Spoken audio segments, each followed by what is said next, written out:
A group of knights thundered through the city on horseback.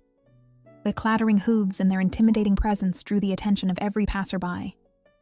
The knights dismounted and began questioning people in the area, asking if anyone had seen a silver-haired man traveling with a woman who had striking green eyes and brown hair. The innkeeper stammered that he didn't know anything. But when a sword was struck into the wall, just inches from his head, his tune changed. Hands shot up in surrender, and he insisted he definitely hadn't seen them, though there might be a bunch of guests at the nearby inn. One of the knights suggested they might be in the wrong place and should check elsewhere, but the commander wasn't having it.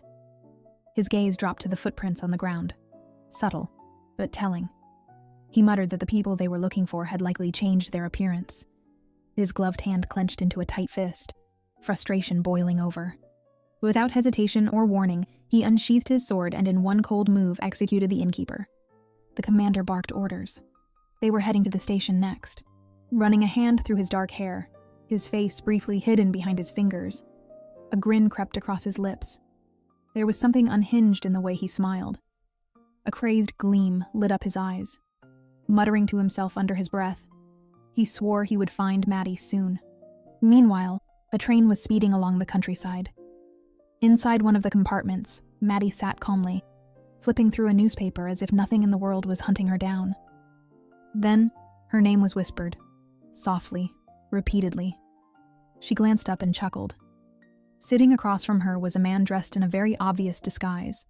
A blonde wig, full makeup, and a blue dress that definitely didn't match his vibe.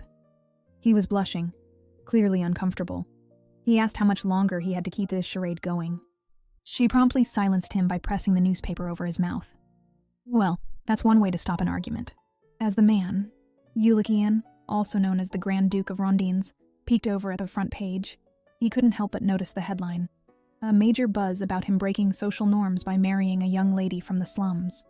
The photo accompanying the article? Suspiciously accurate. Maddie, as if reading his mind, whispered that the photo came out pretty well. Everyone in the train car seemed to be gossiping about it. Some questioned if it was true. Yulikian, still hiding behind his wig, buried his face into the fake blonde in despair. In a barely audible voice, he asked Maddie how much longer they'd have to keep this up. Maddie stood, calm as ever, and told him they'd be stopping soon. The news instantly perked him up. He gasped, finally the end of this dress-wearing nightmare. But just as he began to breathe in relief, Maddie turned toward the door and added casually that they wouldn't be stopping at the station. Because they were jumping. His face went pale, and panic set in. Maddie turned back and asked what that horrified look was for. Hadn't he ever jumped off a train before? The silence that followed was very telling. Obviously not. With a mischievous grin, she didn't wait for a reply. She stepped out onto the train's edge and jumped. Yulikian screamed after her, begging her to wait, but it was too late. She had already landed with impressive agility on a soft patch of grass, rolling effortlessly down a lush green hill. No broken bones, not even a scratch. Honestly, it was kind of impressive. Still hanging halfway out the train, the Grand Duke shouted down to make sure she was okay. She looked up, completely unfazed, and reached out her hand toward him like it was no big deal. Yulikian sighed. Maddie was always doing something insane, and despite it all, he followed. Then, with one final breath, he jumped. His wig instantly betrayed him, flying off midair like a blonde tumbleweed. His scream echoed as he slid dramatically down the hill, the dress flaring behind him like a makeshift parachute. Let's take a step back to where it all began a few months ago. The Grand Duke wasn't any nobleman. He was the son of the late Crown Prince Haldan, and the only surviving nephew of the reigning emperor. After the loss of his parents, Yulikian Kun Rondines had been forced into hiding. His uncle, who now occupied the throne, wasn't exactly thrilled about his existence. To avoid becoming a political casualty, Yulikian did the only thing he could: disappear into obscurity. He faked insanity, drowned himself in alcohol, and spent his nights acting like a washed-up aristocrat just trying to stay alive. And that's exactly where he was, one quiet evening, deep in the slums, seated at a shady card table inside a seedy tavern. He was surrounded by loud drunks and the scent of beer. The Grand Duke barely paid attention to the game. That's when she appeared. Maddie strolled in, confidently waving to the bartender and asking for a beer like she owned the place. The man behind the bar sighed as if this wasn't the first time she'd crashed his evening. He asked if she was back to gamble again. She answered with a smirk, saying she was just there for fun. Someone at the table raised an eyebrow and asked if she'd really just gotten out of a holding cell again. The card dealer added, almost bored, "How long were you in there this time?" Maddie playfully scolded him, saying she didn't like being nagged, and this time, it had only been a single day. Apparently, she'd blacked out from drinking and lost a chunk of her memory. Naturally, the first assumption from everyone was theft, but Maddie only smiled slyly. She never confirmed anything. Then a bald man leaned in, narrowing his eyes. "Did you at least bring money this time?" Maddie answered by pulling out a coin pouch and setting it on the table. Her brow arched as she asked, "Would you go into battle without ammunition?" Across from her, a man with silver hair was watching. Maddie hadn't seen him in this part of town before, and he definitely didn't look like someone who belonged at a gambling table in the slums. Yulikian quickly decided this woman was far too loud, bold, and probably a little dangerous. Not worth the headache.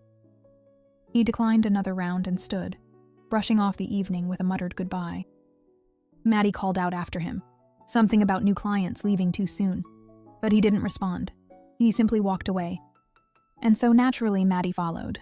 She stood, thanked the bartender, and cheerfully announced she was heading home. The bald man grumbled. She hadn't even finished the round, but Maddie was already trailing behind the silver-haired stranger. Without turning, he grumbled that if she was following him for money, she could forget it. He wasn't in the mood.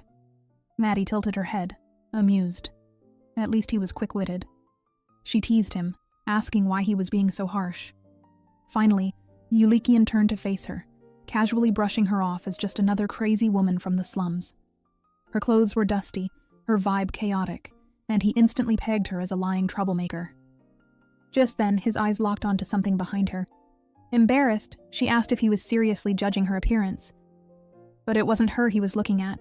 There was a man creeping up behind her, knife in hand, ready to strike. At the last second, Maddie ducked. She turned and grabbed her head, groaning that he scared her. She asked who he was. The man, bushy brows furrowed in rage, identified himself as Josh from the hardware store. According to him, he'd been looking for Maddie for ages. Why? Apparently, he was convinced she was hiding his runaway wife. Maddie blinked in confusion. She didn't even know his wife like that. And yet, Josh was furious. He accused Maddie of helping the woman escape and demanded to know where she was. His hand tightened around a meat cleaver. Maddie's tone shifted. She reminded him that his wife was constantly walking around covered in bruises. Maybe he should have asked himself why she ran away. Maddie told him to shut it and leave. He wasn't even worth the effort of a single punch. Yulikian, meanwhile, watched the entire exchange in stunned silence. That guy had a blade. What was she thinking, taunting him? Josh raised the cleaver and growled that if Maddie didn't talk, he'd carve her up. Maddie rolled her eyes. Great. Another night. Another threat. Still, she refused to back down. She even said she could knock him out with a finger. Josh called her insane and moved to strike. But before the blade could fall, a gunshot rang out. In total silence, Josh looked down in disbelief. Blood began to stain his leg. He screamed in agony, collapsing to the ground. The Grand Duke stared at Maddie like she'd just transformed into a mythical creature. Cold sweat trickled down his face. This woman was completely unhinged. Maddie turned and winked at him. And just like that, this was the beginning of a partnership. One packed with lunacy, danger, and absolutely no dull moments. As Josh writhed in pain, he shouted that she'd broken the rules. Maddie shrugged and said her cute little index finger was the one that pulled the trigger. So what rules was he talking about? He whined that he felt insulted. She shoved the gun aside, scoffing. Then she turned to Yulikian and asked if he wanted to grab a drink together. But he couldn't even hear her. Still shaken, he clutched his head and covered his ears. Maddie tilted her head. Was the gunshot that loud? She stepped forward, concerned, asking if he was all right, even offering to help. He slapped her hand away. His face twisted with outrage. He didn't want anything to do with someone like her. He turned on his heel and stormed off, telling her not to follow. Maddie just sighed, then glanced back toward the people behind. With a bright, carefree grin, she raised her hand and shouted to the remaining crowd. All right, who wants to drink? My treat or Josh's? Because if nothing else, Maddie knew how to turn chaos into a party. The Grand Duke wandered aimlessly through the shadowed alleys. His mind had been hijacked by memory. Specifically, the image of a much younger version of himself, sitting by his mother's sickbed, clinging to her pale, cold hand. She had whispered to him with trembling lips that he had to survive, no matter what. Her voice had been so soft, but her cough, sharp and relentless. His younger self, helpless, terrified, could only sit and watch as the life slowly slipped from her fingers. Now those very words haunted him. They echoed louder with each step. Survive. But survive for what? He didn't even know anymore. As he walked, the Grand Duke slowly lowered his hands from his ears and dragged his palms over his face. He bowed his head, whispering to no one that he could not die like his parents had. His father had vanished one day without explanation, only to resurface months later, bloated and barely recognizable, floating lifeless in a lake. It was ruled a suicide, though the palace provided no convincing explanation. His mother's death had been just as suspicious. Diagnosed with an illness no physician could name, she faded into a cold, blue-tinted corpse before anyone could even finish asking questions. The truth behind their deaths? Buried under lies. But the whispers in the palace always pointed in one direction. His uncle. The very man who inherited the throne the moment his father died. The Grand Duke was no fool. He knew he was next. So, he did what he had to. He acted like a lunatic. Someone useless and politically irrelevant. He faked incompetence so convincingly that even the imperial court began to ignore him. He even had to bow before the man who stole everything from his family and congratulate him as emperor. The emperor had smiled that day with mock sympathy, pretending to mourn the deaths of his own brother and sister-in-law, all while thinly veiling a warning to Yulikian to watch his back. Now, as that memory resurfaced, Yulikian scoffed bitterly. He muttered sarcastically into the empty street that his uncle had always been such a great actor. But deep down, he knew. The day the emperor saw him as a threat again, he'd have him killed too. And that day might be sooner than he'd hoped. Suddenly someone approached. A shadow loomed behind him, and before the Grand Duke could turn, something heavy slammed over his head. He reached instinctively for his own weapon, but a boot crushed his hand down before he could even touch it. A thick rope was looped around his neck, and before he could scream, it was pulled tight, violently. His body twisted, hands scrambling for grip, but the pressure was suffocating. His vision blurred, strength draining with each passing second. Then, a flashcloth cut through the air like a flag in the wind. One of the attackers was suddenly struck across the face and stumbled back with a grunt. In one fluid move, she pulled the man off balance, flipped him midair, and sent him crashing headfirst into the stone street. Dust flew, and Maddie casually brushed off her hands like she'd just cleaned a table. Still, the attacker managed to grab Maddie by the front of her clothes, desperate for something to hold on to. Without hesitation, she yanked his hand down and slammed her knee straight into his chin. A loud crack followed. The poor guy howled in pain, clearly now missing a tooth. Maddie wasn't done. She lifted her knee again, higher this time, and smashed it into his nose, forcing the man to crumple like an old rug. He collapsed onto the stones, holding his face and begging her to stop. But Maddie had no time for mercy tonight. She raised her dagger and, with cold precision, slashed. Maddie wiped the blood from her face like she'd done it 100 times before. The Grand Duke stared at her with a mix of awe and suspicion. Was she some assassin? An imperial spy? Could the Emperor have actually sent her? But then, she turned to him with a smile, almost cheerful, like nothing had happened. He blinked as she hummed to herself and casually rifled through the pockets of the two unconscious attackers. She came back to him with a small bag of coins and dropped it in his hand, saying it was change from the brooch. He stared blankly. What brooch? Maddie looked surprised he hadn't noticed. She giggled and told him that if he kept being that oblivious, he'd lose everything before he even left the slums. He looked down at his coat. His brooch was gone. She admitted she'd needed to make a couple of calls since he refused to grab drinks with her. If they'd played poker instead, she would have stripped him of every possession. So really, swiping a brooch was a mild offense in comparison. Then she offered her hand again, trying to help him up. He didn't take it. Instead, he pushed himself off the ground on his own, brushing dust off his coat. When he glanced sideways, Maddie flashed a smile and told him he should come see her again sometime. She liked him. He was handsome after all. Yulikian stood frozen, unsure whether this woman had just saved him or robbed him, or possibly both. His thoughts were interrupted when he noticed something inside one of the stolen bags. His photograph. His pulse quickened. This wasn't random. Whoever those attackers were, They had orders. He rushed to Maddie, grabbing her arm before she could walk away. He told her to wait, that he needed to talk. If he was going to outmaneuver the Emperor, he'd need a weapon, and Maddie, she might be the sharpest one he could find. Maddie glanced meaningfully at his hand, the one that had instinctively grabbed her arm. Realizing the impropriety, she quickly pulled herself free and exhaled sharply, scolding him for grabbing someone without permission, regardless of the situation. But the scolding didn't last long. With a chuckle, she pointed out that he was surprisingly bold for a Grand Duke. Apparently, titles didn't stop him from getting handsy. He tried to explain himself. He was just in a hurry. That was all. Still suspicious, he asked how she even knew who he was. Maddie raised an eyebrow. Silver hair? Expensive clothes? Noble posture? She didn't need to say more. He acknowledged the obvious, but pressed further. Did she really think messing with a royal was a good idea? Maddie, unfazed as ever, gestured for him to wait. Then, pointing behind her with a casual wave, she argued that if he had grabbed her like that, surely he wanted something from her. He followed her through the dim, twisting streets. Just because she'd rescued him once didn't mean she was on his side. One wrong move, and this could all end. If he was caught here, in this corner of the city, it was over for him. After weaving through alleys and ducking beneath low-hanging signs, Maddie finally stopped in front of what looked like a brick wall and sighed theatrically. "Welcome to my office," she said, waving her arms toward a small passage barely tall enough for a child. She invited him through, calling him her client. He didn't understand what that meant. But ducking low, he followed her inside and shut the door behind him. The place was small and tucked away, more of a hideout than an office. Maddie announced that they could begin the consultation once he sat down. Yulikian was deeply skeptical but played along for now. She pulled out some parchment, ink, and a pen.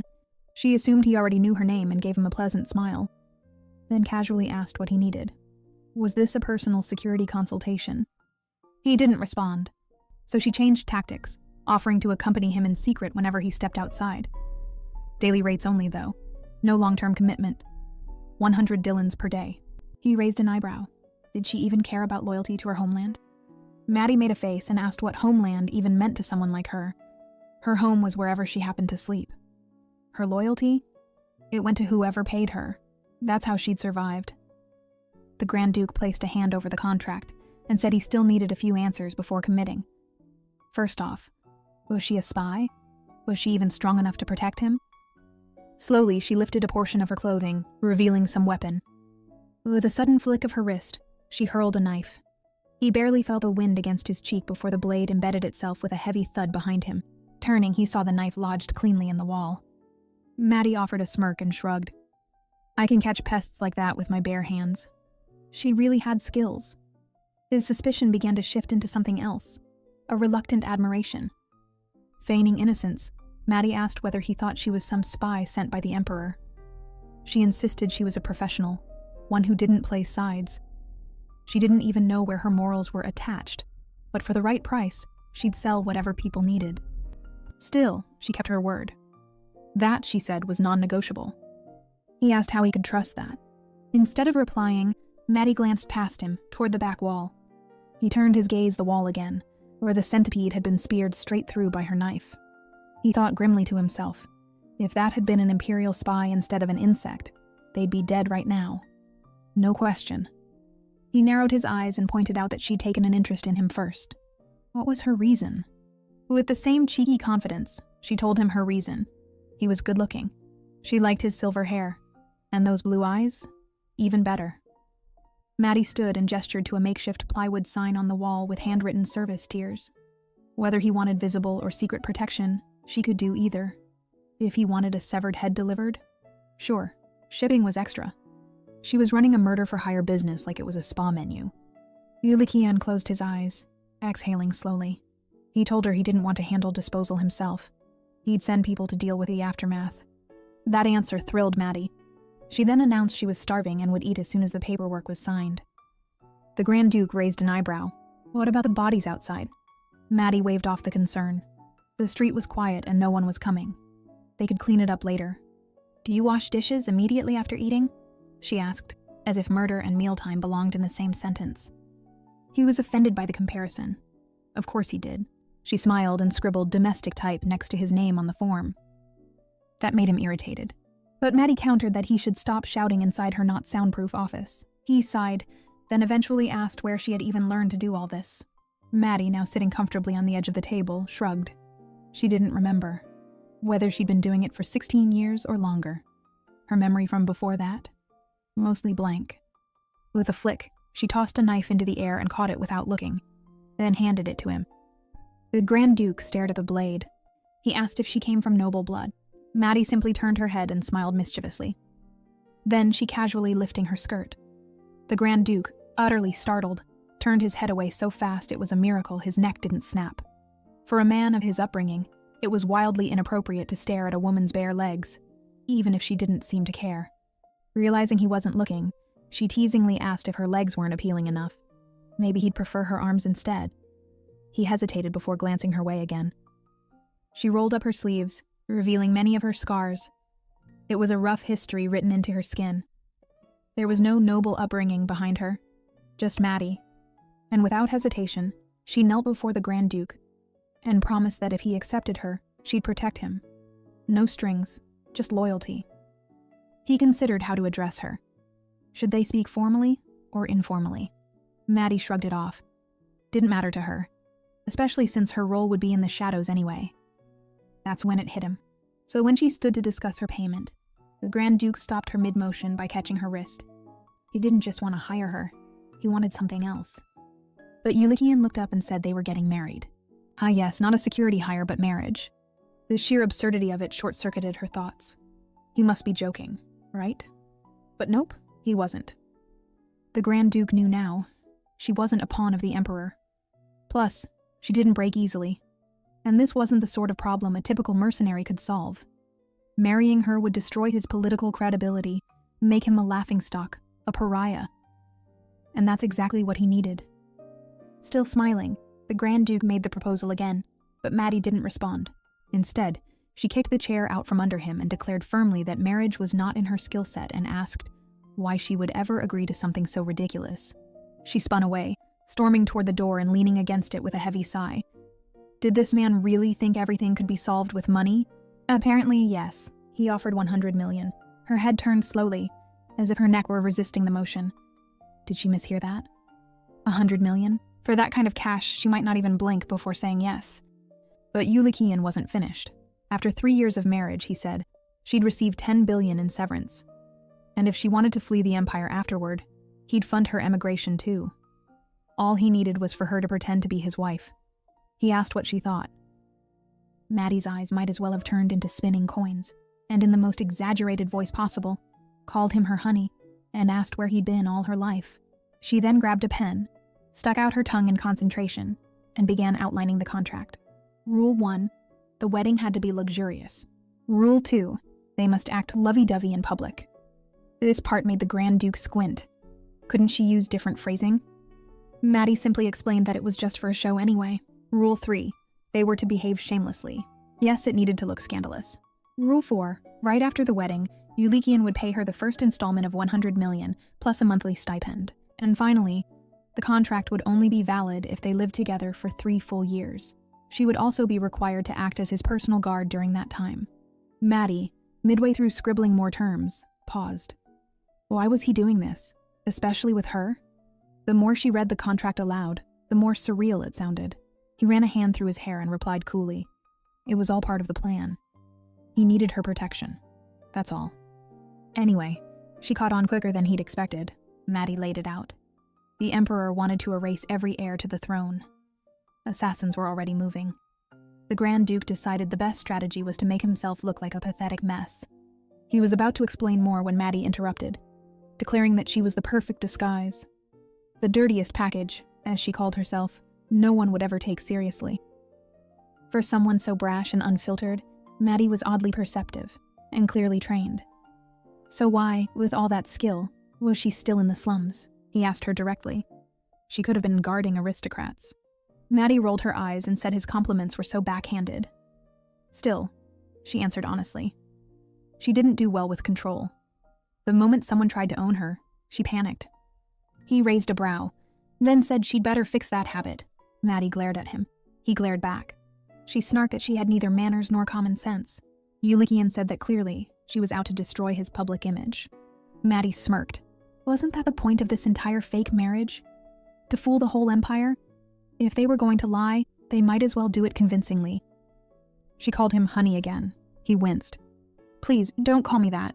Undeterred, she began brainstorming more embarrassing endearment. The Grand Duke sighed. This was his life now. He told her to at least keep the damage to his dignity within reason. Maddie agreed with mock professionalism and jotted it down. Then showed him clause number 7. They both needed to act in a moderate mischief. He simply agreed, but added his own clause, one final firm line. No matter the threats or insults, neither of them could run away. And if anyone broke the deal, would pay 10 times the total amount paid by the Grand Duke. Maddie raised her brow. That part about not dying and being present sounded downright threatening when he said it. He replied calmly. He just wanted to live these 3 years in peace. Fair enough. Once done, they both signed. The deal was sealed. She then looked up and asked when the wedding would be. Before that, he said, he'd make a proposal, a public one, loud enough for the entire empire to hear. A few days later, chaos broke out inside the Grand Duke's residence. The head maid barked an order at one of the younger servants, demanding she fetch the shoes. Riley, the maid in question, responded while fumbling with the footwear. Apparently the Grand Duke didn't like the brown pair last time. Now she was just hoping this neat-looking pair might finally get approval. The head maid let out a dramatic sigh, clearly baffled. The man who wouldn't even brush his hair no matter how much they begged, now he cared about shoes? Riley, with her hands folded and a dreamy smile on her face, declared it was love. She didn't know who the mystery woman was, but it was obvious. The Grand Duke had finally found the one. The older woman scolded Riley for talking nonsense, insisting they had no time for these romantic theories. But Riley stood her ground. It was about time someone stirred their master's frozen heart. Suddenly, a polite cough interrupted their gossip. Riley nearly jumped when she spotted the butler standing behind her. His tone was as polished as ever when he informed her that the Grand Duke was waiting. She jolted into action and sprinted out of the room, assuring him she was on her way. Another servant approached to report that the deliveries had all been made. The butler, Philip, a white-haired man with a face that had seen many decades, thanked him and waved him off. Then, half to himself, he muttered that the Grand Duke used to spend his nights gambling. Now he was getting dressed up and preparing flowers. It was suspicious. The carriage rolled into the edge of the slums and came to a stop. The Grand Duke looked nothing short of regal. Impeccably tailored clothes, a bouquet of fresh, oversized flowers in hand, and a face that looked as if it had spent way too long practicing loving fiancé in the mirror. He closed his eyes for a moment, reminding himself that he needed to look flushed, like a man swept away by passion. His cheeks turned a believable shade of pink. Then, turning to the coachman, he stated confidently that he would not be returning alone. Yulikian began walking through the narrow streets. Inside his head, he rehearsed his speech. He'd start by offering the bouquet. Then he'd confess. Something about how ever since their first meeting, he couldn't imagine life without her. Maybe add something that sounded a little crazy. Because love was madness, after all. He reached the corner. This was the spot they agreed on. He looked around, wondering if Maddie had run off. But just as panic began to flicker, he heard footsteps, light, but fast. And when he turned, there she was, running straight at him. Maddie looked different. Gone was the usual rough and ready gear. She wore flowers in her hair. Maddie greeted him with such affection, calling him sweet names that made passers-by turn and whisper. The Grand Duke felt like he'd been struck by lightning. Did she forget the rule about not going overboard? Or did she simply have no idea what subtle meant? Maddie asked if he had really come all the way out here again, confessing she had almost come to see him herself. Yulikian blushed, caught off guard by the sudden tenderness. Then Maddie noticed the flowers. Her eyes widened. Are these for me? He'd nearly forgotten he was holding them, but he nodded. Maddie gently closed her eyes and whispered a sincere thank you, admitting she'd never received anything like this before. She brought them to her nose and inhaled deeply, then glanced sideways at him with a smile. She told him he was giving her so many firsts, so many things she never thought she'd have. The Grand Duke didn't know what to say. His heart was racing. Was she still acting? Or had something shifted? Either way, his pulse was out of control, and that couldn't happen. He leaned in slightly and whispered to her that she was going too far, that this was all just pretend. Maddie tilted her head with a smile raised her hand to adjust her hair, and promptly drove her fist into his stomach. It was a clean, subtle hit. No one else noticed. But the Grand Duke nearly folded in half. She leaned in close, smiling sweetly while her eyes shot daggers. She reminded him, through gritted teeth, that he wasn't supposed to forget this was just for show. Then, in a voice only he could hear, she whispered whether he'd rather end everything now, or let the Emperor do it later. The message landed. Hard. Yulikian stared at her, shaken. She was right. He needed to focus. He had to go through with this. So, taking a breath, he said aloud that now might not be the right moment. But he couldn't wait anymore. Maddie smiled and told him that receiving the bouquet was already more than enough, but part of her wanted him to say it. And then he did. He gently took her hand, looked into her eyes, and asked Maddie to marry him. The bouquet she'd been holding slipped from her fingers and hit the ground. She took a step back and quietly asked if she'd misheard him. But Yulikian stepped closer and placed a hand on her shoulder. He repeated the proposal clearly, saying he didn't want anything else. Just her. Just the two of them living together. That's when the street exploded with cheers. People began congratulating them, some clapping, others joking about how red Maddie's face had gotten. She turned away, overwhelmed. She muttered something, then suddenly spun around and ran. Startled, he called after her. This wasn't supposed to happen. If she bolted like that, how was he supposed to catch her? She was a walking whirlwind. She could knock out two men with one hand. Literally. Still, he sprinted after her and managed, somehow, to grab her wrist. Blushing, he asked why she was running away from him. Maddie looked away. Her voice was low as she said she didn't want to marry him. How could she say that? He asked again. Wasn't this what they agreed? But Maddie looked him straight in the eyes. Her voice wavered as she said people would just assume she was clinging to him because of his title. That she was using him. She didn't want to be seen that way. Her eyes glistened as she looked down, whispering that she didn't want to endure the whispers and judgment. Not when she'd already been through so much. And most of all, why was he always trying so hard to make her happy? Hadn't she already been given too much? For once, the Grand Duke had no answer, because this moment wasn't in the script. Suddenly, Maddie hurled a pocket watch straight at the Grand Duke's chest, shouting for him to take it. But she wasn't finished. The ring came next, flying through the air, followed by cufflinks, each one hitting with a weight of frustration. Everything that reminded her of him. She wanted it gone. The Grand Duke stood still, his palm now filled with a surprising collection of luxury accessories. When had she even taken these from him? Was she stealing between kisses now? He tried to stop her, asking her to calm down, but Maddie's glare sliced through him like a blade. Without warning, she launched herself at him, furious fists landing against his chest. She accused him of being just another aristocrat who'd parade her to the altar, only to abandon her the second whispers of scandal or judgment appeared. Then, Maddie gripped his shirt by the collar and pulled him close. Her voice dropped to a whisper. She told him to hold her. He gently wrapped his arms around her, still dazed from the emotional whiplash. The scent of her, floral, faintly wild, calmed him. But Maddie whispered again. This time, she asked him to tell her he'd never leave. That he loved her. He looked into her eyes, and without thinking twice, said exactly what she asked to hear. Next, she told him softly to touch her lips with his thumb. He placed one hand on her shoulder, the other carefully on her cheek. Slowly, he leaned in, closing the gap, until only a thumb's width remained between them. It wasn't a kiss, but it looked like one. Just enough to convince the crowd.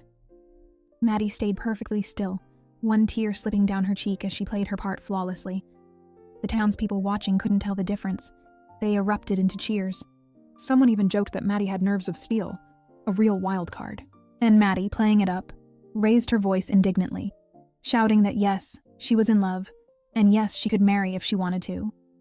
Yulikian watched her, thinking to himself that if she were truly in love, she'd look just like this, fierce, proud, and defiant. He opened a small box in his hand.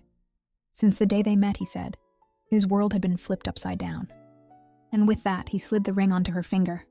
After their little show, the entire empire was buzzing. Newspapers couldn't print fast enough. The Grand Duke had proposed to a nameless woman from the slums. Headlines called it everything from scandalous to revolutionary.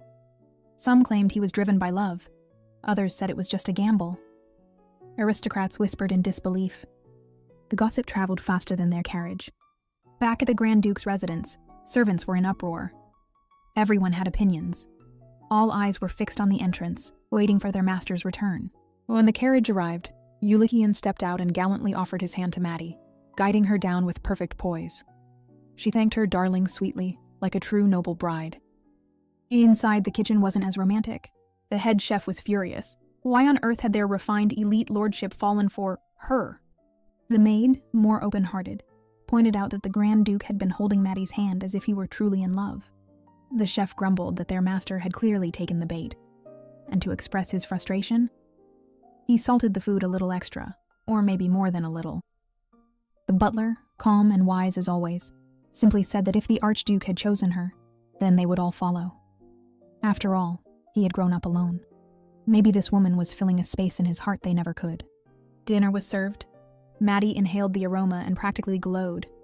She thanked Yulikian, calling him darling, as he politely cut her steak for her. Then, with a cheeky grin, she speared a bite of meat and offered it to him on her fork. She told him to open up. She'd always wanted to do this, especially since they never ate together in public before. It felt like a real date. Meanwhile, the trio of servants nearby were frozen in dread, fearing one thing: the oversalted dish. Yulikian remembered Maddie's earlier instruction. He was to look at her at least once every 3 seconds while eating. So with a forced smile, he took a bite. His jaw locked. The salt hit his tongue like a hammer. His cheeks twitched, but still he chewed. Then, in a stroke of diplomacy, he suggested they switch plates. Maddie raised an eyebrow, asking why. The Grand Duke glanced behind and said that the chef had likely mixed something up. Maybe the seasoning was meant for 2, but only one plate had received it all. The chef, pale as flour, ducked behind the maid to hide. Maddie just laughed. She didn't care. She'd eat anything. To prove her point, she popped a bite of potato dish into her mouth. But then, she paused. Yulikian leaned in, concerned. What was wrong? She stared down at the plate and replied flatly that the butter on the sweet potatoes was too soft. It tasted like they'd added honey. Yulikian narrowed his gaze and asked the chef if that was true. The chef then confirmed it. Adding that kind of rich, flavored butter? The poor had likely never even smelled it before. Maddie smiled, unfazed. No wonder it tastes amazing, she said. Then she asked her darling to share his sweet potato with her. He agreed with a smile while Maddie turned her eyes back toward her plate. This dish was definitely added with something else. That same night, one of the servants crept silently into the storage warehouse. He double-checked to make sure no one was watching. With shaky hands, he prepared a syringe. But before he could even lift it, a hand snapped out of the shadows and grabbed him by the collar. He was yanked backwards so fast, the syringe slipped from his grasp. And there she was, Maddie. With a sly smirk, she asked if he was the handsome gentleman who tried to poison the Grand Duke's sweet potatoes. Her voice was casual, but her fist was not. She hit him once, and down he went, unconscious. When the man woke up, his eyes were covered, his mouth gagged, and he was tied up like a package ready for delivery. Maddie noticed him stirring.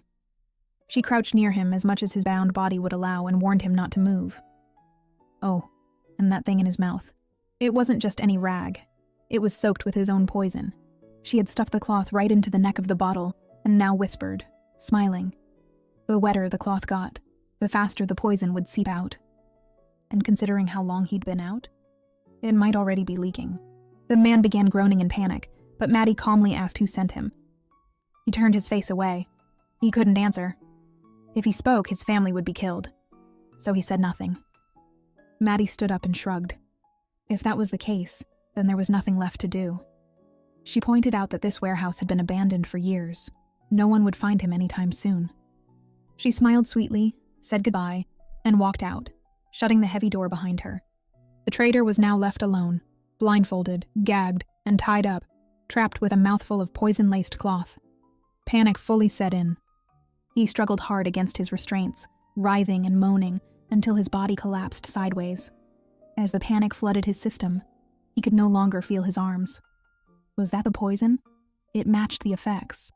Nerve paralysis, not immediate death. That's what he'd been told when he was given the vial. He was instructed to add the poison to the Grand Duke's food. He regretted everything.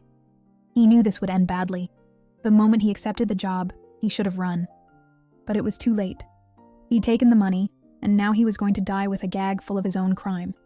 Was this really it? Suddenly, a loud crash echoed through the warehouse. The Grand Duke burst through the door. Yulikian rushed to the bound man's side, calling out to see if he was all right. Behind him stood Maddie, arms folded and completely unimpressed. She explained flatly that this man had tried to poison his food. Yulikian's expression changed. Miley wasn't just anyone. He'd served their household for years. He removed the gag and gently held the man's shoulders. With pained eyes, he asked, had he really done it? Miley broke down, tears soaking his blindfold. Yes, he admitted it. Someone had offered him a fortune. He had children, and he didn't know what else to do. Yulikian's heart ached. He told him to stop. He didn't need any more explanation. He could already see the man suffering. Then he promised to find an antidote. Miley, still overwhelmed, asked if he was serious. Why save him? He confessed. Shouldn't that be enough to let him die? But Yulikian disagreed. He wasn't blaming Miley. He was blaming the world that made people like him desperate. Miley sobbed harder. He had betrayed a man who had shown him nothing but kindness. If death was inevitable, then he wanted to do one last thing right. He shouted a name. Count Montanaro. With Maddie's help, they stuffed him into a sack and loaded him into a horse-drawn cart. From above, Maddie had been watching. Then, she leapt down and landed near the Grand Duke. She couldn't understand him. Why save a man who had literally tried to kill him? In her world, traitors didn't get second chances. She would have ended it right then and there. Yulikian stood firm. Still, he had to admit, her setup was genius. If they had tried to interrogate the servant normally, he never would have confessed. In truth, the bottle in Miley's mouth earlier wasn't even a poison, but a sedative. Turning, Yulikian asked, why hadn't the poison affected her? She ate the same sweet potatoes, didn't she? Maddie smiled, said she'd been like that since she was a kid. Then asked with a cheeky look, was he actually worried about her? Her heart fluttered a little. The Grand Duke groaned and told her to stop playing around and get back to her horse. As she mounted, Maddie asked who was Count Montanaro. Yulikian admitted that the man was none other than his uncle. Maddie looked stunned, then asked if she could go kill him now. Yulikian quickly shouted her name and shocked. She covered her ears, complaining about how loud he was, then commented that he looked so tragically serious, and reminded him she was stuck watching him live for 3 more years just to claim her 10 billion. Yulikian promised he wouldn't die. He'd survive no matter what. And it was all thanks to her that he was even alive now. He gave her a grateful nod, then commented that Maddie seemed to sit comfortably on a horse, but she clearly didn't know how to ride. She simply winked and said if he taught her, she'd learn fast. He quickly blushed. But suddenly, Maddie asked why didn't he have personal security? Someone in his position should have had protection. His face darkened. He used to. But they'd all either been killed or abandoned him. Now, even if he tried hiring more, no one would dare accept the job. And maybe she too would eventually get scared and run. Just like the others. Maybe she wouldn't even last 3 months. But before he could finish the thought, Maddie turned back and smiled at him, her face glowing beneath the moonlight. She said that if that was the case, then she'd be the first one who didn't run away. He let out a soft laugh, almost in disbelief. It was strange, to laugh on a night he'd nearly died. As he quietly reminded himself to stay alive long enough to see this through, Maddie lifted her arms toward the sky and shouted for the 10 billion to come to her now. Yulikian couldn't decide if he was going insane, or if it was just this woman driving him there. Either way, he started laughing again, and this time, it felt good. They eventually returned home safely. Maddie, as composed as ever, casually mentioned that the Grand Duke must be tired after such a late-night ride. And since they were back, she too would be heading to bed. Yulikian stood off to the side, eyes downcast. Then, without a single warning, he reached out and pulled her close, wrapping an arm around her waist. Slightly flustered, he murmured a suggestion. They should sleep in the same room tonight. In her confusion, she just blurted out a very valid question. How exactly were 2 people supposed to sleep in one room? Yulikian reminded her that they were engaged now. Sooner or later, they'd have to get used to this. Might as well start now. As the door clicked shut behind them, Yulikian turned and held out his hand. Palm open. He wasn't asking for affection. He wanted the ring. Specifically, the family heirloom that Maddie had snatched without a second thought. Calmly, he asked why she'd bother stealing from him if she already planned to stay. Reluctantly, Maddie reached under her skirt. Yulikian added another warning. If anything else turned up missing, the servants would start whispering. Did she really want to get tossed out for theft?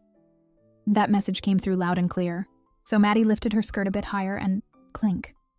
One shiny object fell to the floor, then another and another. Yulikian watched, expression frozen, as what could only be described as a treasure trove of stolen knickknacks spilled across the floorboards. Just how much had she collected today? And then, as if the performance wasn't dramatic enough, Maddie pulled out a folded document. His copy of the contract. They were supposed to keep separate ones. Maddie, entirely unbothered, chuckled and teased him for keeping legal documents stuffed down his shirt. What if someone reached in? Yulikian, now resembling a tomato, immediately crossed his arms over his chest and demanded who in their right mind would even think of doing that. She just laughed harder, adding a cheeky jab about how obvious his hiding spots were. Poor guy never stood a chance. Trying to regain control, Yulikian laid down the rules. Rule number 1, don't steal without a good reason. Maddie raised a brow. Was that written in the fine print? Because for 10 billion she was willing to behave. Undeterred, he raised a second finger. Rule number 2, don't kill unless it's absolutely necessary. Maddie, still lounging, repeated the rule back to him, then immediately asked, what if it's an emergency? He exhaled hard. That part right there, just like that, was what she wasn't supposed to do. Then came rule number 3, don't run away from me. Maddie looked at him for a beat, then snorted. How romantic. Yulikian dropped his gaze again, but the seriousness hadn't left him. He mentioned the aftermath Maddie had left behind, the incident she tried to brush under the rug. He'd already reported it to the guards. Witnesses were being rounded up. That changed her expression completely. She had planned to handle things her own way, clean and quiet. Now it was public. Yulikian swallowed hard and said what he had to. Maddie couldn't run. If she wanted her money, and if he wanted to live, then this deal had to hold. It wasn't just convenient anymore. It was survival. Maddie said nothing at first, then nodded. She turned and suddenly began undressing. Yulikian's eyes went wide. He asked in sheer panic why she was taking her clothes off. She shrugged, now in just a thin white nightgown. She reminded him he was the one who dragged her into his room late at night. Wasn't it time to play their roles properly? He stammered that she had specifically stated they wouldn't have that kind of relationship. They had a contract. Maddie just pointed out how suspicious it all looked. A poor woman, snatched out of the slums, paraded around as his fiancée, and now in his bedroom at midnight. Sure, that wouldn't start rumors. Yulikian tried to clarify. Besides, he didn't want to share a bed with someone he didn't love. Unbothered, Maddie explained that she wasn't actually trying to seduce him. This was purely for show. Then, Maddie patted the mattress, inviting him to join the performance. Eventually, both of them ended up lying down. She turned her back to him and muttered something about how they needed to make the sweat stains on the sheets believable. Otherwise, what was the point? Was any of this necessary? She rolled over onto her stomach, grinning. She asked whether he was trying to avoid paying her, or if he was just tired of living. Yulikian said nothing. He was too busy wondering if the Empire might be a less stressful place than this bedroom. Then, like a pair of children trying to fake a sleepover, they started shifting around, rolling across the bed, rustling sheets, bouncing a little, doing everything short of a drum solo to make the bed sound like a love story. And as he lay there, Yulikian stared up at the ceiling, thinking quietly to himself. He had once tried to hide among commoners to escape the ruthless world of nobility. Instead, he'd ended up bringing home a storm in human form. And oddly enough, he didn't hate it. Maybe this insanity could work. Yulikian looked at Maddie with a serious expression. He warned her. If anyone offered her twice the reward he promised, she shouldn't even think about leaving. His tone was firm, and maybe just a little nervous. Maddie turned to him with a teasing smile. Of course, she understood. After all, in their shady line of work, there were always weirdos lurking around with bigger offers. But she made it clear. She had standards. Professional ethics, as she called it. Still, Yulikian wasn't convinced. He insisted, what if someone offered 5 times the amount? Maddie, still unfazed, said that was a given. Then she rested her cheek in her palm, and casually added that her ideal type was already sitting in front of her. White hair, blue eyes, breathing. That alone was worth 5 billion in her book. But Yulikian pushed again. 10 times the amount? That's when Maddie went suspiciously quiet. Yulikian sat straight up in bed, calling her name in disbelief. She gave him a dark, playful grin and reassured him. She was just messing with him. Still, the man looked half convinced. Maddie told him to go to sleep. His face looked like he hadn't slept in a year. Staring at the ceiling, he muttered again. What if it really was 10 times more? Maddie, in a rare moment of honesty, admitted she often lied. But not this time. She meant what she said. Then, without waiting for more questions, she blew out the candle. As the flame faded, she leaned over him and told him to stop worrying so much. She grabbed the candlestick and got ready to leave, but the Grand Duke stopped her with one last question.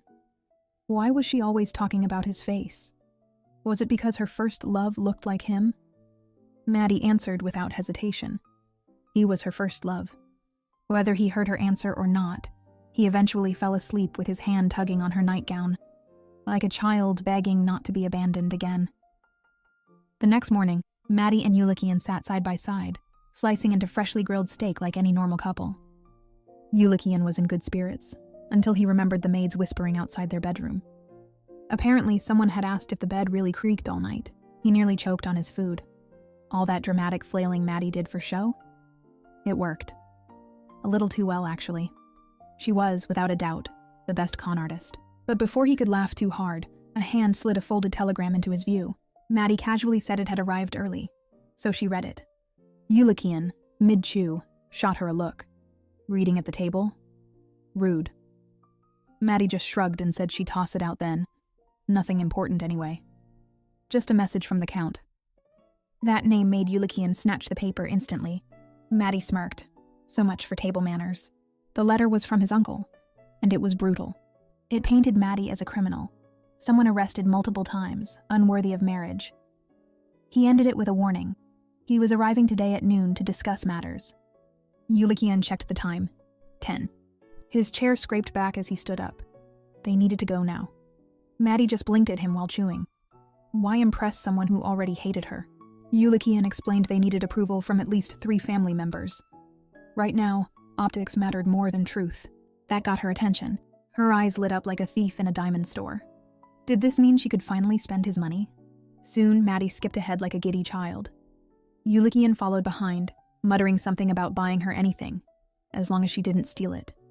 Maddie responds that Yulikian sounded like he was really in love with her.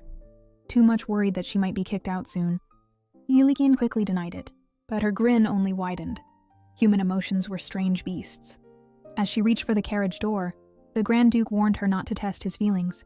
He wasn't in the mood for games. With perfect sass, Maddie looked over her shoulder and said that even if she died and reincarnated 100 times, she'd never fall in love. Yulikian's chest tightened, a flicker of something almost disappointed in his eyes.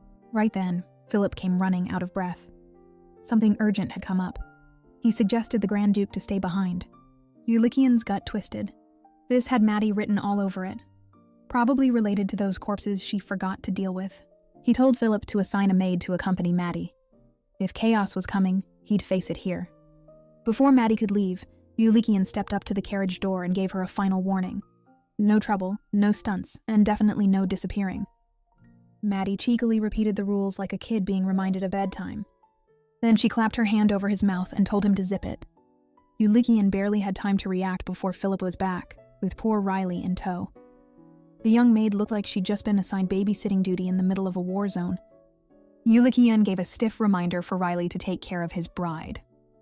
Afterwards, Maddie leaned out the window with a sparkling smile, waving like she was headed on a honeymoon. And Yulikian? He just stood there, half dreading what disaster she'd stir up next. The butler hesitated, then handed over a sealed letter. It was from His Majesty, the Emperor himself. Just seeing that name made Yulikian tense. The wax seal suddenly felt like it weighed 100 pounds. Meanwhile, in the carriage, Maddie sat comfortably. But across from her, Riley wasn't so relaxed. The young maid's gaze was sharp, almost judging. In her mind, Maddie was nothing but a money-hungry scammer who'd fooled their sweet, naive Grand Duke. She had already made a silent vow. She'd expose this fake fiancé and send her packing in disgrace. Oblivious to the imaginary battle, Maddie was acting confused. They'd already passed a gate. Why were they still inside? Riley, sighing like a teacher dealing with a slow student, explained this was just the outer garden. The real exit was still ahead. This garden looked like a public park to her, but Maddie kept that to herself. Instead, she turned to Riley and asked, just a little too sweetly, if she was sitting comfortably. Maddie dropped the polite act and told Riley to loosen up. She preferred people speaking freely. Riley snapped back that if Maddie truly married the Grand Duke, she'd be the Grand Duchess, not his drinking buddy. Maddie just laughed and told her not to jump to titles before the wedding cake was even ordered. But Riley wasn't done. She brought up Maddie's supposed love for the Grand Duke. Was that the reason she said yes? Maddie confirmed it. Yes, she loved him. But love wasn't always enough. She came from the slums. The gap between them was bigger than some garden gate. One wrong look from his family, and this fairy tale could end fast. That caught Riley off guard. She expected scheming lies, not blunt honesty. Still, she muttered that if Yulikian truly loved her, he'd fight for her. So why was Maddie preparing for failure? Maddie smiled knowingly. Marriage wasn't a romance novel. Until the vows were spoken, nothing was certain. She even reminded Riley that someone like her, born on the streets, wasn't even worth eye contact from a noble maid. That shut Riley up. Then, unexpectedly, Maddie reached out and gently touched her hand. She asked if Riley would help her pick an outfit today. It would be her first time shopping with anyone. Trying to steer the mood elsewhere, she asked if Maddie had siblings. Nope. Maddie said she was an only child. Maybe that's why she was always scared of ruining things. And for the first time, Riley didn't see a thief or a flirt. She saw a lonely woman trying to play Grand Duchess with no clue how. Feeling oddly protective, Riley told her not to worry. She'd help her find something decent. Maddie lit up, grateful. Even if she got kicked out by sunset, at least she'd remember this as a glamorous day. Then she offered her hand again, apologizing for forgetting Riley's name earlier. Riley stared at the hand, torn. Was Maddie really this genuine, or just pretending to be dumb? Either way, she shook it. Maddie turned back to the window, smiling, winning over one suspicious maid. That was progress. And as she stuck her tongue out the window like a mischievous kid, Maddie made a silent vow. She wasn't losing today. If she had to burn a wig or two to survive, she'd light the match herself. Right at noon, Yulikian's notoriously grumpy uncle barged into the estate like a storm in a velvet coat. No pleasantries, no hello, just straight into the drawing room with a scowl so sharp it could cut glass. He immediately tore into Yulikian, demanding to know what reckless foolery he'd pulled. A marriage proposal to that kind of woman. Yulikian, perfectly calm, replied that Maddie was just getting ready and would join them shortly. The Count scoffed hard enough to shift the curtains. He insulted Yulikian's choice, accused him of shaming their noble bloodline, and even offered to set him up with a real lady. One with breeding and manners. Yulikian, cheeks slightly pink, muttered that he was already in love. That did it. The Count exploded. Love? That didn't put food on the table or govern a grand duchy. Clearly his nephew needed a reality check, and just as he was midway through a speech about Maddie, two gloved hands landed dramatically on his shoulders. Maddie loudly introduced herself like a ghost in a horror film, and nearly scared the old man off the sofa. The Count jumped, called her crazy. But Maddie, cool as ever, just shrugged. With all his yelling, she thought he was hard of hearing. She even compared him to her loud grandma neighbor. Yulikian, meanwhile, was stunned. Maddie looked stunning. He couldn't take his eyes off her. He walked over, wrapped an arm around her waist like she was exactly where she belonged. And Maddie leaned in, whispering if the act was going smoothly.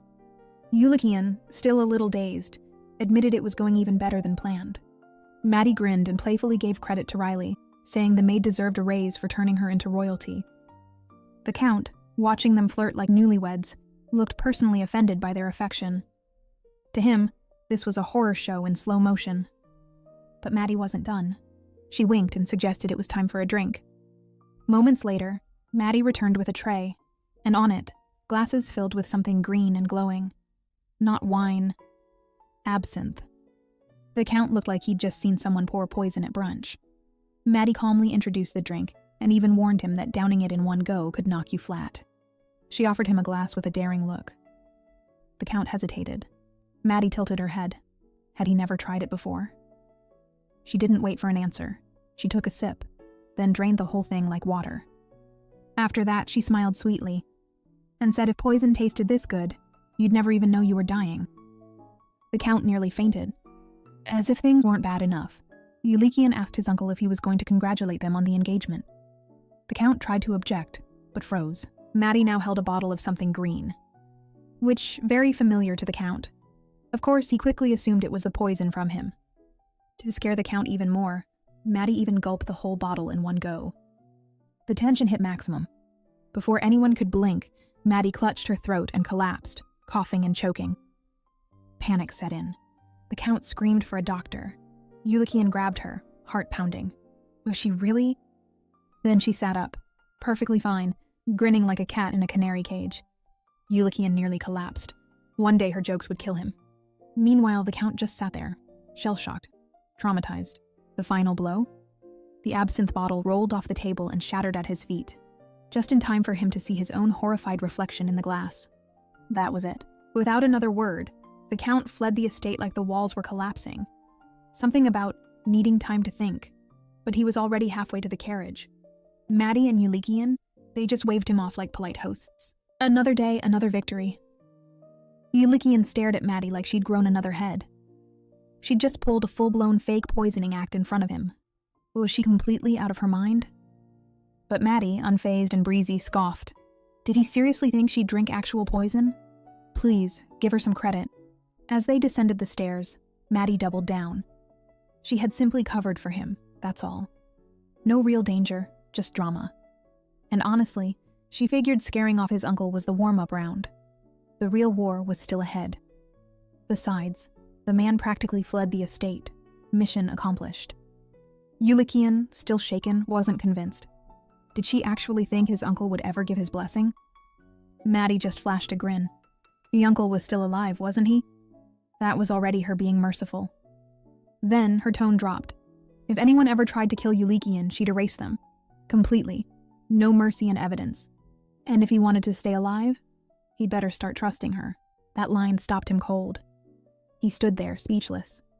When he asked where she was going, she casually flipped her ponytail and said she had things to do. Yulikian, still on edge, reached out and asked for the poison she'd taken. She turned and stuck out her tongue, teasing that she might have already drunk it by mistake. In a split second, his face went pale. An image hit him, Maddie in a black dress, never waking again. Panic set in. He grabbed Maddie's wrist, asking how long it had been. Did they need a doctor? Was she okay? Maddie gently placed her hand on his shoulder and pulled him into a hug.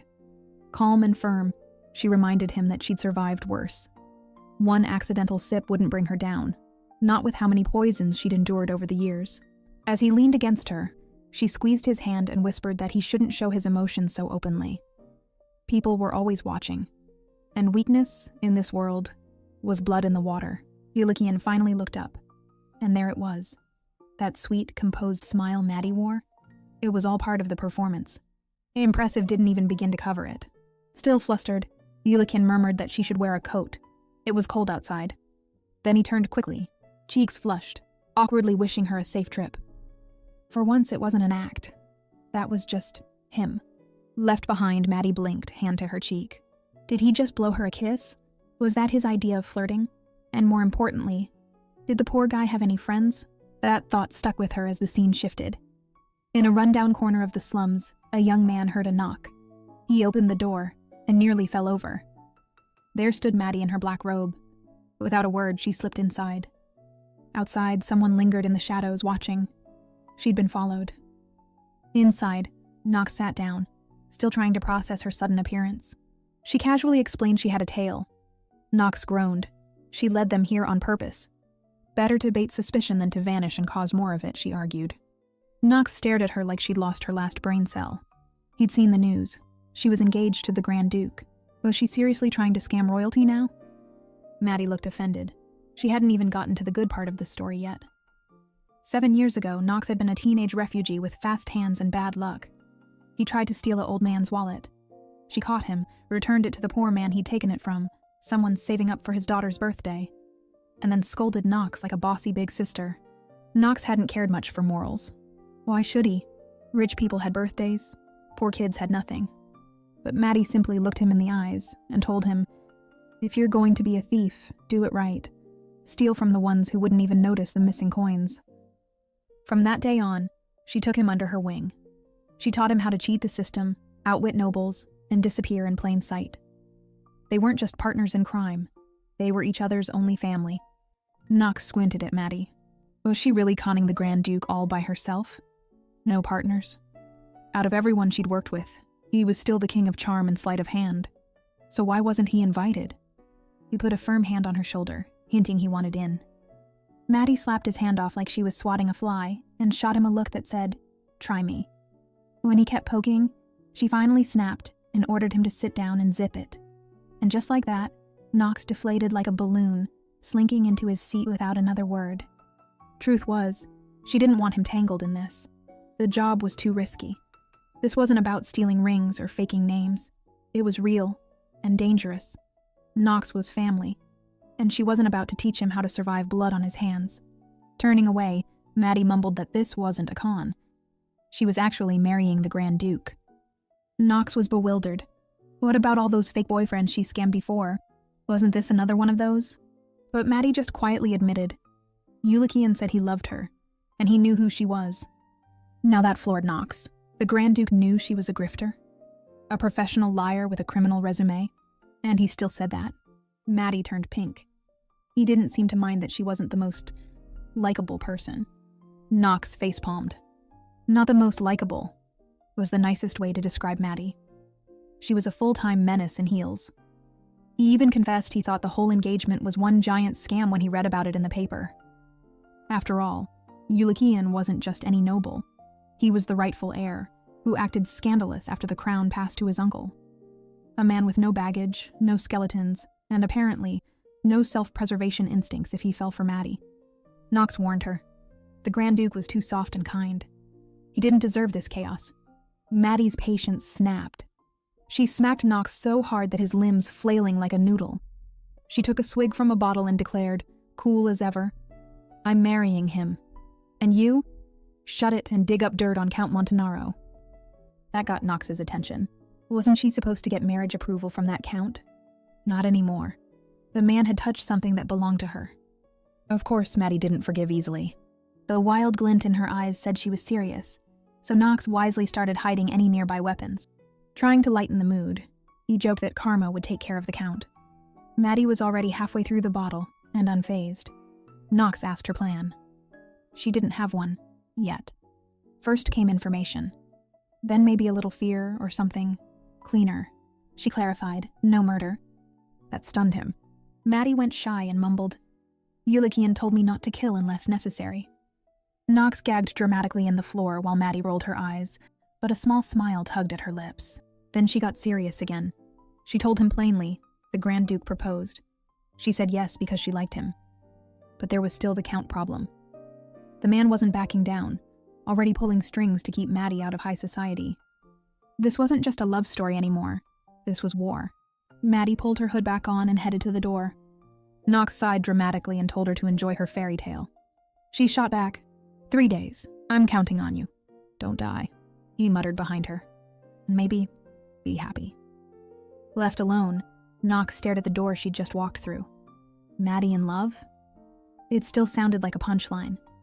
He walked to the wall, pressed a hidden panel, and revealed a secret storage stuffed with tools and gear. 3 days wasn't enough to dismantle the Count's secrets. But for Maddie, he'd make it enough. Night settled in as Yulikian read a maddening letter from the Emperor, one that basically handed his manipulative uncle the power to choose his bride, replacing his late father in both name and authority. The insult was unbearable. He crushed the letter and tossed it into the fire, watching the flames consume not just ink and parchment, but memories, his mother's coughing, the helplessness of a childhood spent surviving. He wasn't chasing power. He was just trying to live, even if that meant crawling. The chaos reached its peak as an ink bottle shattered on the floor. Enter Maddie.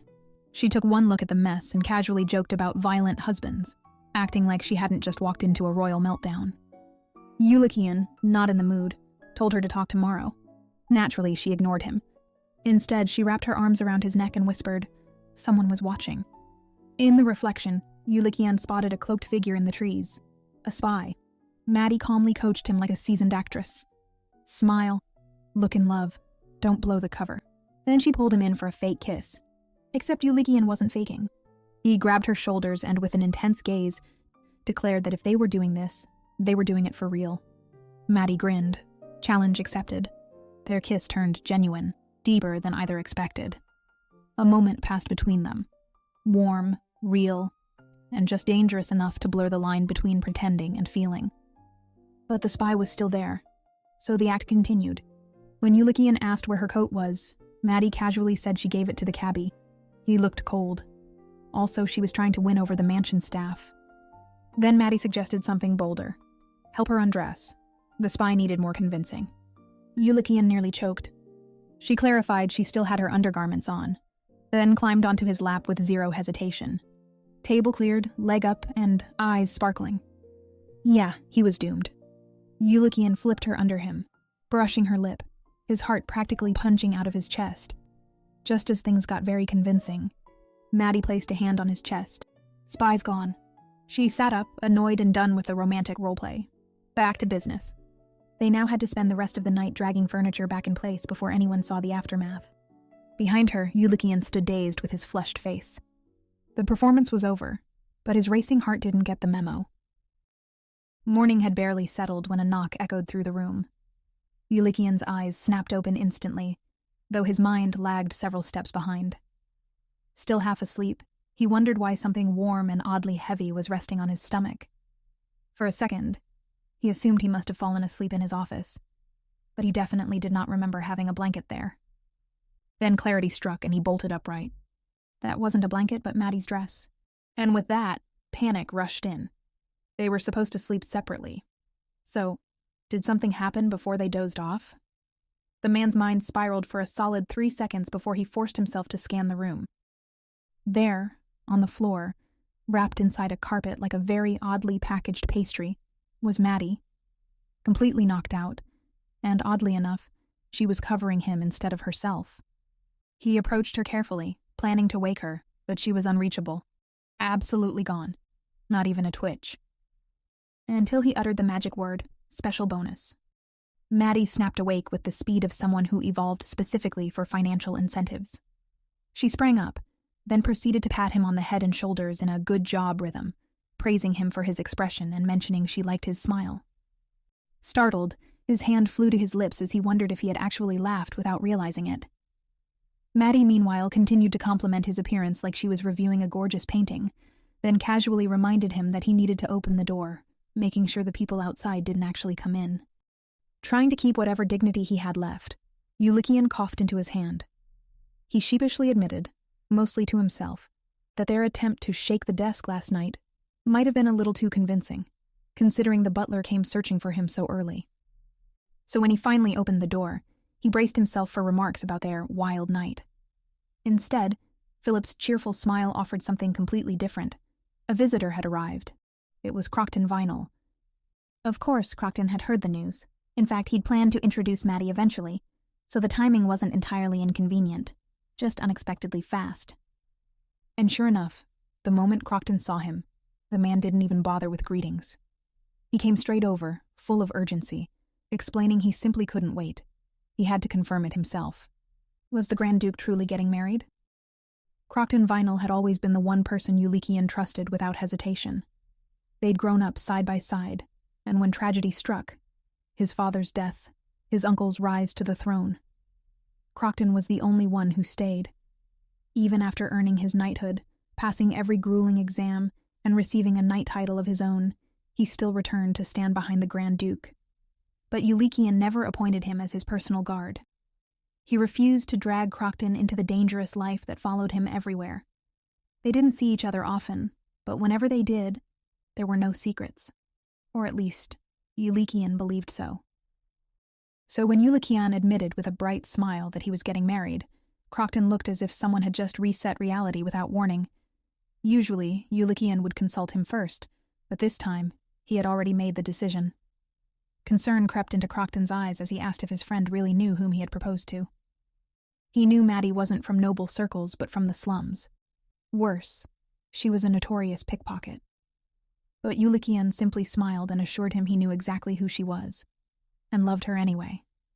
Crocton pushed again, unable to hide his shock. Yulikian drifted into memory for a moment. Maddie's schemes, her fearless charm, and the way she beautifully smiled at him. That memory alone curved his lips upward. The reaction was so genuine that even Crocton paused, realizing Yulikian didn't smile like that for anyone else. Whatever this feeling was, it wasn't shallow. Still, Crocton tried one more angle. Was Yulikian absolutely sure Maddie wasn't tricking him? The Grand Duke stayed confident, right up until Crocton mentioned that someone had seen Maddie with another man. That was the moment Yulikian's smile shattered like porcelain. One rumor suddenly fueled his imagination, making him envision Maddie laughing with some stranger from a front row seat. Crocton continued explaining that people like Maddie took on various jobs. She even had a nickname, Crazy Maddie. Yulikian couldn't deny parts of that description. It wasn't exactly untrue, but something else was unraveling in him. Jealousy, irritation, and a pinch of dread all tangled together. And then he blurted out the question like a man on fire. Did the mysterious man have silver hair? Maddie had once told him she liked silver hair and blue eyes, and apparently liked his face too.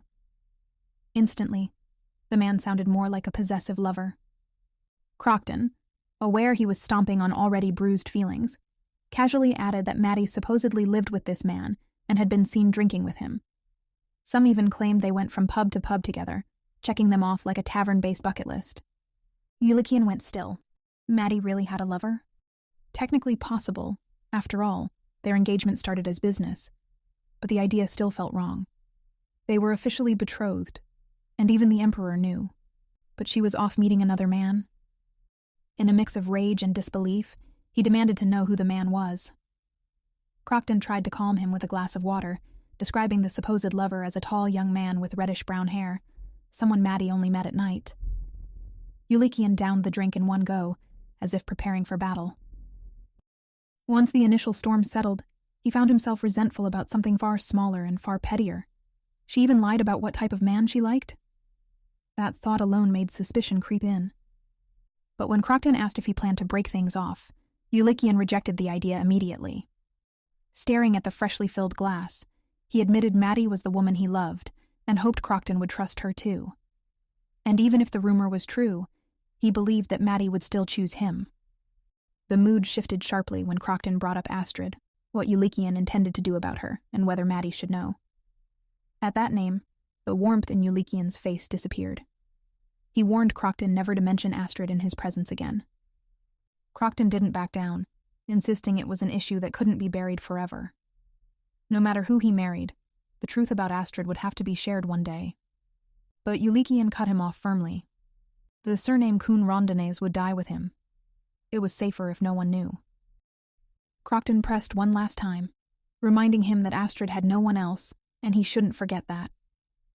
After a long pause, Yulikian finally agreed to visit Astrid soon. Their heavy discussion was interrupted when the door eased open, and Maddie peeked inside, leaning against the frame like she had been waiting for a natural spot to enter.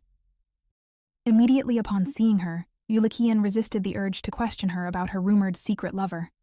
But in front of Crocton, he had to maintain the facade of a man deeply in love, so he simply asked why she was standing there. Maddie explained quietly that they seemed to be discussing something important, so she waited. Internally, Yulikian prayed she wasn't referring to the talk about Astrid. But there was no graceful way to untangle it now, so he pushed the thought aside for the moment. Yulikian barely finished introducing Maddie as his fiancée, before Crocton's polite smile tightened just enough to show he wasn't thrilled.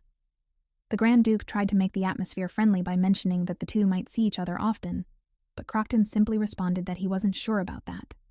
His tone carried a loaded hint, the kind implying that people usually return to their proper place sooner or later. Maddie, of course, wasn't the type to wilt under a jab. She coolly noted that for someone labeled as Yulikian's best friend, Crocton seemed strangely dismissive of the Grand Duke's true love. She even tossed out a cheeky question about whether he valued friendship more than love. And because Maddie never missed a chance to stir the pot, she smirked and added that, unlike him, she could kiss Yulikian any time she wanted. That single line was enough to flip the room upside down.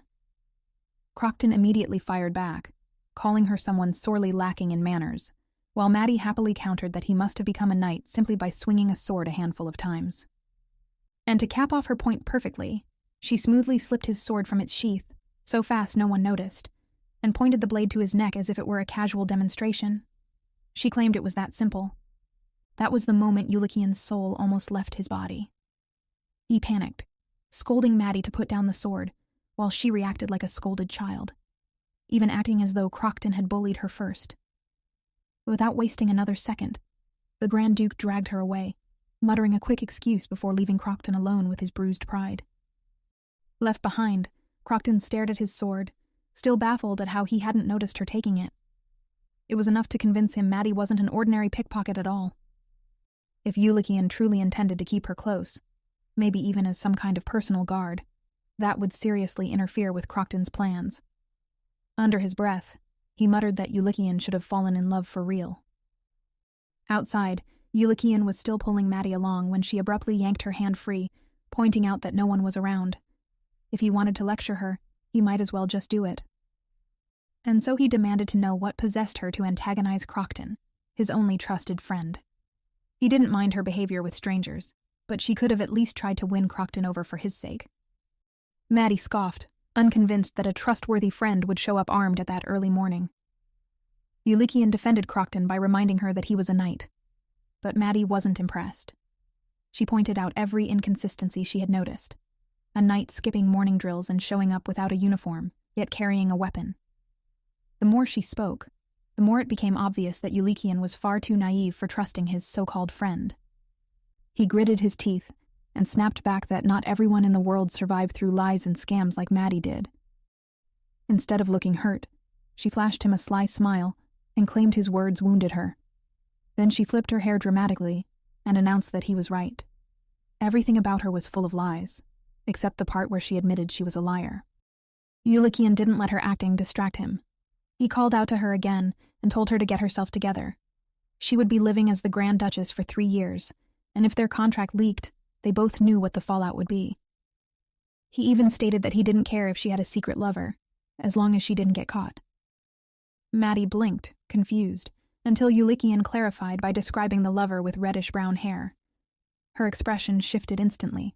Now she knew exactly who he meant. Without missing a beat, she jabbed him in the side and teased that her babe was just hopelessly in love with her anyway. Then she sped off before he could ask where she was even going. And that was when Yulikian realized she had lied about yet another thing. She had told him she didn't know how to ride a horse. Yet there she was, sprinting away on one like a trained rider. He had even promised to teach her. He wondered if Maddie lied as easily and frequently as she breathed. Meanwhile, Maddie had her own agenda.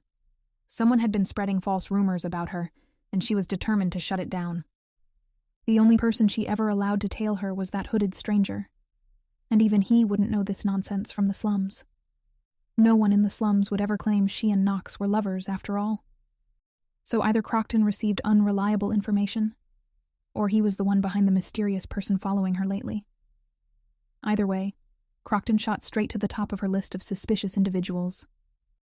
Arriving at her destination, she hopped off the horse and tossed a gold coin to a man nearby, telling him to return the horse to the Grand Duchy. She casually warned him not to even consider stealing it midway, and the man immediately agreed. Everyone in the slums knew better than to cross crazy Maddie. As she stepped inside a door, the conversation she overheard earlier about that mysterious someone, named Astrid, echoed in her mind. Who was Astrid? And what secret were those two hiding? Maddie had no idea yet, but she was definitely about to find out. And so off she went on her undercover mission. 2 days later, Maddie made a discovery that deserved dramatic music in the background. Crockton, who walked around acting like the Empire's strictest model knight, was actually not that disciplined at all. Despite being an Imperial knight, the man had a habit of skipping early morning training regularly. This screamed someone extremely powerful was covering for him. After all, skipping night training was not something common soldiers survived without punishment, yet Crockton strolled around just fine. And on weekends, he always disappeared somewhere quietly. He was so secretive, in fact, that he switched his mode of transportation halfway, first using a carriage and then a horse. A knight moving like a professional fugitive was oddly impressive. Naturally, Maddie switched into investigation mode. One day, she disguised herself as a delivery boy, and the next day, as a homeless woman. All in the name of tailing him without being caught. She even had to join a small dance circle with the local homeless just to stay hidden. Somehow, she managed to sway in rhythm while fishing for information, multitasking at its peak. One man finally shared something useful. Crockton visited a house where a single mother was raising her child alone. Once she walked away, she began connecting pieces in her mind. Given how defensive Yulikian became whenever Astrid's name was mentioned, Maddie began to suspect this was no ordinary situation. Additionally, Astrid was a name commonly used by nobles. Then, the way Yulikian referred to himself as the last Kun Rondinas made everything even clearer that Astrid was of the Grand Duke's bloodline. And if that was true, then Maddie might be dealing with an unregistered illegitimate child. But why would Yulikian hide something this serious from her? He had already admitted that the Emperor wanted him dead. Compared to that, a hidden child should have been easier to confess. Yet he said nothing. Maddie knew that if she truly wanted to protect Yulikian's life, she had to be prepared for every possibility, especially if this Astrid turned out to be his weakness. So she needed to confirm whether Astrid was really staying in that house Crofton visited so often. And with that, Maddie set her new plan into motion. Back at the Grand Duchy estate, the entire staff had quietly entered a state of collective panic. Riley especially looked like she was one worry away from climbing the walls. Maddie had been gone for 3 days. Riley even remembered how the Grand Duke approached her that morning to ask whether Maddie had taken anything before she left. The maid nearly combusted on the spot. She insisted Maddie would never steal, going on about how, during their boutique outing, Maddie only chose one dress and acted nothing like the greedy type. Poor Riley had no idea that Maddie was simply excellent at pretending to be modest when needed. Riley's dramatic defense earned her a sharp scolding from the head maid, who reminded her quite bluntly that disappearing for 3 days without a word was indeed Maddie's fault. Then the coachman joined the discussion, claiming Maddie didn't seem like a bad person to him either. He even shared a story from the time she'd ridden with him to the slums. She had spotted the dandelion bracelet on his wrist and correctly guessed he had a daughter. She'd even handed him her white fur coat for the child, saying they should help each other out since both were struggling. Of course, Maddie partly did it to stop the coachman from glaring at her like an abandoned crow, and partly to get the servants on her side. But intentions aside, the gesture worked. Now 2 staff members, aside from Yulikian himself, had officially joined the Maddie is actually nice club. Ivan, the constantly grumpy chef, was not amused. He loudly declared that everyone had simply fallen for her tricks. In reality, he was irritated and a bit worried, since Yulikian hadn't eaten or slept properly in days. Watching the staff side with Maddie did nothing for his blood pressure. Riley kept defending Maddie anyway, insisting she'd once told her that if she ever had to leave the Grand Duchy, she would accept whatever the Grand Duke decided. Ivan didn't care, and remarked that Maddie was still suspicious, and probably off chasing some other man, which immediately made Riley glare at him like a cat ready to scratch. The 2 continued bickering until the coachman, who had been quietly watching the window, froze. A familiar silhouette was walking nearby. At the same time, inside his office, the Grand Duke looked like a man who'd been wrestling both paperwork and emotional turmoil for far too long. After all, he couldn't guess why Maddie had vanished. Every possibility turned darker the more he thought about it. What if she had ended up like the others who got caught in his dangerous orbit? What if she realized staying with him was a death sentence? Or worse, what if she actually was upset about his demand to stop seeing other men, especially since it wasn't even in their contract? He slammed his fist onto the desk, cursing himself. Why would she run without saying anything? Then another thought struck him like a blade. She left behind a large sum of money. 1 billion she was supposed to receive from this arrangement. Would Maddie really throw away that much money just because she cared that much for another man? The jealousy creeping up on him was embarrassingly strong and painfully stubborn. Fortunately, his spiraling thoughts were cut off by a knock on the door. Philip announced that Maddie had returned, but added that she didn't look good. Now looking at Maddie, absolutely caked in dirt, clothes torn like she rolled down a mountain, Yulikian's rage shoots straight through the roof. He storms forward, snatches her into his arms, and immediately fires off questions like a man who really hasn't slept in 3 days. Where did she disappear to? Why did she leave without a single word? How on earth did she end up looking like she wrestled the forest and lost? And then, because this man's jealousy has absolutely zero brakes, he goes further. He demands to know if she'd been staying with another man for the past 3 days. Was she having some secret affair? Was she upset because he asked her to stop seeing that imaginary lover? Yulikian suddenly blurted out, loud enough for everyone to hear, that he had told her he would give his all to her. The whole crowd freezes and Maddie herself blinks, visibly startled.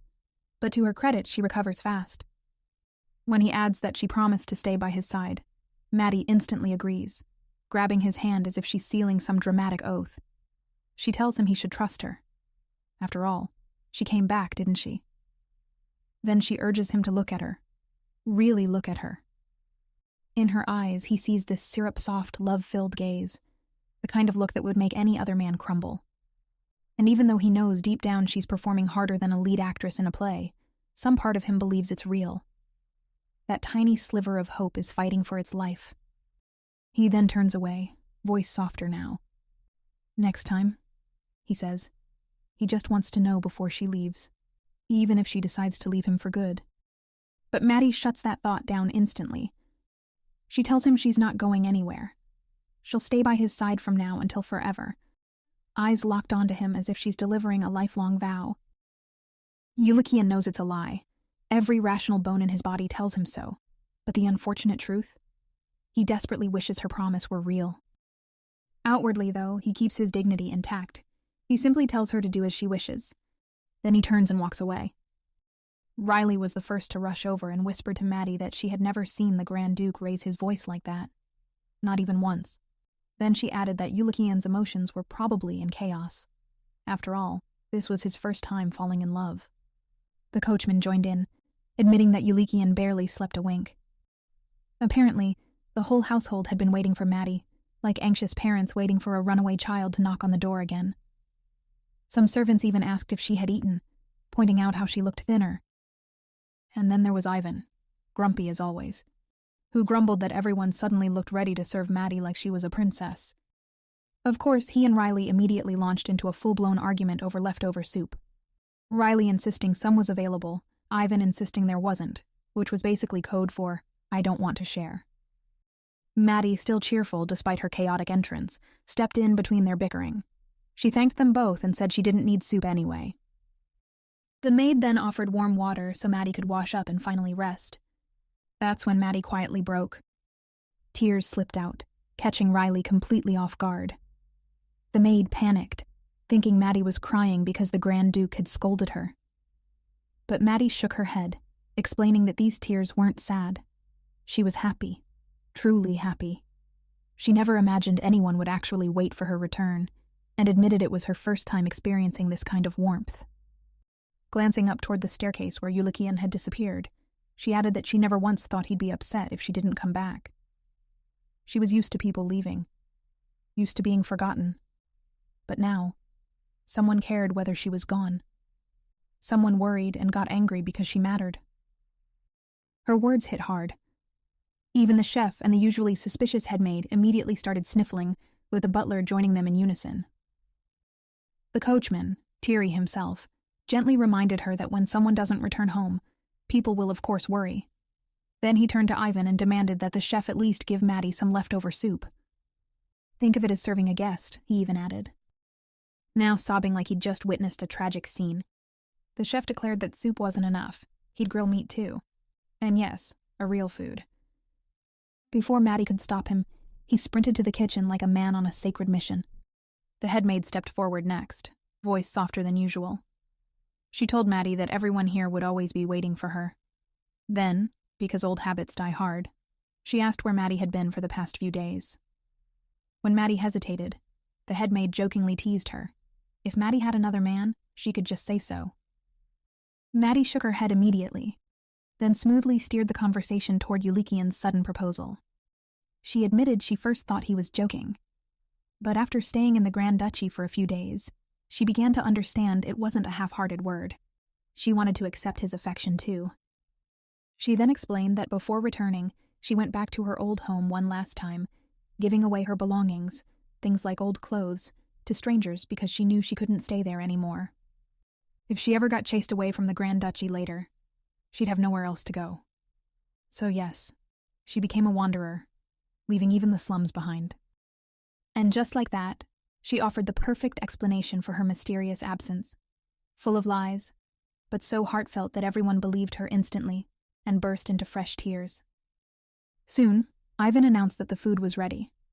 All the servants gathered around a single table with Maddie, eating, laughing, and even drinking wine together. It looked like a family dinner, exactly what Maddie had been aiming for. She had officially won them all over. But while the Grand Duchy was recovering from their emotional roller coaster the next day, an unwelcome visitor arrived, sent directly by the Emperor. Her name was Chalamet Battlerose, the lady personally ordered to accompany the Grand Duke to the imperial ball. So this was what the Emperor meant in his letter, choosing the Grand Duke's future wife in place of his late father. Count Bartlerose had always been the Emperor's loyal guard dog, the kind who wagged his tail only for power. Everyone knew he played a role in the Grand Duke's father's death, so when his daughter suddenly showed up at the Grand Duchy, it felt less like a visit and more like a trap. Walking into the imperial ball with her would basically look like an engagement announcement. Yulikian could already feel the Emperor's strings pulling at him again, and he hated every second of it. Chalamet arrived with luggage big enough for a month-long stay and walked in like she already owned the place. She asked for her own room and space for 4 or 5 maids, then suggested Yulikian introduce her to everyone in the estate. He shut that down right away. Yulikian never invited her as his partner, especially not someone who walked in acting like manners were optional. He also told her coldly to head back home, leaving her frozen on the spot. Before Chalamet could even recover, Maddie appeared behind Yulikian with a bottle of wine, and somehow managed to trip him, catch him, and kiss him right on his lips, all in one smooth, chaotic motion. After a few seconds, she helped him back up like nothing happened, then took off running while shouting a cheerful good morning and daring him to catch her. Chalamet just stood there, stunned into silence, while the Grand Duke tried to figure out if Maddie was being playful or if she had fully lost her mind. With zero hesitation, he turned to Chalamet and announced that Maddie was his lover. He suggested again that she head back home, since, as she could clearly see, he was a little busy with his morning game of tag with his sweetheart. He took off right after Maddie, and the servants followed him like excited kids, mumbling dramatic comments about Maddie being a gambling shark and the soon-to-be Grand Duchess. They didn't even spare Lady Bartlerose a glance. Only Philip remained. He apologized politely and said that since the Grand Duke never received notice of her visit, she should turn back. That was the final straw for Chalamet. Not only had Maddie, a girl from the slums, ignored her title, but even the servants didn't seem to care who she was. With no warning, she slapped Philip so hard the sound echoed in the entryway. She scolded him for speaking to her that way, and acted like the entire mansion was beneath her standards. Philip apologized, and explained that the estate had a lively night, so the staff was still recovering, but Chalamet didn't care, and demanded a room immediately. Philip calmly told her the Grand Duke ordered otherwise, and he wasn't going to break that rule. She snapped that he was both rude and foolish for going against the Emperor, but Philip still kept his respectful tone, and suggested she return on the day of the ball instead. That sent her into another rage. She slapped Philip again, this time so hard his monocle flew off. She then raised her hand for a third strike, but Maddie suddenly appeared from behind and grabbed her wrist, stopping her midair. Maddie pulled off Chalamet's glove and casually mentioned that Philip had a granddaughter of her age at home. Then she threw the glove right into Chalamet's face, proudly declaring she was challenging her to a duel, something her etiquette teacher apparently drilled into her a little too well. Chalamet tried to yank her arm free, but Maddie wasn't letting go.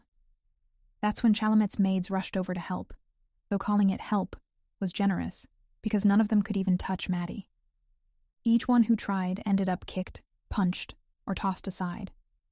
Maddie grabbed all of their gloves and threw them at Chalamet, repeating her duel challenge while Chalamet begged her to let go. Maddie complained loudly that it hurt her feelings that Chalamet wouldn't accept her duel, sounding exactly like a kid who didn't get their turn in a game. When she asked the butler about it, Philip explained that women dueling wasn't common, but it wasn't impossible either. Maddie then threw herself dramatically onto the floor, still holding onto Chalamet's wrist, whining louder about being rejected. At this point, Chalamet had no choice. To make Maddie let go, she agreed to the duel. Maddie instantly brightened and released her, but Chalamet's relief only lasted a split second, because when she looked down, she saw the dark red marks Maddie's grip had left on her wrist. Her anger exploded, and she slapped Maddie across the face with all her strength. Maddie only grinned, which honestly made the whole moment 10 times more exciting.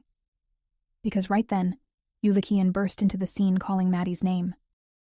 Chalamet's eyes lit up, thinking he'd take her side. She rushed to show him her wrist, but he didn't even look at her.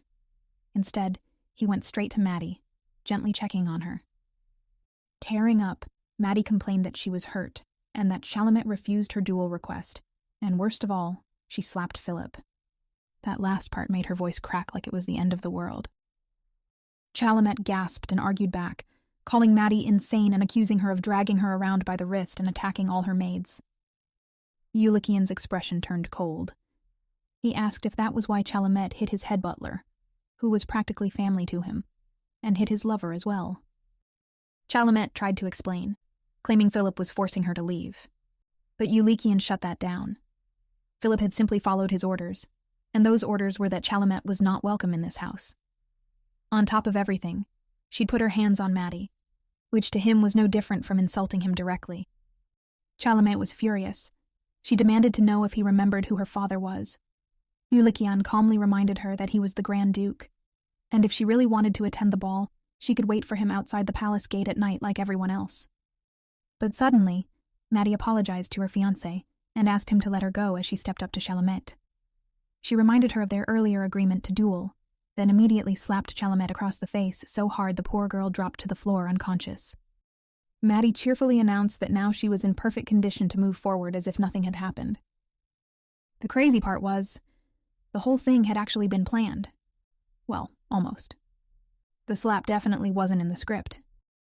About 20 minutes earlier, the Grand Duke had been wandering around the garden like a man trying to find his sanity. He still couldn't get over the fact that Maddie had kissed him right in front of a stranger without flinching. His cheeks were still red, and he was rehearsing the most awkward warning ever. Something along the lines of telling her she shouldn't kiss him unless absolutely necessary. It actually sounded a lot cooler in his head. Just then, a hand shot out of the bushes and dragged him backward. Yulikian nearly screamed, but no, it was just Maddie, hiding behind the leaves like she was running a secret mission. She told him she was about to head back into the estate and start a small disagreement with that unwanted guest, and he needed to follow a little later like a proper prince and rescue his fiancée. A normal person might have asked for details. Yulikian, however, wanted answers to a different mystery. Her disappearing act. Maddie looked almost entertained when she realized he'd been upset about her vanishing for several days. But to him, it wasn't just about her being gone. It was about trust. Without it, he had no idea if she'd just ditch him one day and never look back. He calmly explained that he just wanted her to let him know when she was leaving and, ideally, where she was going. Maddie understood the point, but she also wasn't the type to report her every move like a guard trainee. So she offered him, well, the Maddie version of reassurance. If she ever disappeared again but the jewels were still in the estate, then he could relax. Because if she ever decided to run for real, she'd definitely take all the valuables with her. The man didn't even know how to respond to that logic. And when he asked how he should find her if she didn't tell him anything again, Maddie just told him to wait. She'd come back on her own eventually. Satisfied enough to move on, or maybe too tired to argue, Maddie told him to go back soon and act like a charming prince, then slipped out of the bushes. And now here they were, Chalamet unconscious on the floor. That part definitely wasn't in Maddie's small disagreement plan. Yulikian dragged her into another room and demanded to know why she went off script and slapped the noble lady. Maddie tried to say it was just part of the duel rules, but he wasn't buying it. She was playing dangerously close to the kind of problem that ended with an execution notice, because a commoner hitting a noble wasn't exactly a cute prank. Maddie insisted she only meant to tease Chalamet. Everything else just happened. Which was honestly believable for her, but a headache for her fiancé. Then, out of nowhere, she suggested he simply go to the ball with Lady Bartlerose. Problem solved. Maddie genuinely saw no issue with obeying the Emperor's command, while Yulikian was staring at her like she'd suddenly forgotten their entire fake engagement. He reminded her that he had already announced it publicly. To him, that meant something. To her, it was apparently optional. He couldn't understand why she suddenly acted like they were strangers again. Without arguing further, he turned around and headed for the door. He had made up his mind. He was going straight to the Emperor and inform him he wasn't taking Lady Bartlerose to the ball and that Maddie was the only one he wanted. Maddie supported the plan, but before he left, she asked one more question. Was he keeping any secrets from her? Maybe a secret lover tucked away somewhere. She said she needed to know everything ahead of time so she could brace herself. Yulikian didn't even hesitate. He denied hiding anything. Satisfied with his answer, Maddie gave him a push toward the exit like a mom sending off a kid to school. She wished her fake lover a safe trip, but her mind was already drifting back to Astrid, someone Yulikian clearly still wasn't being honest about. Meanwhile, when Yulikian made it to the palace, he was granted an audience with the Emperor. But not before the palace made a point of reminding him who was boss. They made him wait 2 hours, and they didn't even bother offering a cup of tea. Still, getting that one-on-one with the Emperor turned out easier than he expected. At the same time, Maddie headed straight to Philip to check if his face was still intact after everything that happened. The butler almost jumped when she sat down beside him. He clearly didn't expect Lady Maddie to personally check on him. She asked him to drop the stiff titles and just call her by her name. Philip noticed she was holding something, and when he asked, Maddie casually revealed she had brought 2 cold eggs, one for him, one for herself. She explained they work better than anything else on bruises, then started rubbing one on her cheek like it was part of her daily skincare routine. Philip watched her for a long second before asking how she even knew he had a granddaughter the same age as her, something she had randomly mentioned earlier. Maddie shrugged and said she just guessed based on his age, but added that if he'd never been married, she'd happily apologize for the assumption. The butler laughed softly and told her he was married, and all his children were grown and living their own lives now. That's when Maddie shifted gears and asked if she could ask him something else. Philip agreed, probably expecting something normal. Instead, Maddie asked if the Grand Duke had another woman besides her. That question came out of nowhere so hard that the poor man almost forgot how to breathe. Maddie's eyes started watering as she complained that she couldn't stop thinking about Yulikian having someone else. She said if he planned to toss her aside, she would rather know now than be blindsided later. Philip quickly tried to calm her down, insisting on his life that Yulikian didn't have anyone else. But Maddie wasn't convinced. She told him the Grand Duke often stared out the window for long stretches, always looking south, and sometimes mumbled the name Astrid in his sleep. She explained she was a light sleeper because of her childhood in the slums, though now she wished she hadn't heard it at all. And to really seal her act, she added that if she ever had to leave the manor, she would still write letters to Philip because she liked him that much. Philip, being a soft-hearted man, fell straight into her emotional fishing net. Eventually, he cracked. He told her that Yulikian didn't have a hidden lover. He had a niece. Maddie was so surprised that the egg slipped out of her hand and hit the floor. Panicking, Philip told her to keep her voice down and gently pulled her to sit beside him again. Then he handed her his egg since hers was now gone and explained everything. Yulikian had a twin sister. No one knew she existed because she had been born with a disability. Her left hand never opened, even as she grew up.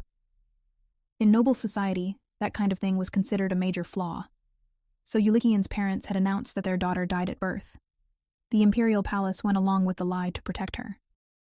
Even though she couldn't go outside, the girl lived happily with her family, at least until Yulikian's father, Crown Prince Halden, passed away. Things only got worse when the late Crown Prince's palace caught fire shortly after.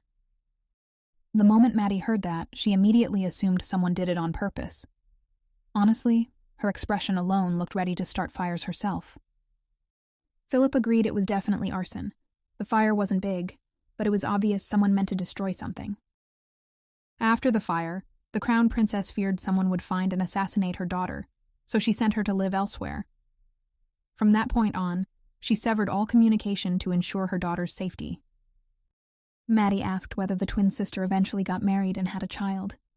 Philip only said that was likely. Yet the true mystery remained. How had Yulikian learned about his niece? Unfortunately, Philip refused to go deeper than he was allowed, but he assured her of one thing. Right now, the person Yulikian cherished the most was Maddie. That one line made Maddie light up, like someone just handed her the crown itself. She proudly declared that she loved Yulikian just as much, from the sky and beyond, as she put it. In truth, from the moment she saw him, she felt their fates were already intertwined, and she wanted nothing more than to protect him. With her fist clenched, She announced she would give Yulikian everything she had ever stolen, and everything she would steal in the future. And if she had to take happiness from someone else to give it to him, then so be it. Philip couldn't help smiling. He told her to take good care of his master, finally understanding why Yulikian had chosen someone like Maddie in the first place. And honestly, the way Maddie was glowing, she looked ready to fight the entire empire, if it meant protecting the man she decided was hers.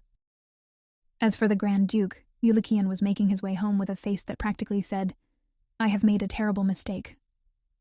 His mind replayed every cringe-worthy moment earlier, wondering why his mouth had betrayed him again.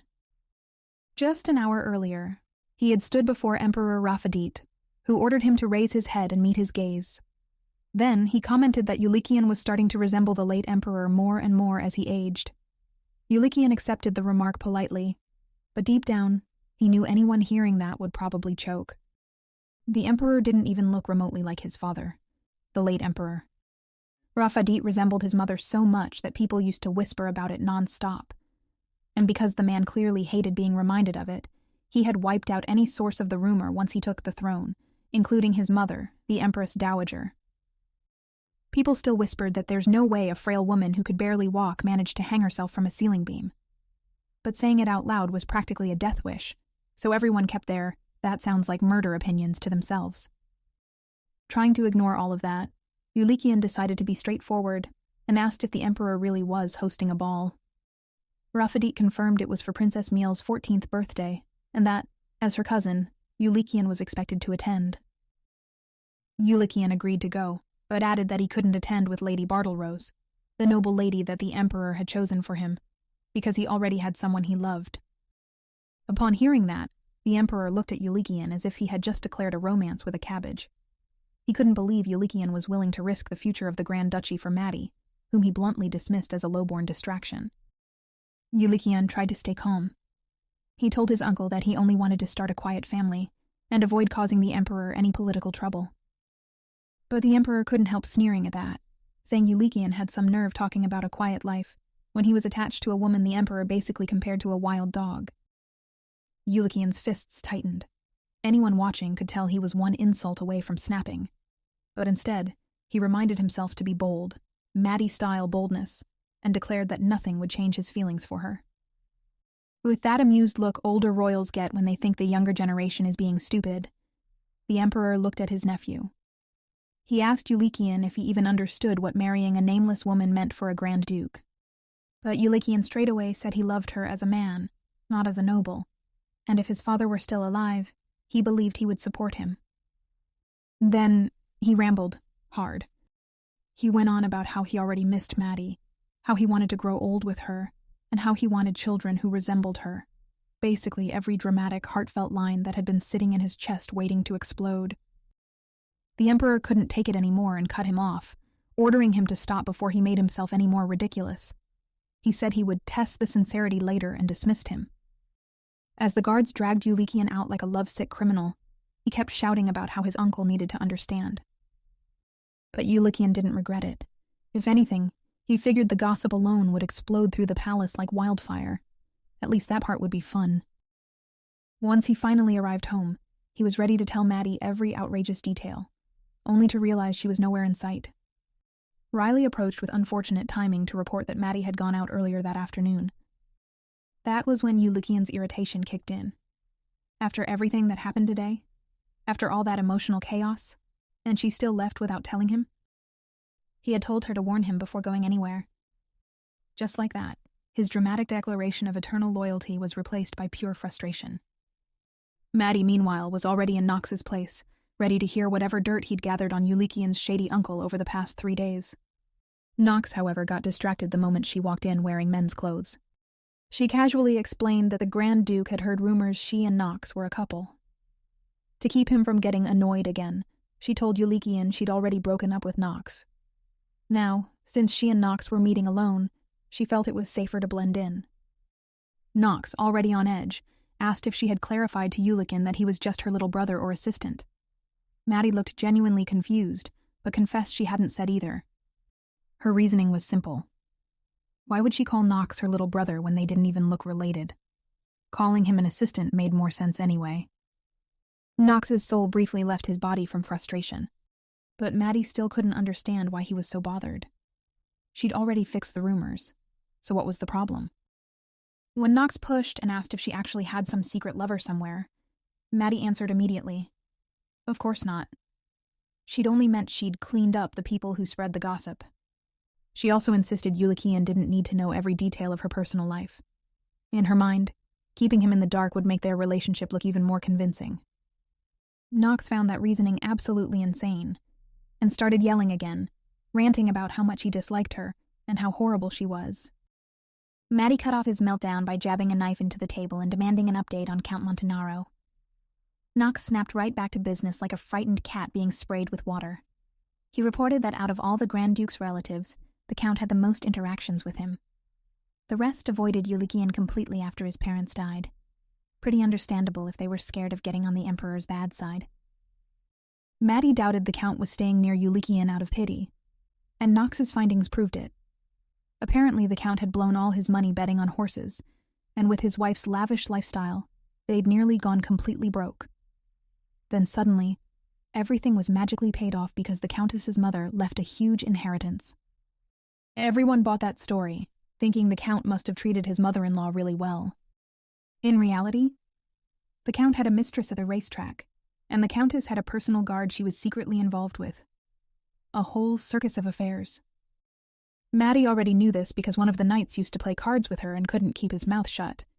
He bragged non-stop about his affair with some noblewoman, and Maddie never cared back then, but now all the pieces clicked in her head.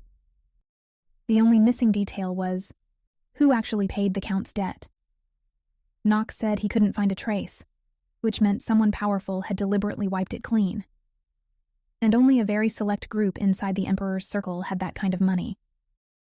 Now, they just needed to squeeze the Montanaro couple. If they pushed the Count and Countess into spending more, the backer would eventually drop them. Nobody would feel empowered to sabotage Maddie and Yulikian's marriage once that support vanished. Next, Maddie explained that her new mission was to discreetly spread rumors about the Countess's affair. That alone might start a bonfire.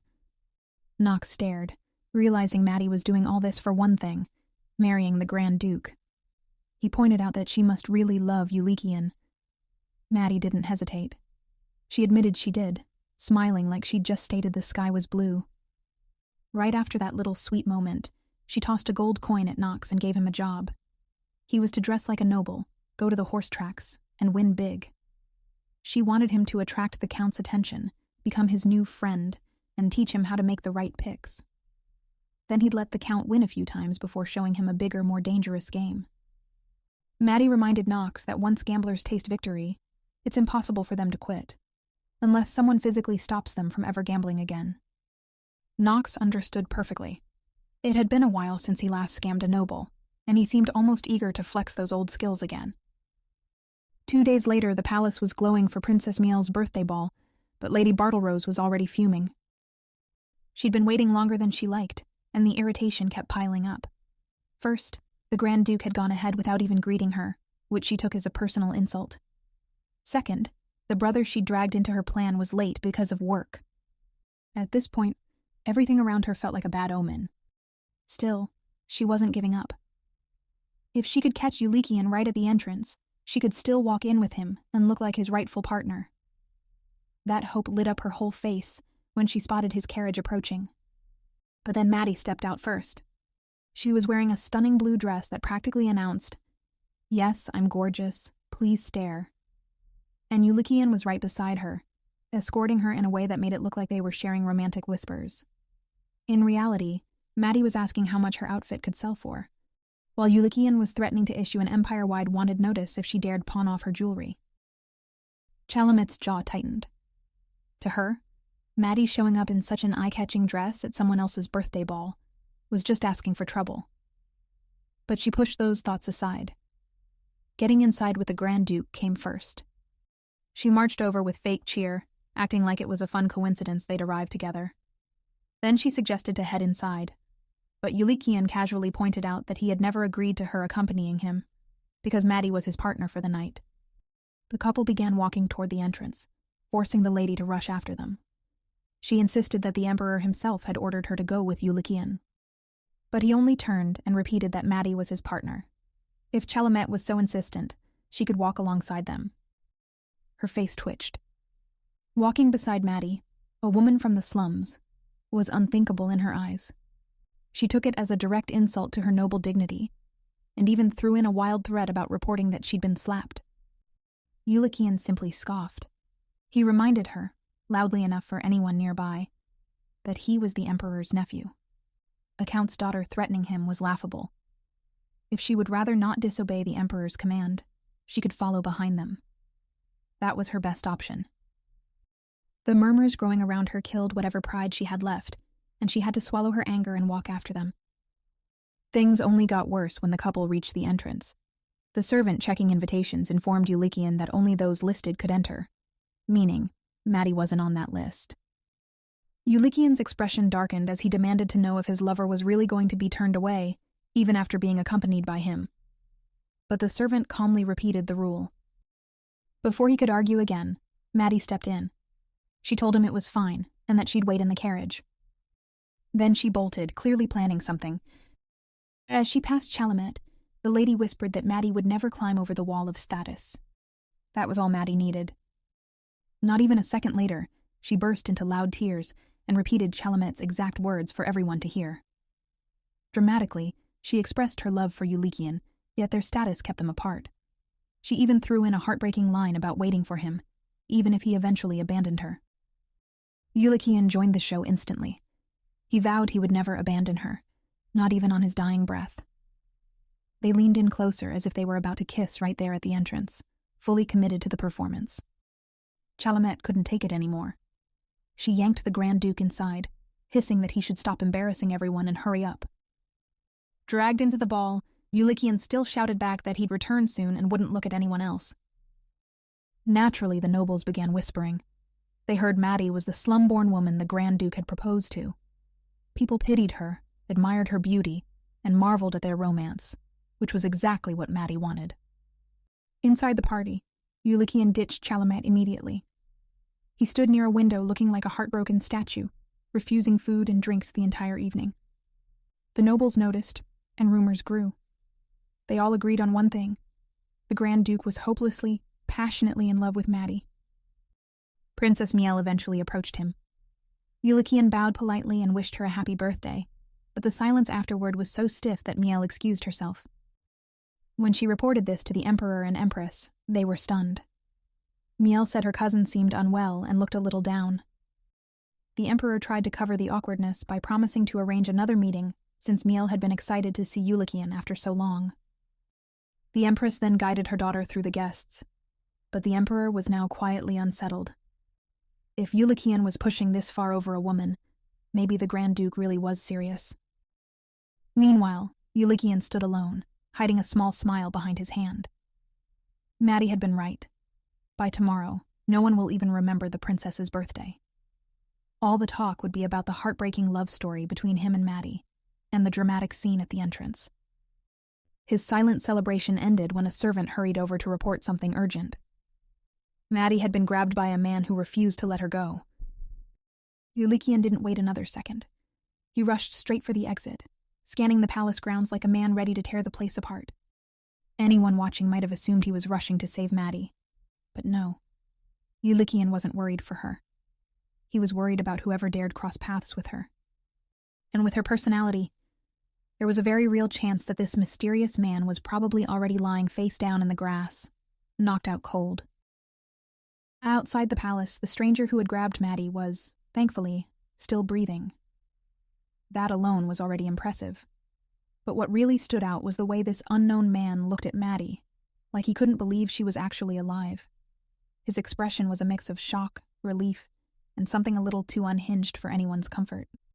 Maddie, who had zero memory of him, immediately assumed he had mistaken her for someone else. She told him as much, hoping he would take the hint and let go. Instead, he laughed. He kept repeating how relieved he was, how he always knew she wouldn't die, and how he never doubted she would come back to him. Then, without hesitation, he lifted her hand and pressed it to his cheek like they were some tragic romance reunion. Anyone who truly knew Maddie could have already guessed that she was seconds away from breaking his wrist. She gritted her teeth, tried to yank herself free, and demanded to know who he was. She even called him a pervert, which honestly felt generous considering the situation. But the man didn't seem to hear anything she said. He called her by a different name, Jan, and finally introduced himself as Ramda. The moment that name dropped, something flickered in Maddie's mind. A hazy image of a black-haired boy waving at her and calling her Jan. It was the kind of memory that slipped away the moment she tried to examine it, making it even more annoying. That was when Yulikian finally appeared. He stormed in, grabbed Ramda's wrist, and forcefully pried him off Maddie. But even with the Grand Duke right in front of him, Ramda didn't look away from Maddie. He just kept staring, insisting on the wrong name like a broken toy. Yulikian's patience snapped. Through clenched teeth, he questioned how this random man dared to flirt with his lover. Normally, he wouldn't have forgiven something like this, not even as a misunderstanding. But he announced that he'd let it slide just this once. He told Ramda to get lost, and without waiting for a response, guided Maddie back toward their carriage. Maddie, despite being dragged along, still looked back. Ramda was standing there with a wild but joyful smile, calling out once again that Jan had to return to him. Inside the carriage, Maddie tried to make sense of what had just happened. She wondered who that man could possibly be, though Yulikian was clearly thinking about him too, just from a far more hostile angle. His temper simmered under the surface, and Maddie couldn't help noticing that he actually could curse when pushed far enough. But he wasn't finished.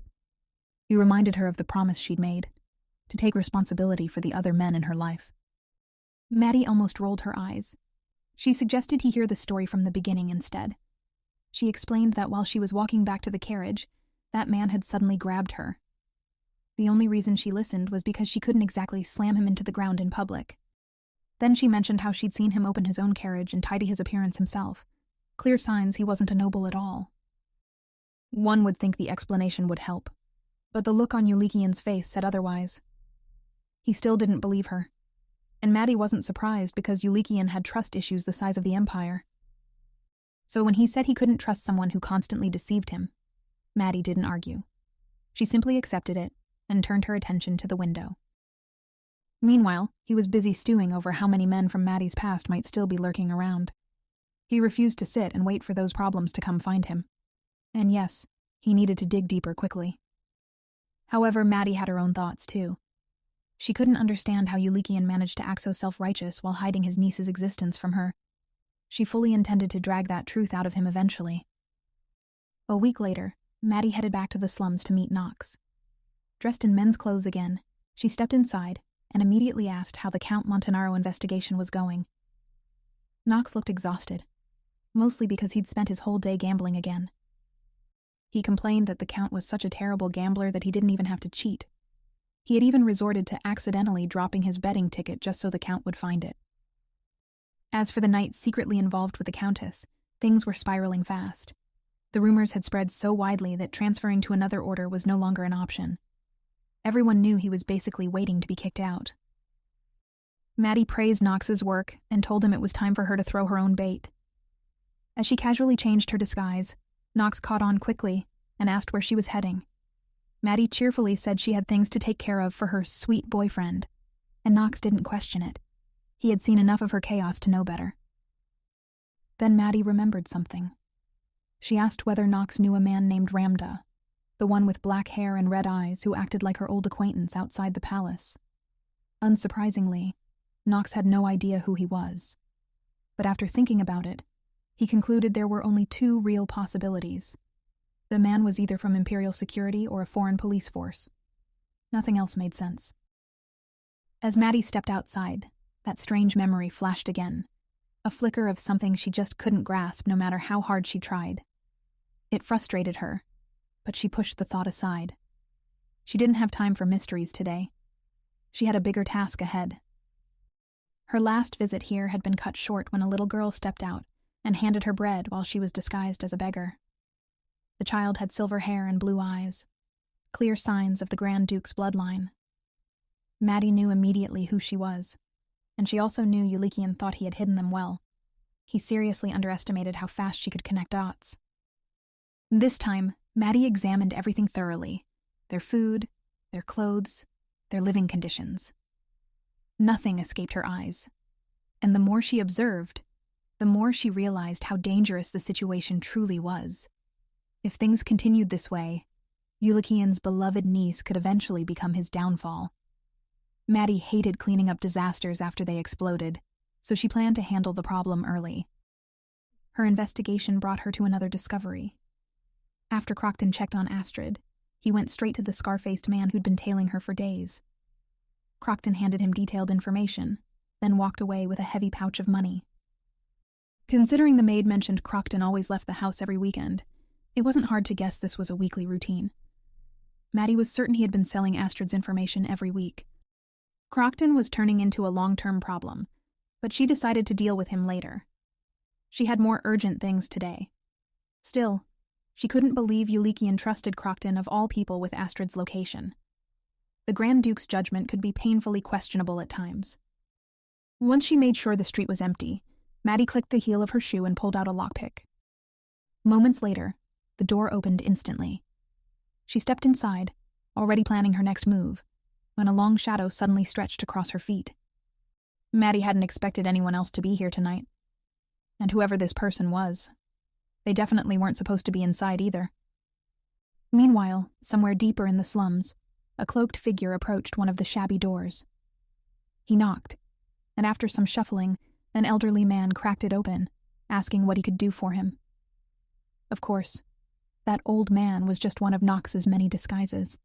He loved switching identities the way others switched jackets. The visitor explained he'd been sent here for information, though he hadn't expected the informant to look quite so seasoned. Knox simply replied that he took requests, nothing more. The man placed a heavy pouch of gold on the table, promising to double it if the information was good. Knox almost drooled at the sight. He wasn't subtle about it either, and asked for the target's name. But his client wanted information on Maddie, better known as the Grand Duke's lover. Knox carefully apologized and asked what the man's connection was to her. In response, the hooded figure lowered his cloak. It was Yulikian. Calmly, he introduced himself as Maddie's fiancé and admitted, even though he loved her, he had resorted to this pathetic method to dig into her past. Knox was so flustered he even dropped the gold coins, which made Yulikian ask if he was all right.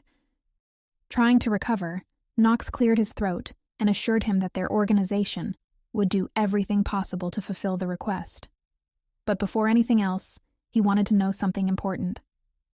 Would the Grand Duke call off the engagement? If he discovered his bride was a thief, obsessed with money, and drank booze like it was water, the shock on Yulikian's face was priceless.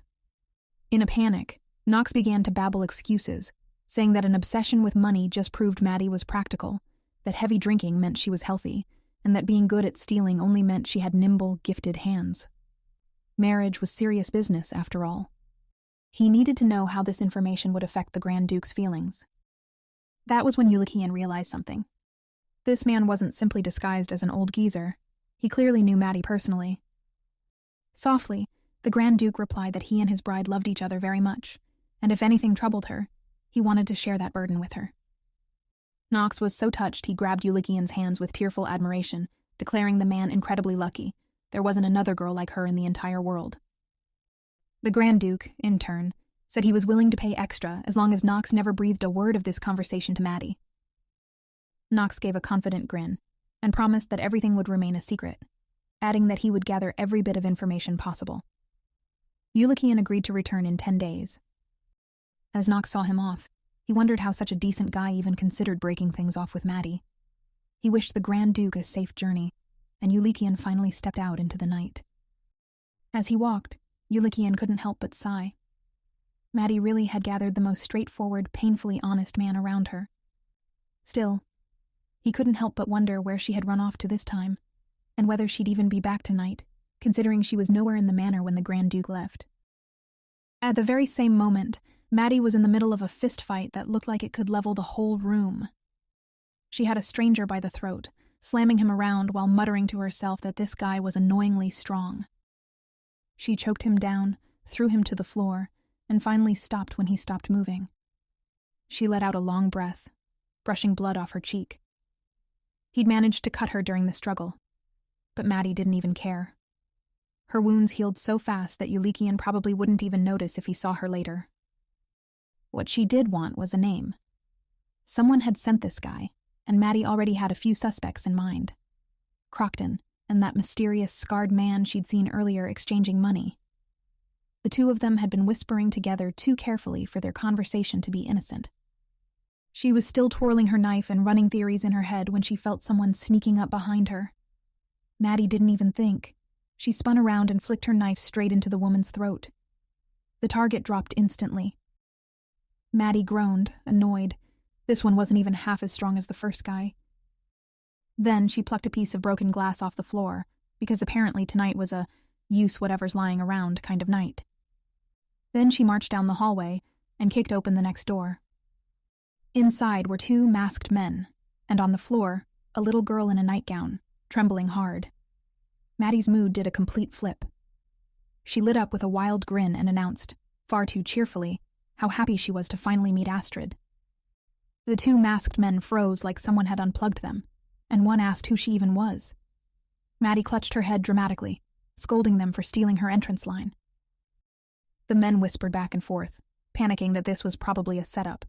They were convinced someone had double-crossed them. Maddie overheard everything, right down to them complaining about the scarred idiot who hired them. Apparently, he told them to kill the woman and grab the child, but he failed to mention they'd run into a woman who fought like she'd escaped from the underworld.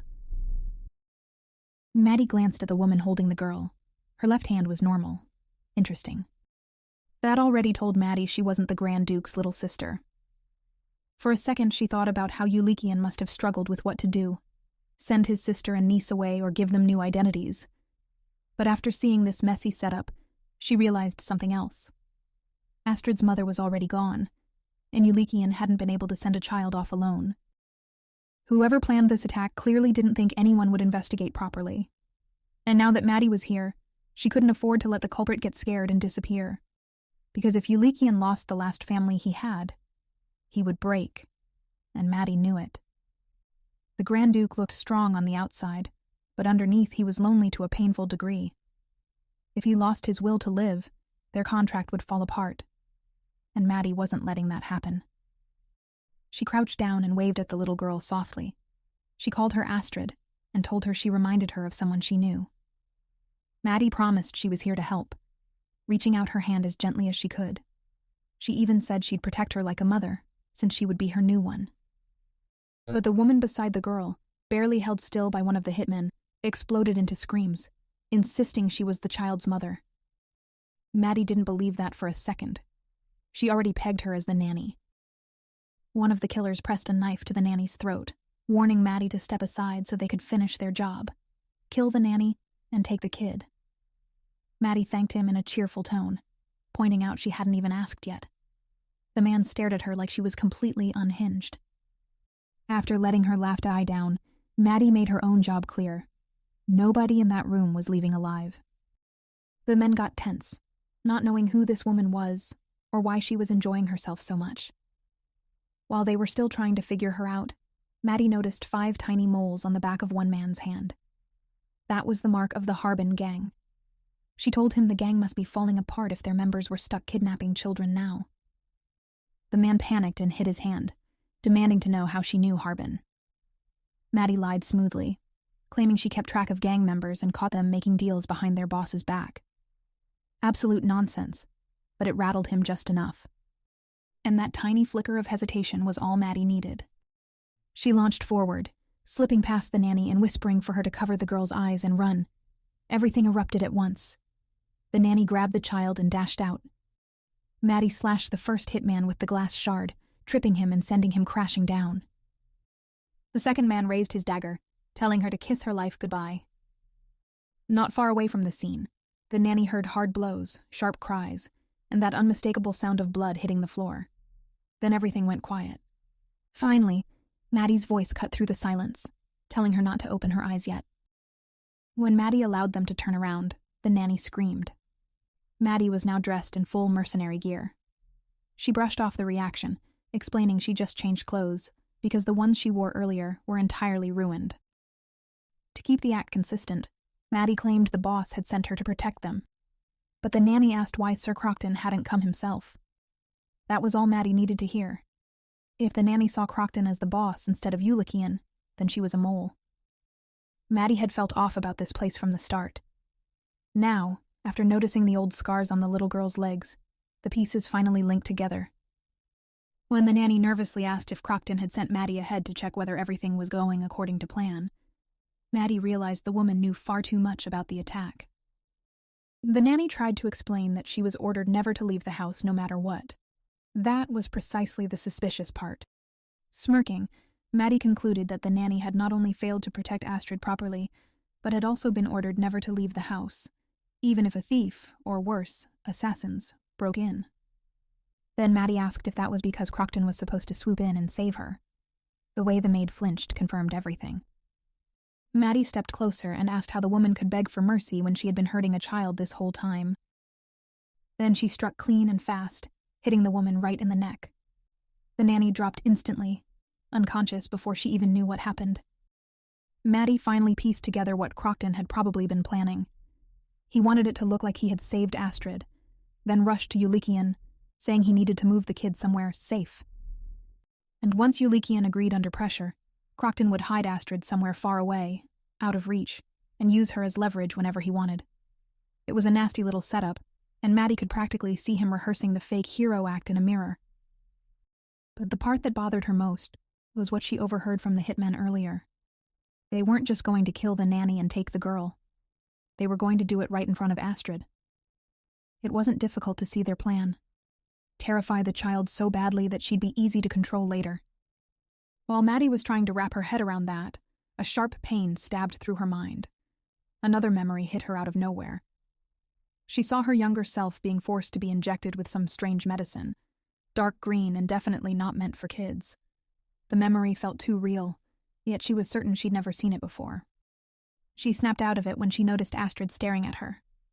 One look from the girl was enough to pull Maddie back together. For a moment, Maddie just wondered what kind of human trash could even think about hurting a little girl like this. The thought alone made her jaw tighten. She crouched down and held out her hand, telling Astrid she was here to rescue her.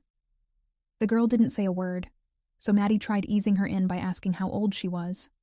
She guessed 5. Astrid quickly shook her head and held up 7 fingers. Maddie could see the hesitation in her eyes, so she reassured her she was here under Uncle Yulikian's orders and wouldn't touch her unless Astrid allowed it. She didn't even need to talk. Nodding was fine.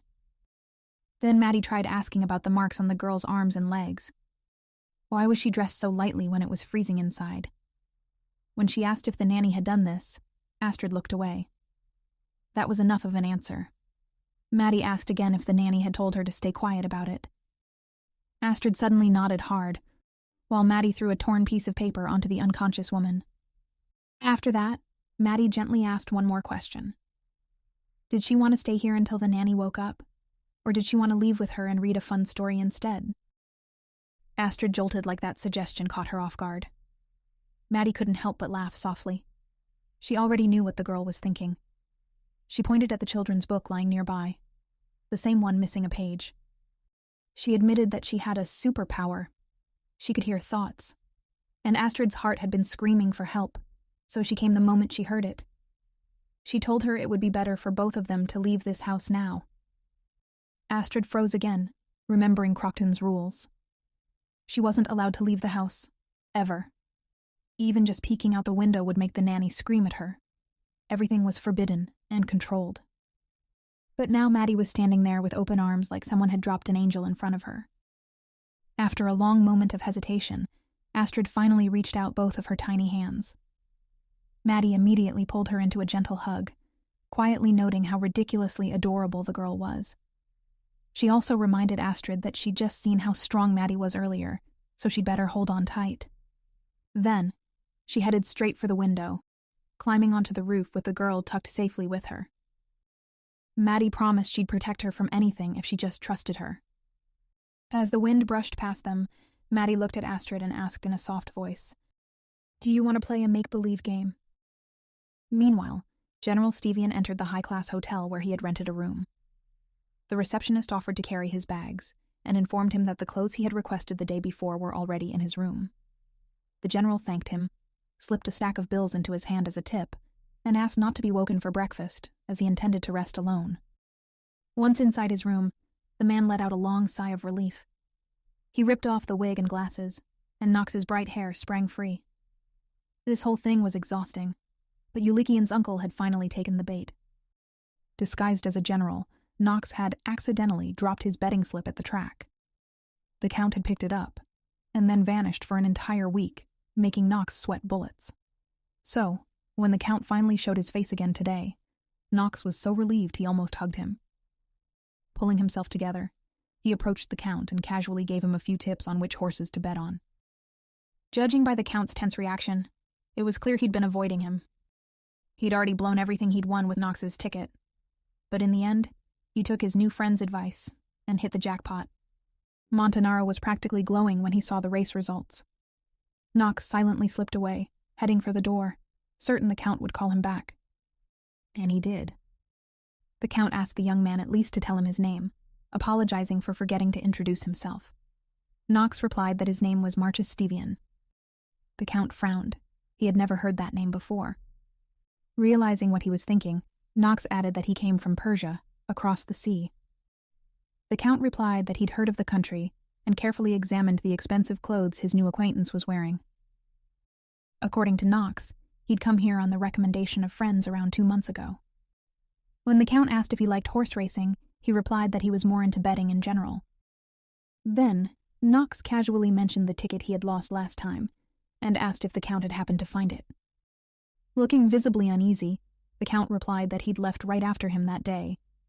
Truth be told, his wife had made him spend all that money on their daughter's birthday. Knox merely smirked and said he wasn't sweating it. The winnings were chump change to him. The Count figured that kind of money could buy a vacation house, but the general only shrugged. Whoever found it probably put it to good use. Besides, it's pocket lint to me. I always win, Knox casually said, because he knew that the Count would definitely be grilling his mistress at the racetrack about this General Stevian guy later. That's why he made sure to always show up during her shifts. And to win big, of course. A few well-placed bribes to the jockeys certainly helped. Judging by the Count's expression, he was almost convinced by Knox's incredible luck. Just a few more planted rumors, and the deal would be sealed. It was time to get ready for the big game Maddie had mentioned. But the second Knox walked through his door, that cocky grin vanished. Maddie stood in the middle of the room, holding a little girl in her arms. Instantly, Knox began interrogating her, trying to figure out who this child was. A child who looked disturbingly similar to the Grand Duke. The man nearly lost his mind, wondering when Maddie had found the time to secretly have a child with the Grand Duke. She rolled her eyes and told him to cut the crap and shut the door.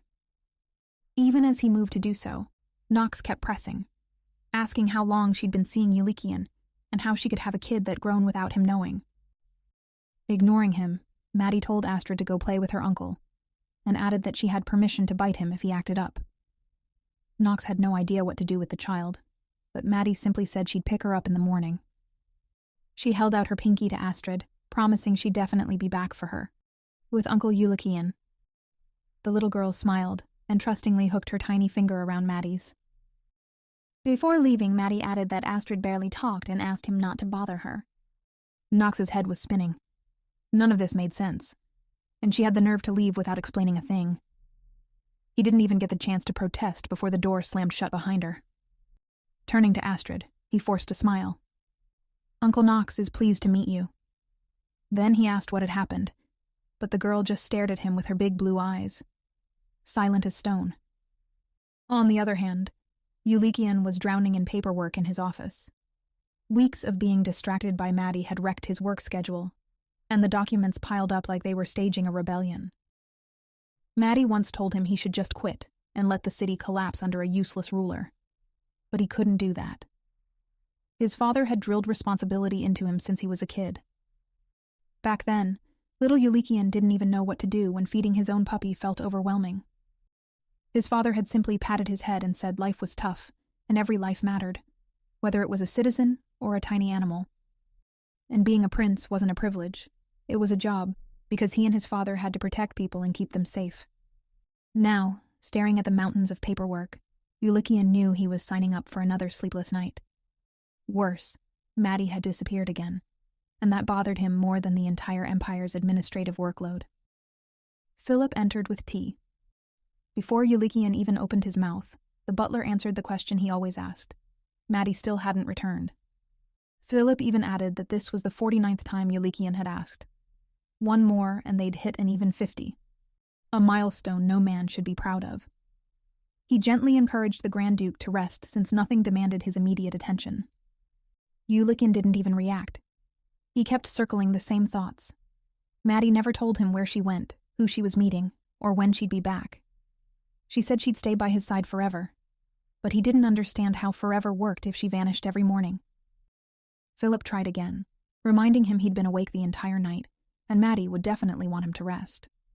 Yulikian glanced at the tea, catching his own tired reflection. If Maddie saw him like this, she'd know he hadn't slept. What she wouldn't realize was the reason, that he'd waited up for her, not because of their fake engagement, but because he genuinely cared. Lately, she'd disappear right after breakfast and their morning walk, leaving him no chance to talk to her alone. Eventually, exhaustion won, and he finally lay down. But even then, his mind wouldn't shut off. He barely drifted off when he felt something touch his chest.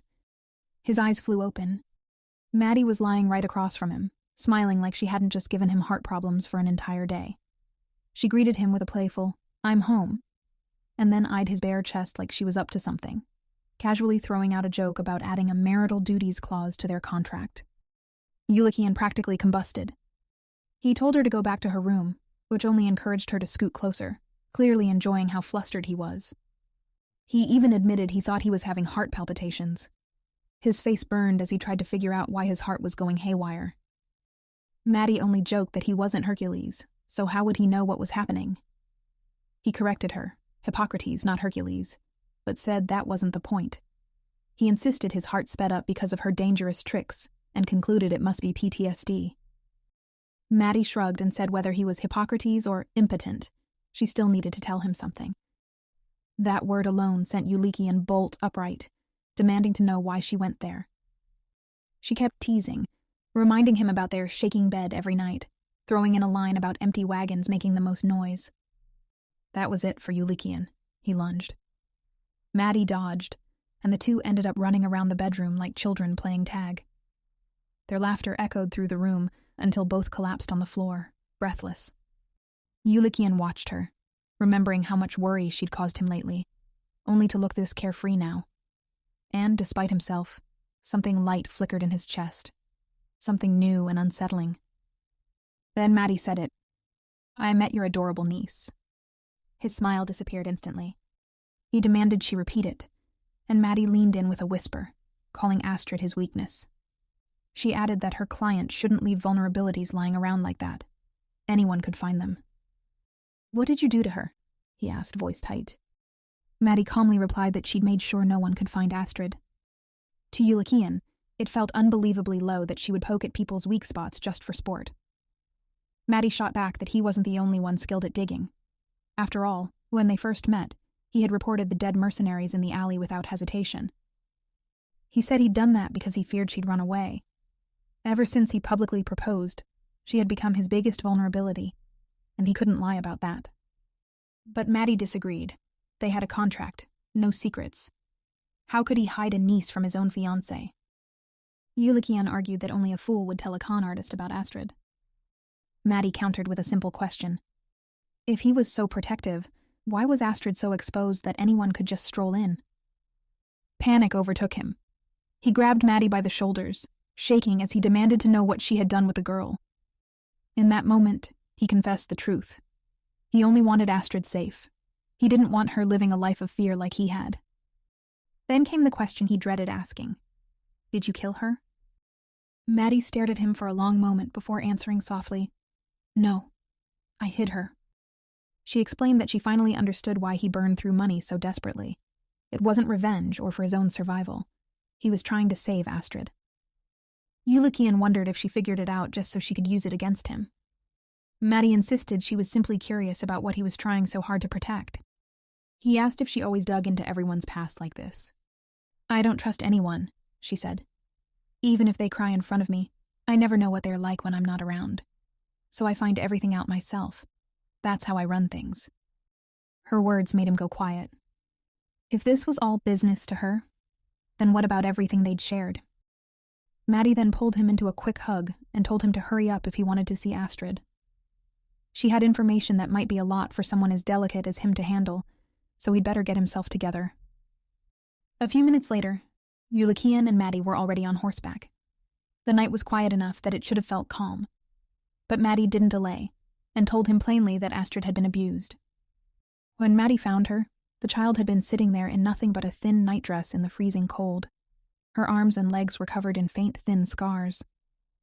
Maddie had already figured out why. Whoever hurt her used a thin rod so the marks wouldn't show easily. They were terrified that if Yulikian ever saw obvious injuries, someone would lose their head. The Grand Duke's jaw tightened. He couldn't swallow the anger twisting through his chest.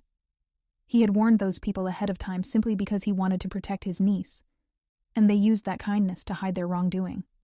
And yet the abuse wasn't even the end of it, Maddie continued, explaining that when she arrived, there were already intruders inside, restraining both Astrid and the nanny. Then she casually assured him that he didn't need to worry. She'd already handled everything, and Astrid hadn't seen a thing. She said it like she was talking about running errands, not cutting down hired killers. Yulikian couldn't quite process how lightly she spoke about taking lives. Maddie, however, looked almost proud.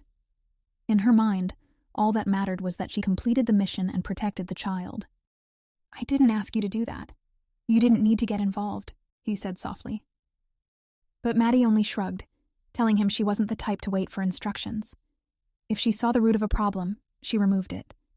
That was exactly why people called her a back-alley fixer. With the same tone, she joked that she wasn't completely useless after all. That line made Yulikian frown.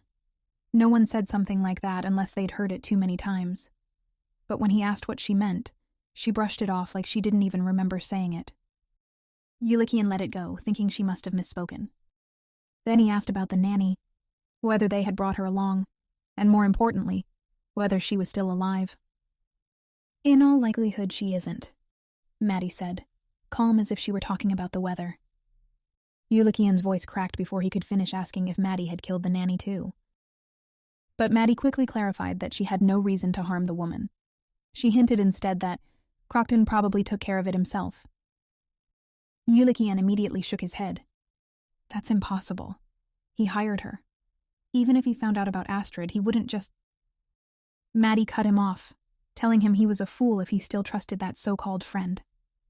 Yes, Crocton hired the nanny, but when the intruders showed up, the woman didn't even try to protect Astrid. She just sat there waiting for him to swoop in and save her. A nanny's job was to shield the child, not sit around expecting a weekly visitor to rescue her.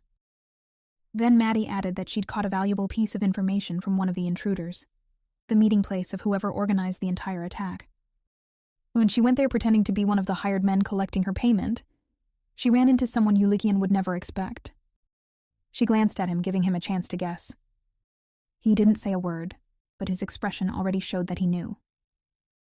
So here's what had actually gone down yesterday at dawn. Maddie had been standing on the rooftop with Astrid in her arms, trying to make the situation less terrifying for a child who'd already seen too much. She turned everything into a game. Astrid only had to pretend to be scared and sad, the way someone would act if they'd already been taken. And because Astrid was the kind of kid who tried her best at everything, she followed along perfectly. Maddie had praised her under her breath, impressed by how well the little girl played her part. Then she gently blindfolded Astrid and told her to count to 100 once she was left alone. Maddie promised she would come back for her. Astrid clung to that promise like it was real magic. With that, Maddie slipped away and headed for the meeting place the intruder had mentioned. And just like she expected, Crocton showed up.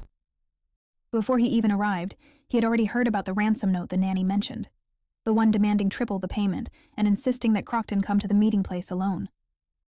The nanny had been trembling as she tried to explain herself. She claimed she mistook Maddie's disguise for someone Crocton had sent. In her panic, she babbled about the things she'd overheard, that some higher-up had dispatched a mysterious woman to punish their own people. Crocton hated the idea of going in person, but he'd backed himself into a corner. To sell the lie that the mercenaries killed the nanny and ran off with Astrid, He had already taken care of the nanny on his own. And now that he crossed that line, there was no going back. So when he reached the meeting point, his first move was simple: get the child. He called for Astrid. Astrid instantly recognized him. Of course she did. She'd known him for years. She ran straight into his arms, and he hugged her with all the fake warmth he could muster. Then he tossed Maddie, still in disguise, a pouch of gold as payment. When she didn't grab it right away, he nudged her to check it. And the moment she bent down, he struck. He aimed to remove a witness and clean up the scene in one move. The pain tore a scream out of Maddie. Exactly the sound Astrid wasn't supposed to hear.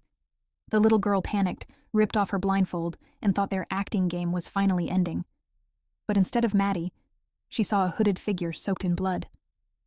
She tried to reach her crying, but Crockton held her back and fed her a neat little lie.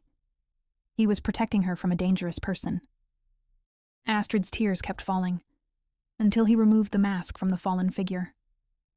That was the moment she realized it wasn't Maddie. Her relief was small, but it was enough to stop her struggling. And from Crockton's point of view, everything was falling perfectly into place. No witnesses left.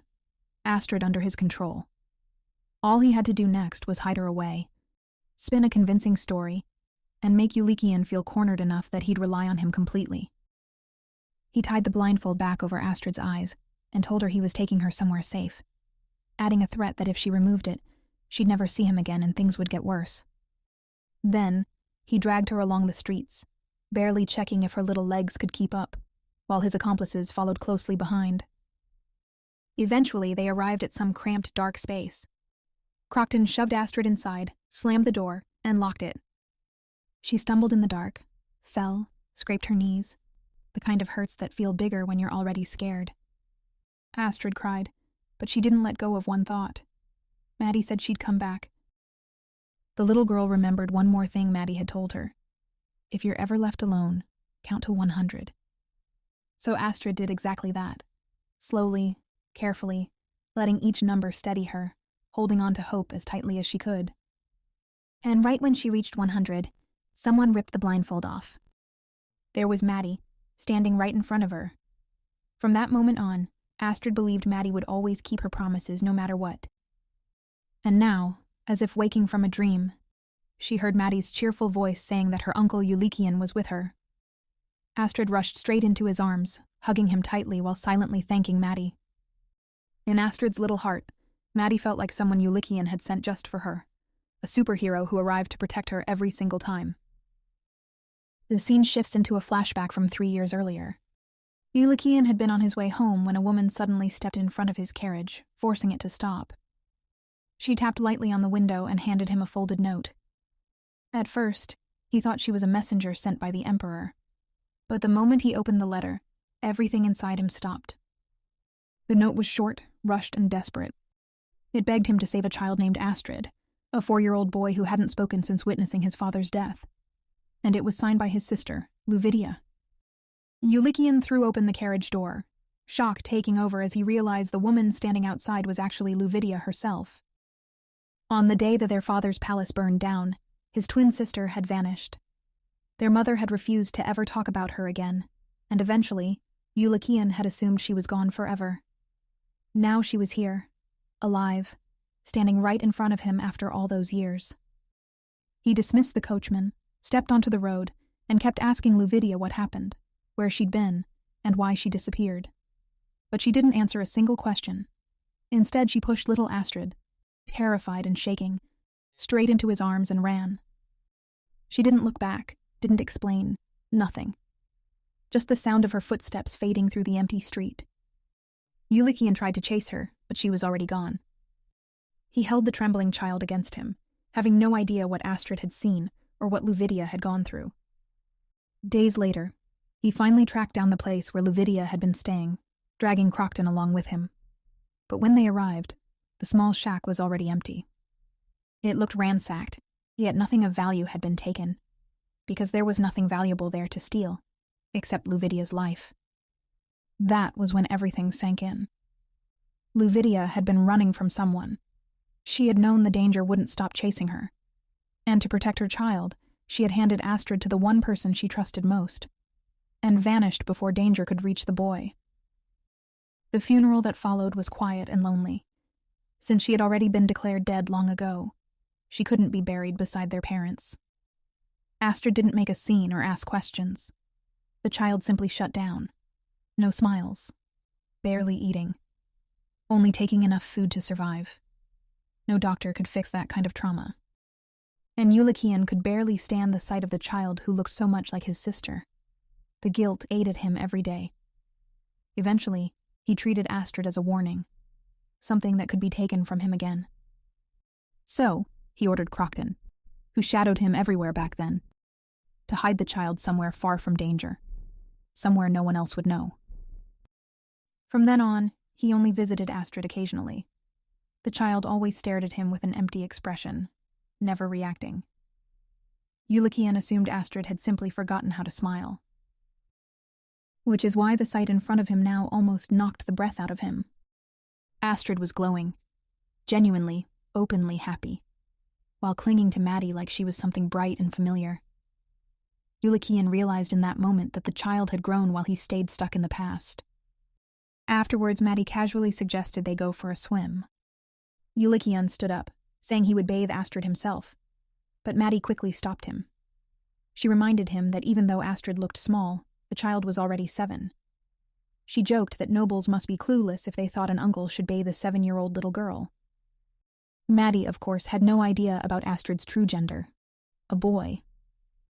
Then she turned to the child and asked who Astrid preferred to bathe with. A boring uncle, or a totally awesome telepathic mage. Astrid immediately clung to her, and Maddie laughed, admitting she loved the child too. Without waiting, she opened a closet door and stepped inside with Astrid. Yulikian looked confused, but Nox quickly jumped in, assuring him that everything was normal. Maddie was great with kids. Yulikian was ready to reply, but then he froze. Nox's voice triggered a memory. The old man he had met earlier. The similarity was too obvious now. Nox realized instantly that he had been caught. Yulikian pieced it together. Nox had disguised himself as the old man from the beginning, and on top of that, he matched the rumored description of Maddie's secret lover because of his reddish-brown hair. Nox grabbed his head in frustration, horrified by the mere idea that anyone would think he was romantically involved with Maddie. He practically looked like he wanted to throw himself into a wall. That was when Yulikian realized Nox had absolutely no idea about his arrangement with Maddie. Seeing the Grand Duke smile, Nox assumed that even the mention of Maddie's name was enough to put Yulikian in a good mood. Yulikian blushed and finally declared, out loud, that his feelings for Maddie wouldn't change, no matter who or what she truly was. Nox got instant goosebumps and looked like he regretted being part of that conversation at all. Right then, Maddie kicked open the closet door, like someone who'd just uncovered the world's biggest lie. She held out a very naked, tiny child and announced with full disbelief that Astrid was a boy. Nox jolted like someone had stepped directly on his soul, while the Grand Duke just let out a long, exhausted sigh, muttering that this was exactly why he'd offered to bathe the kid earlier. Nox snatched Astrid from Maddie's arms, still trying to comprehend why Yulikian had dressed his nephew like a little girl. In his mind, there was only one explanation, and he didn't hold back from saying it. He barely finished the accusation before Astrid slapped him straight across the mouth. That didn't surprise Maddie at all. She casually explained that Astrid hit anyone who cursed. She'd been smacked more than once herself. Then, in a quieter tone, she added that it looked like the nanny had been taking out her frustrations on the boy from time to time. That instantly shifted the atmosphere. Maddie and Nox both turned to Yulikian, silently demanding an explanation for the child's clothes. They were convinced he had some strange hobby going on. Yulikian shut that down real fast. It was for the boy's protection. If anyone learned Astrid was a boy, things could turn dangerous. In fact, the safest option would have been if no one knew Astrid existed at all. With the Emperor having only one daughter as heir, even the grandson of the former crown prince could be viewed as a threat. Hiding his gender was the only way to avoid political chaos. Hearing that, something inside Maddie cracked. Memories she didn't ask for surged up. Memories from a childhood she didn't remember. Being told to erase everything, her real name, her family, even the idea that she existed, her hair cut short like everyone else's. and that man with the glasses ordering them all to disguise themselves like shadows. Yulikian noticed her expression shift and reached out, but Maddie recoiled immediately, warning him not to touch her. Confused, he called her name softly, as if that could fix whatever had snapped. Meanwhile, Maddie's head throbbed. The harder she tried to figure out why she had those memories, the more it hurt. And then she noticed Astrid staring at her, clearly affected by the sudden tension. That was enough for Knox.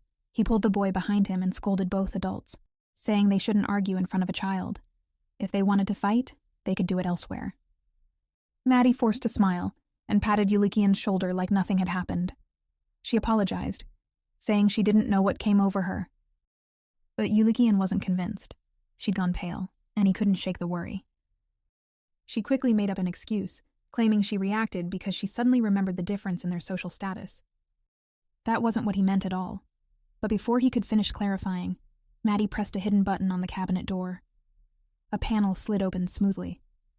She gestured toward it, reminding Yulikian of Knox's suggestion to talk somewhere private. He followed her down a long hallway lined with doors. Maddie walked ahead, admitting she'd forgotten to mention someone she owed everything to. They descended toward the basement, where she told him about Lady Alma, an extremely wealthy widow who hated company, hated noise, hated leaving her home, and yet had been kind enough to let them use this place. At first, Yulikian assumed she was dodging the previous conversation. But then she said she would introduce him to Lady Alma, the person she was most grateful for in her entire life. That caught him off guard. Was it really okay for him to meet someone that important, especially after such an emotional moment? But Maddie ignored his hesitation and kept walking. She told him to act like they were a couple, simple as that. She stepped inside the door just as Yulikian caught up. He tried not to look too excited, but honestly, the whole situation felt exactly like meeting a girlfriend's parent, and he couldn't help it. Then he remembered how distant she'd been moments ago. And now, suddenly, she wanted him to meet someone precious to her. It almost felt like she was dodging the real conversation. Yet part of him hoped this meant she trusted him enough to open up. He fixed his clothes, hoping he didn't look like he'd been in a closet fight with a toddler. The door opened, and an elderly woman with a cane stepped out, as if she'd been waiting for her cue. She eyed him sharply, and immediately asked if he was really planning to marry Maddie. Yulikian introduced himself, trying his absolute best to look composed. Lady Alma stared him down, and without hesitation, asked if he loved Maddie. Yulikian froze like the question physically punched the breath out of him. Unimpressed, Lady Alma asked again. Her patience evaporated fast. She clicked her tongue, irritated that a man talking about marriage couldn't answer something so simple. And of course his thoughts went straight to Maddie, to how casually she always said she loved him. Half the time he couldn't tell if she meant it, and sometimes it felt so real he almost believed it. Thinking about all that steadied him. He smiled genuinely, and said that he truly loved her. Anyone looking at his face would know he meant every single word, and not as her fake lover, but as a man. Lady Alma studied Yulikian for a moment, then asked since when he had felt that way about Maddie. The question caught him slightly off guard, but he answered quickly anyway. According to him, it was love at first sight. That only made the old woman more curious. She asked when he had even first met Maddie. After a short pause, Yulikian admitted it had been at a pub, where Maddie was playing poker. Lady Alma didn't hold back. She asked how he could possibly fall for a woman while she was gambling and called the whole thing ridiculous. Yulikian insisted he was telling the truth, and once he started, he didn't stop. He talked about how good Maddie was with her hands, how sharp she was, and how easily she won money. Once you saw her play, he said, you couldn't help but admire her. Being able to survive and protect what was hers took skill, and her determination impressed him more than anything.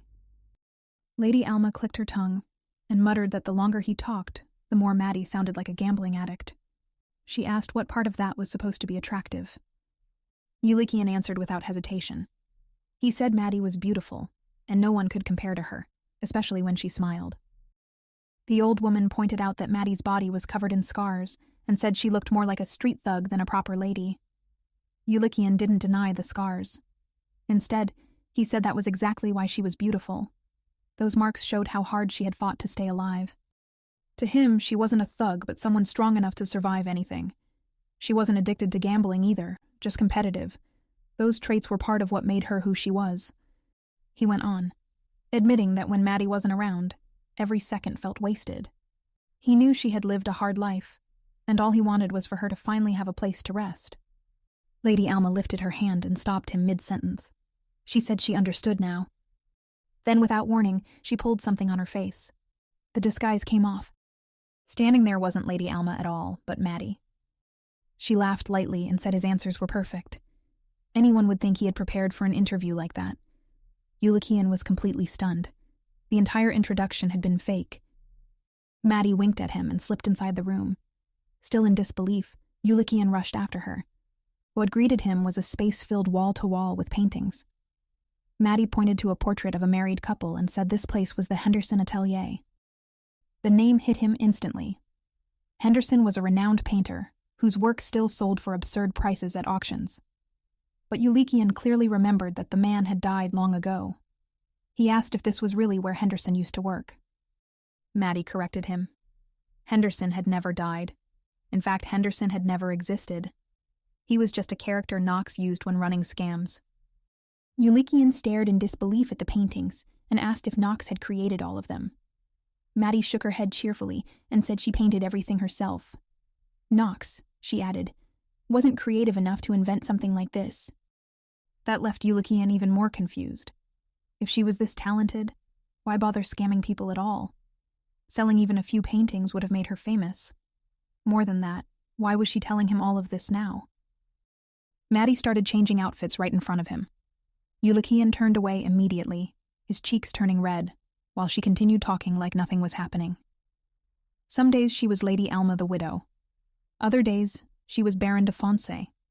She could be an old flower seller on the street, a traveling dancer, or anyone else she needed to be. Each disguise shifted smoothly into the next. Her point was simple. She could be anyone, not just Maddie. That was what made her good at being a con artist. Then she got to the real reason. If Yulikian wanted, she could give Astrid a new identity far away. Somewhere no one knew him. Whether he became the child of a merchant or a noble didn't matter. She could even send him to another country and keep him living as a girl until it was completely safe. Every detail would be handled quietly. No traces left behind. In short, she was offering Astrid a peaceful life, free from the Empire's power struggles. When Yulikian asked if she was doing all this just to convince him to send Astrid away, Maddie said showing her skills worked better than long explanations. Yulikian's thoughts drifted back to when Maddie had called Astrid his weakness. He remembered how angry he'd been at first, how shaken he felt when she told him that Crockton had tried to take the child hostage, and how relieved he was that Maddie had protected Astrid. No matter how strange her way of speaking was, she had always treated him like a partner under their contract. He had planned to tell her everything about Astrid, why the child had to stay hidden, why he couldn't speak, and what happened to his parents. But listening to her now, it felt like Astrid was just another business opportunity to her. He smiled but felt disappointed. Those earlier moments meant nothing. He had been foolish to worry about her at all. When he asked if she wanted to know why Astrid couldn't speak, Maddie spun around and said it wasn't her concern as long as she was paid. She mentioned she had already looked into it roughly, so there was no need to discuss it further. That was when Yulikian snapped. He said that only moments ago he thought he had lost Astrid forever, and now she wanted him to decide whether to send the child away again. He refused. This time, he would raise Astrid himself. He wouldn't hide anymore or act like a coward. Maddie smiled at that. But Yulikian wasn't finished. He says he had hoped Maddie would act like Astrid's mother. She had no right to talk about sending the child away as if she were an item for sale. Maddie clapped her hands, clearly pleased. She said he answered exactly the way she wanted him to. Stepping closer, she admitted she actually wanted to live with Astrid too, and even raised her hand for a high five. Yulikian, however, didn't look amused at all. Still unaware of what he had really been feeling, Maddie continued talking like everything was settled. She said she was glad he reached that conclusion on his own, and added that keeping distance from Astrid was never the safest option anyway. That part was genuine. But the way she went about making her point sat wrong with Yulikian. And that was when it clicked for him. She had been testing him the whole time. When Maddie cheerfully admitted she was, and explained that Yulikian sometimes struggled to make decisions, so she gave him a small push to reveal his true feelings. His jaw tightened. If she had truly done her research, then she already knew exactly what Astrid meant to him. A child's life was on the line, and yet she treated it like a game. That was what finally pushed him to ask if she could ever just sit down and talk like a normal person. He said he would have understood if she had simply asked why he was raising his nephew in secret, or what he planned to do next. Did she really have to corner people, push them to the edge, and scare them just to see how they'd react? Maddie lifted a finger and said that people were only honest when they were cornered. Yulikian scoffed and asked if she really didn't trust him at all. Maddie replied that it wasn't like he trusted her either, and besides, this was the most reliable way she knew. That answer reminded him of what she once told him, that she trusted no one. He had thought they'd grown closer. He had even imagined that after the contract ended, they might still stay together somehow. Now he realized why she couldn't understand any of that. He was the only one who let feelings get involved in something that was supposed to be business. He asked her why she brought him there in the first place. Why lie about Lady Alma being someone she was grateful to?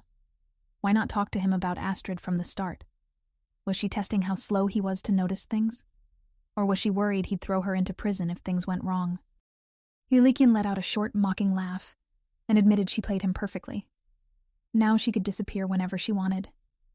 Once their contract ended, he probably wouldn't recognize her even if she walked past him on the street. Everything would go back to how it was, like none of this ever happened. He turned away, blaming himself for mixing personal feelings with work and getting upset on his own. Outwardly, he told her that her attention to detail gave him peace of mind, and that he was relieved to have her as his partner. He even apologized for bothering her with unnecessary worries. Then he started to walk away. Seeing his back like that stirred something unfamiliar in her. The image of a man she felt like she was supposed to know. Maddie rushed after him and grabbed his sleeve. As he tried to pull away, she told him that introducing him to Lady Alma earlier was never meant to hurt him. Yulikian replied that she must have had another hidden motive, and said she could do whatever she wanted. He would quietly go along with her business methods from now on. Maddie tightened her grip on his sleeve, pleading with him not to make that face and not to leave her. With teary eyes, she admitted she only wanted to show him what she was capable of. She wanted him to see that she could pull off a perfect con, that if she put her mind to it, she could change her face and voice however she wanted. That way, if she ever disappeared, he would still believe she was out there somewhere. But Yulikian didn't want to hear more. He slipped his hand free and said she'd already had enough fun watching him get fooled again and again. He admitted she was incredible at scamming people, but now that he knew, he wanted the topic to end. Suddenly, Maddie yanked him, loosening a few buttons on his clothes. She whispered that she thought if she showed him what she could do, he would keep believing she was alive somewhere even if she vanished one day, that he'd see someone pass by and wonder if it was her, that he'd keep looking instead of forgetting her. She didn't want him to leave her after promising he wouldn't. She didn't want him to comfort her by saying she could handle things alone, the same way that man, from her broken, half-forgotten memory, once did. That finally alarmed him. He asked her to look at him. He didn't understand what she was talking about, but one thing was obvious. She wasn't acting, especially not when she broke down in front of him, crying like a child who had been left behind, apologizing again and again. Her eyes locked onto his with a desperate, heavy gaze, silently begging him not to give up on her. It was a side of Maddie he had never seen before. So Yulikian pulled her into his arms and held her, telling her everything would be fine and that she didn't need to cry. Then she fainted. He didn't understand what was happening, but he held her anyway. And as he did, the words she once said echoed in his mind, that she would disappear after her job was done, but wanted him to think of her whenever he saw someone passing by. The truth was, even if she hadn't asked him to, he would have searched for her for the rest of his life. There was no going back to the time before they met. He could never forget her. And now he didn't know what he was supposed to do with that. After some time, Maddie slowly woke up and immediately realized two things. First, she was back in bed. Second, right beside her was a bare chest and six-pack abs on full display. That alone was enough to snap her fully awake. Her hand moved on instinct, reaching toward Yulikian. Maddie then casually asked when they even made it back upstairs, and where Nox was. Yulikian crossed his arms over his chest and said Nox was with Astrid in the next room. Then he let out a long sigh and started explaining what happened earlier. Knox had been sweating buckets while standing there, frozen in shock and desperately trying to block Astrid's view. In his panic, he jumped to the worst possible conclusion and loudly accused Yulikian and Maddie of doing something extremely inappropriate. At the time, Yulikian had been huffing, sweating, his clothes ripped open, chest and abs on full display, while Maddie lay unconscious in his arms. Anyone would have assumed something scandalous happened. Knox even muttered that Yulikian was just as bad as Maddie, no matter how much Yulikian insisted it was all a misunderstanding. But that part wasn't important anymore. He turned to Maddie and narrowed his eyes slightly, asking if she was playing dumb again. He reminded her how she'd told him not to forget her, and then immediately fainted. He wanted to know if that was real, and what she actually meant by it. Maddie just stared at him, completely lost. She honestly had no idea what he was talking about. The Grand Duke didn't believe her right away. Maddie had lied before, and at this point, he couldn't tell where the truth ended and her tricks began. But Maddie insisted she really didn't remember saying any of that. If she had, it must have been sleep-talking. She even joked that it would make sense for him to miss his ex-wife later anyway, once their contract ended and she walked away. That comment made Yulikian step closer. He said he was actually pretty confident when it came to pretending to miss someone. After all, wasn't she the one who taught him? Then, without warning, he slipped straight into acting mode. He turned as if facing Lady Alma, grabbed her hand, and begged her to tell him where Maddie went. He said he didn't think he could love anyone else now, and that he never even got the chance to say what Maddie truly meant to him. Maddie promised she'd never die, so she had to be alive somewhere. That caught Maddie completely off guard. She froze for a second before snapping out of it and smacking his hand away. Playing along, she answered as Lady Alma, saying maybe Maddie faked her death just to escape him because he was too clingy, and that he should find someone new already. Instead of looking hurt, Yulikian smiled even more.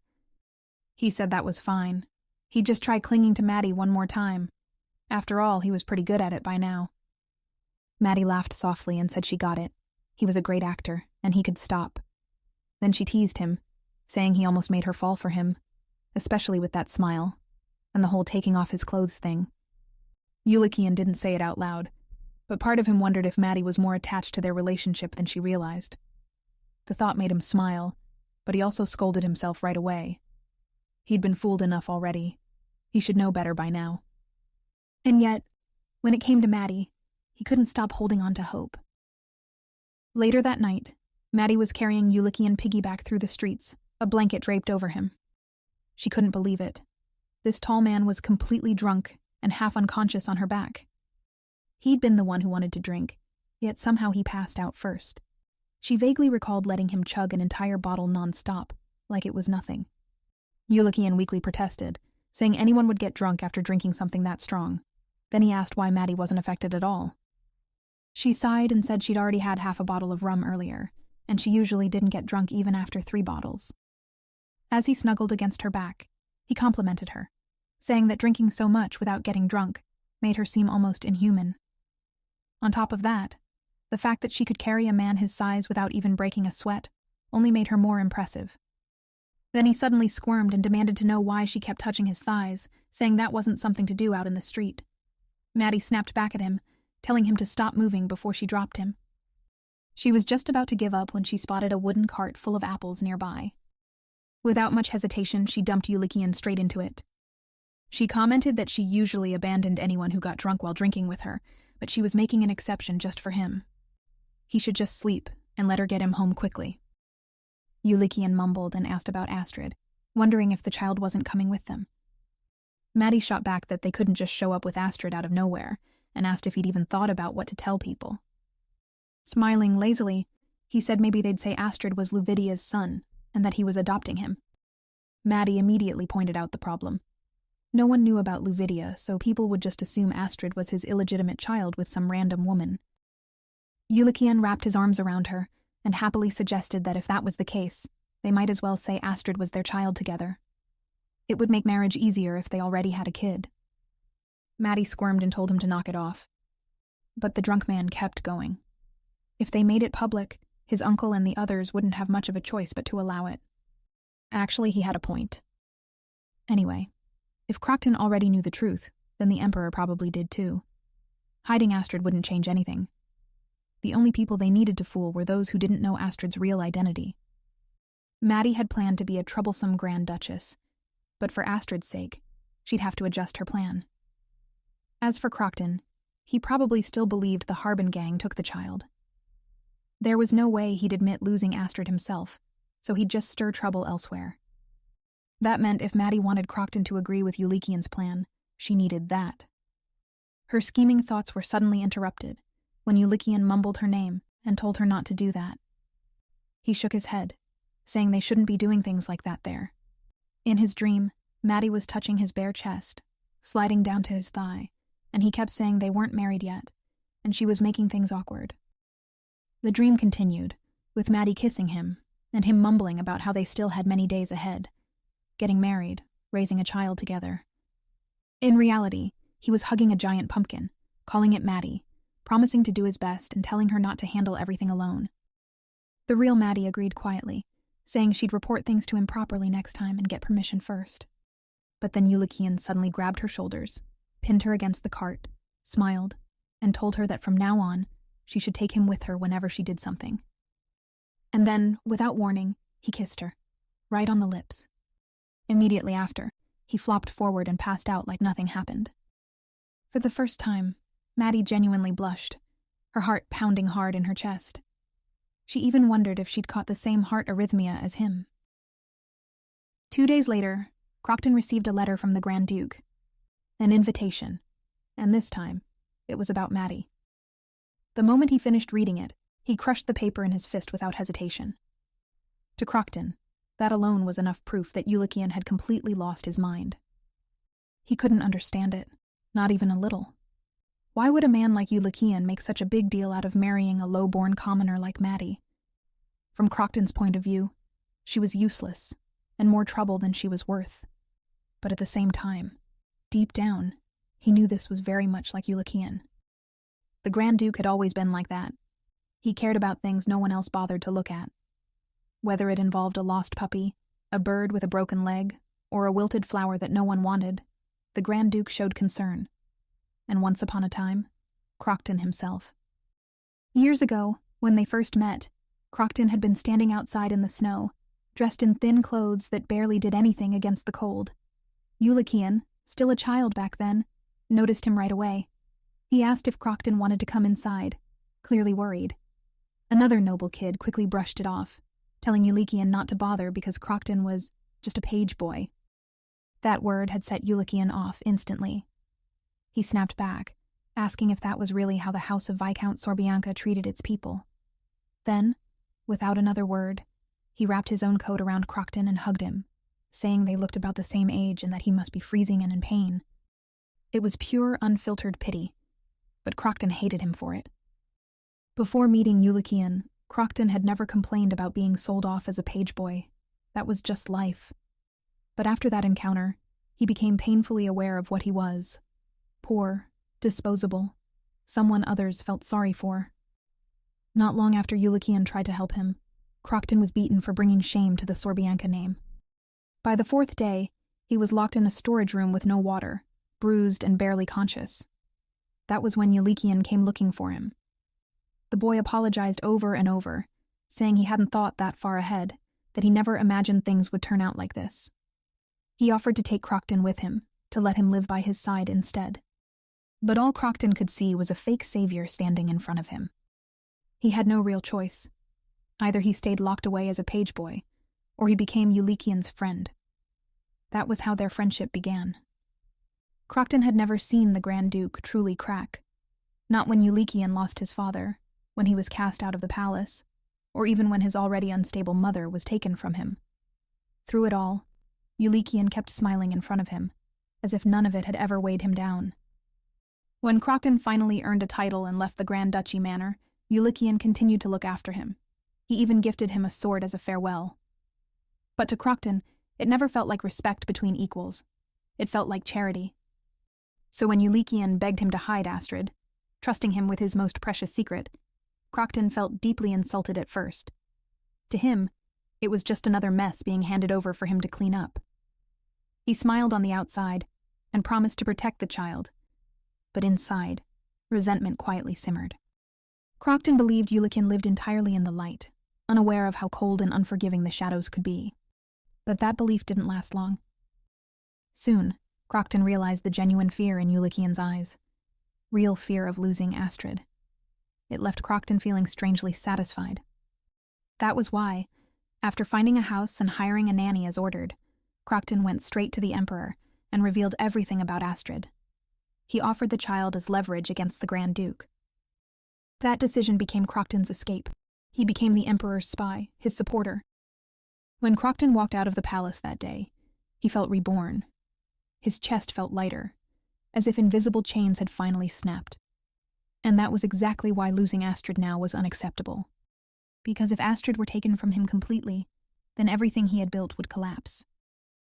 Back in the present, Crocton stood facing Yulikian and Maddie, already feeling like this meeting was going in a direction he didn't like. Yulikian didn't drag things out. He told Crocton straight up that the reason he called him there was because he was firm about his decision to marry Maddie. Then, he turned to Maddie and calmly admitted that there was a child he was responsible for, his nephew, and he asked Maddie to raise the child together with him. Yes, he said all of that right in front of Crocton.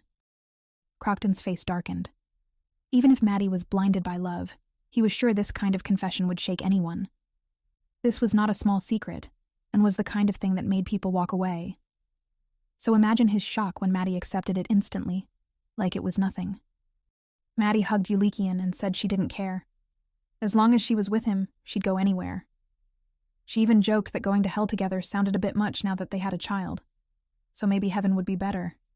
Then she told him she loved him. Yulikian smiled and gently patted her head, telling her not to say such scary things. He said he wanted them to live as long as possible and share a happy life together. The two of them leaned closer, completely wrapped up in their own moment, seconds away from kissing right there. Crocton had had enough. Everything about this felt ridiculous. He shouted, demanding to know if Yulikian really thought so little of Astrid. How could he reveal a secret he had hidden for years to someone like Maddie, whose background wasn't even clear? Did he even care about protecting the child anymore? His words came fast, sharp, full of frustration. He questioned how Yulikian could trust Maddie so easily with something this serious. Yulikian didn't raise his voice. He simply said that Maddie meant that much to him. That answer only made Crocton angrier.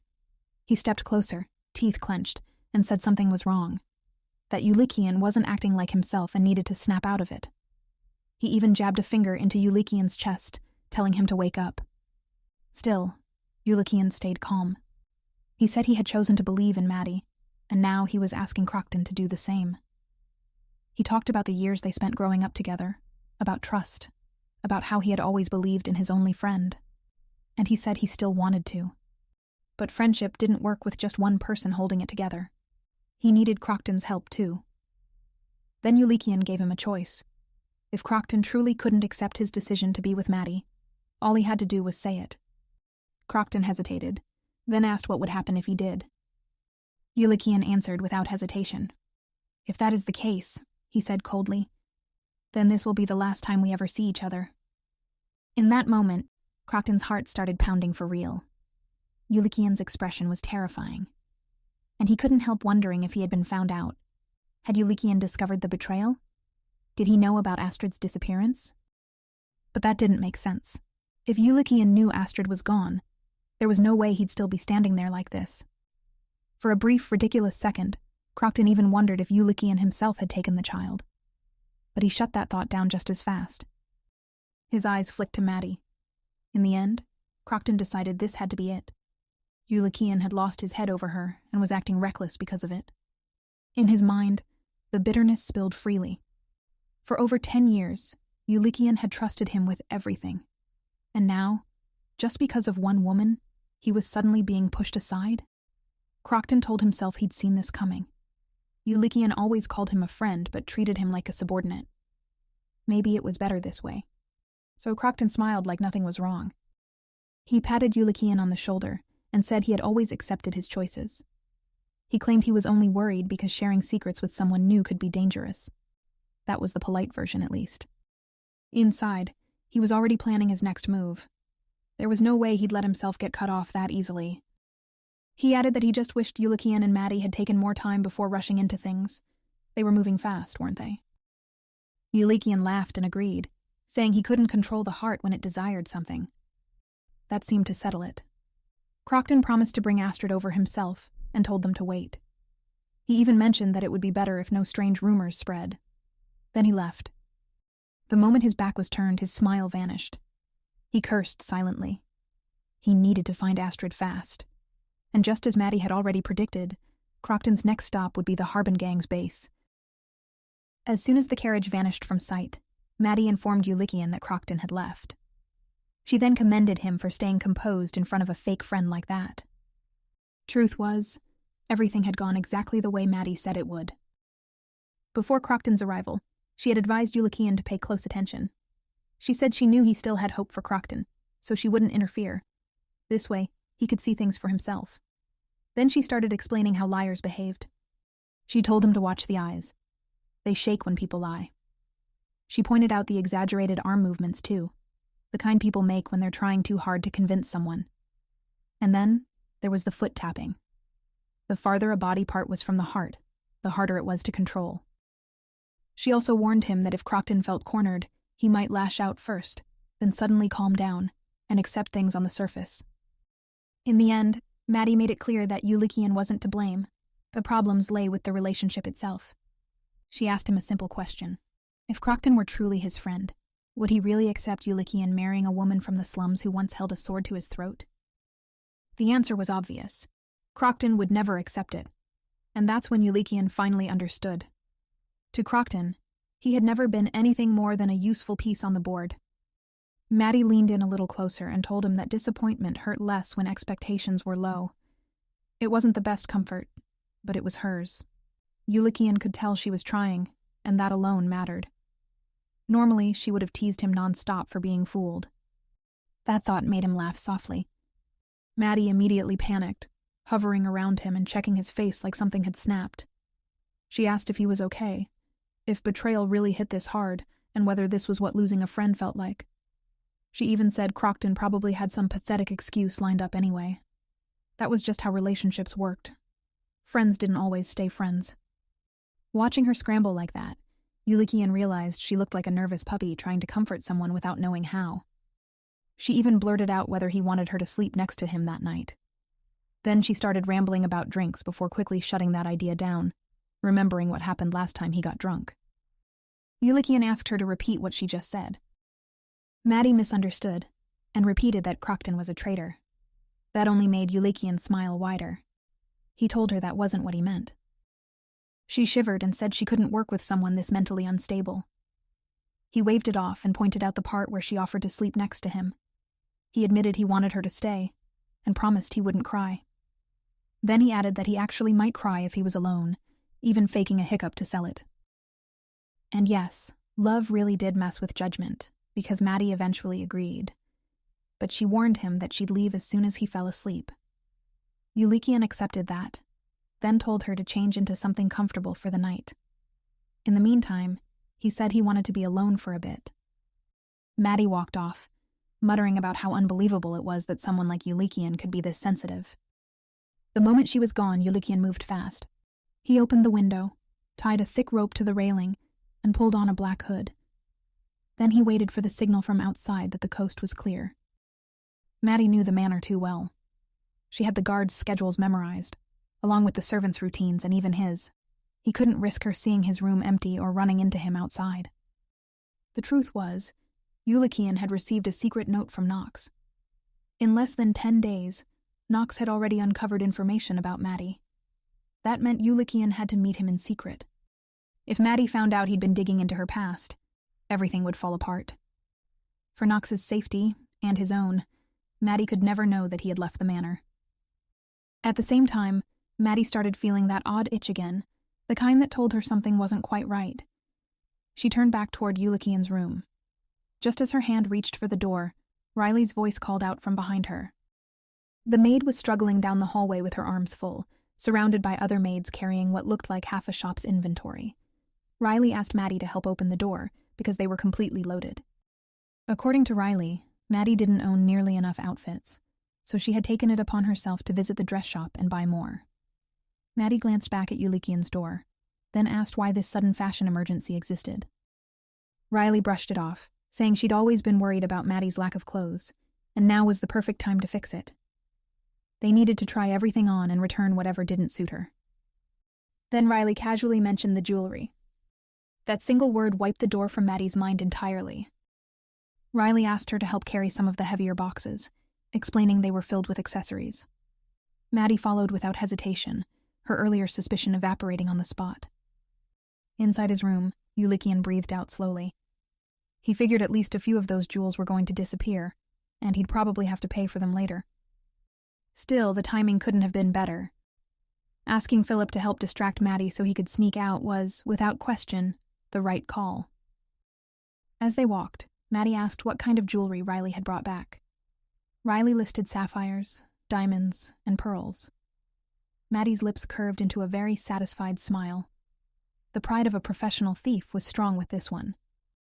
Yulikian was just about to slip out the window when he suddenly stopped. Riley, completely unaware of his eavesdropping, asked Maddie something casually. If Maddie had to choose between Yulikian and a pile of jewels, which one would she pick? Maddie asked if Riley was talking about some kind of imaginary kidnapping scenario involving the Grand Duke. Riley nodded, dead serious, and asked what Maddie would do if Yulikian were kidnapped, and someone offered her a mountain of jewels in exchange. Yulikian's heart skipped when Maddie answered right away that she'd rescue him. Then she laughed and added that she'd capture the kidnapper too, take all his money and jewels, and still get rewarded by Yulikian afterward. In her words, she'd be winning twice.